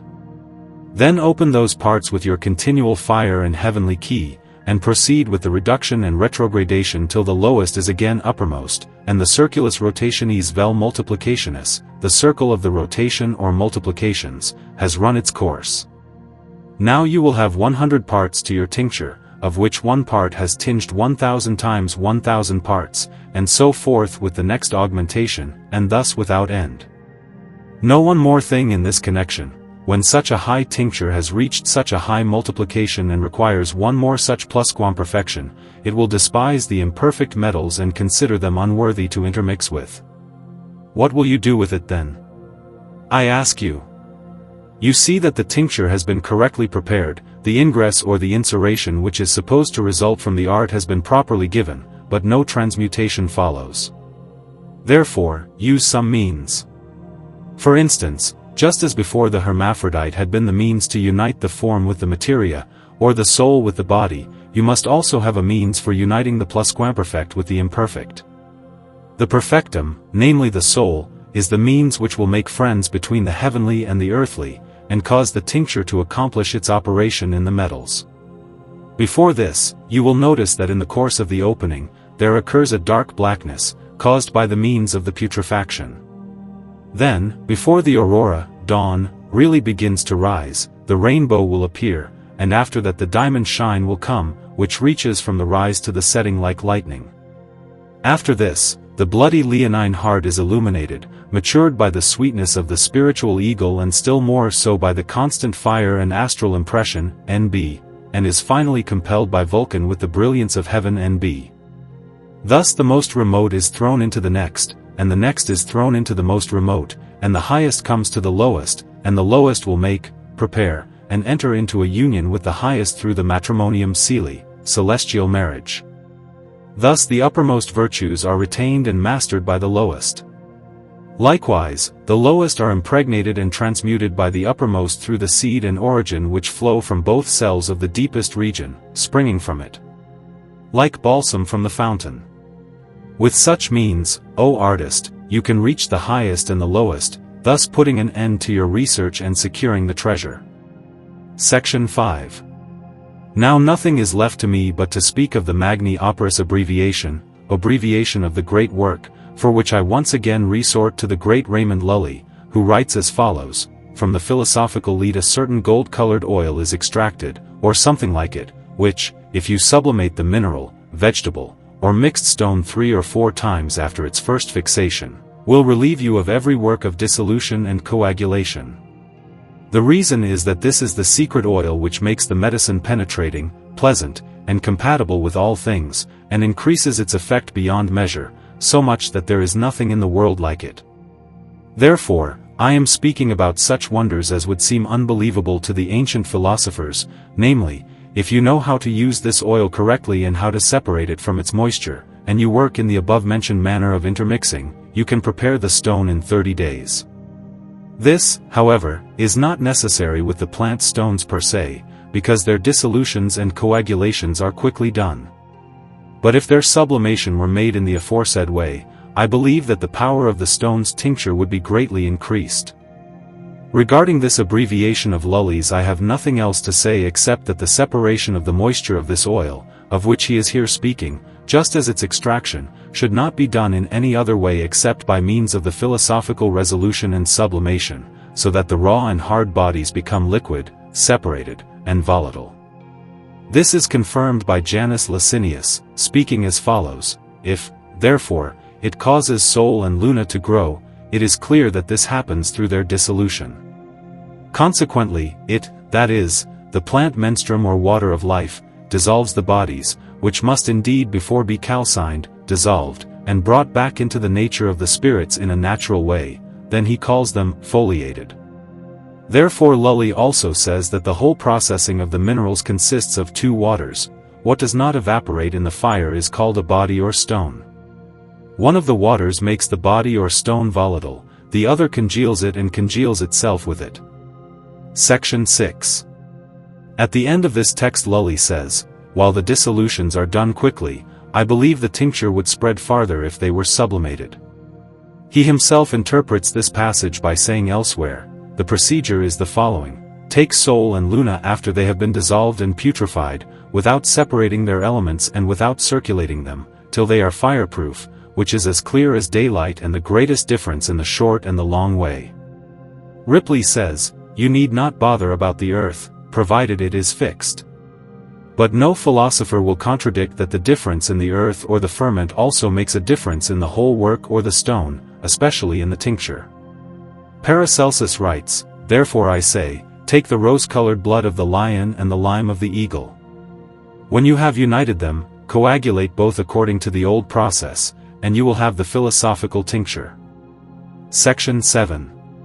Here I must still quote what Alexander von Suchten writes about the physical tincture: to make the dissolution with Khalid, the son of Jazik, is nothing else but to turn the innermost of things outward, and in such a way that what is secret becomes manifest.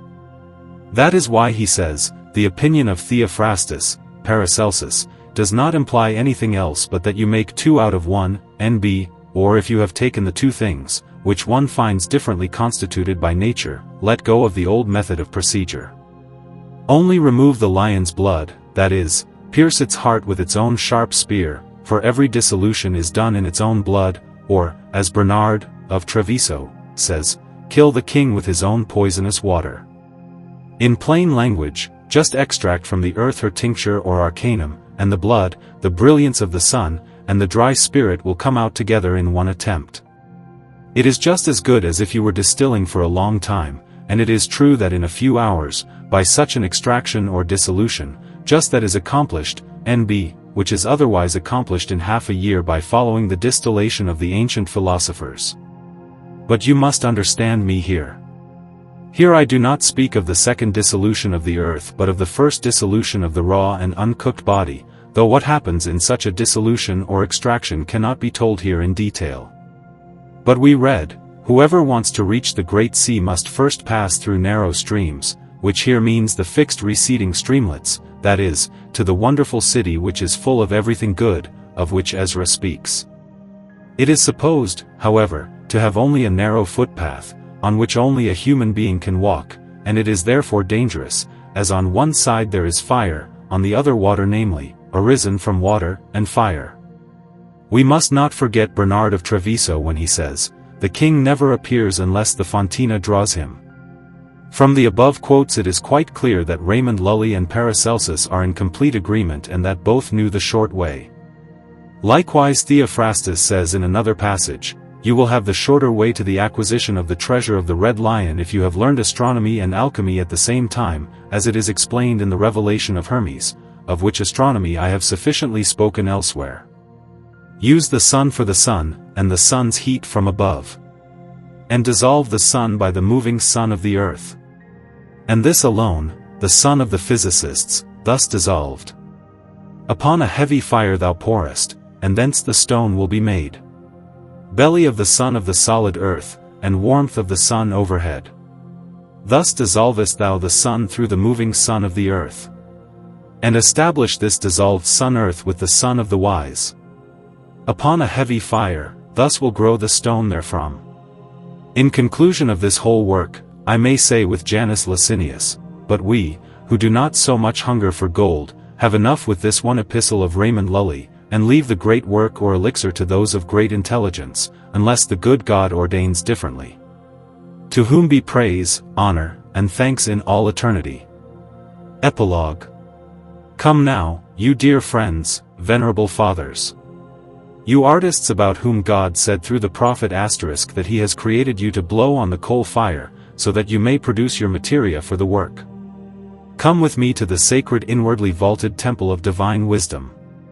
Ask and knock, God will hear you and command nature, his true housekeeper, to allow you to open the covered trapdoors of the temple, to give you her double key.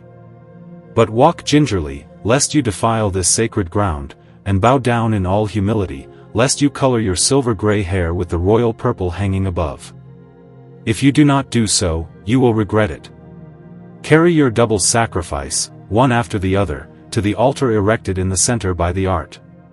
Take the tinder from Prometheus and burn carefully, in the name of him who appeared to Moses in a fiery column, with a double or doubly strong fire, so that the flames may rise and you can move heaven and earth to help you through thick smoke. But withdraw quickly, so that you are not caught by the strong thunderstorm, when the earth, as you know, is destroyed with trembling, smoke and lightning, fog and rain, after which the mountains precipitate themselves into the abyss of the sea. Withdraw and do not look back. Remember how Lot's wife was changed into a pillar of salt. Close the floodgates with caution, so that when the sluices open, the waters under the altar and thresholds gather and cover the entrance with mud, to prevent the seething and crackling flood from doing harm. But do not forget to purify the ashes of the victim and to clean the sumps, and leave the rest to kind nature, this cautious priestess, till she calls you in clear and dry weather, when the moon and the sun are shining. Here, speak as follows. Come Holy Ghost, replenish the hearts of thy faithful, and enkindle in them the fire of thy divine love. Send forth thy Spirit, and they shall be created. And thou wilt renew the face of the earth. The sacrifice of praise shall glorify, honor, me, and there is the way by which I will show him the salvation of God. The end.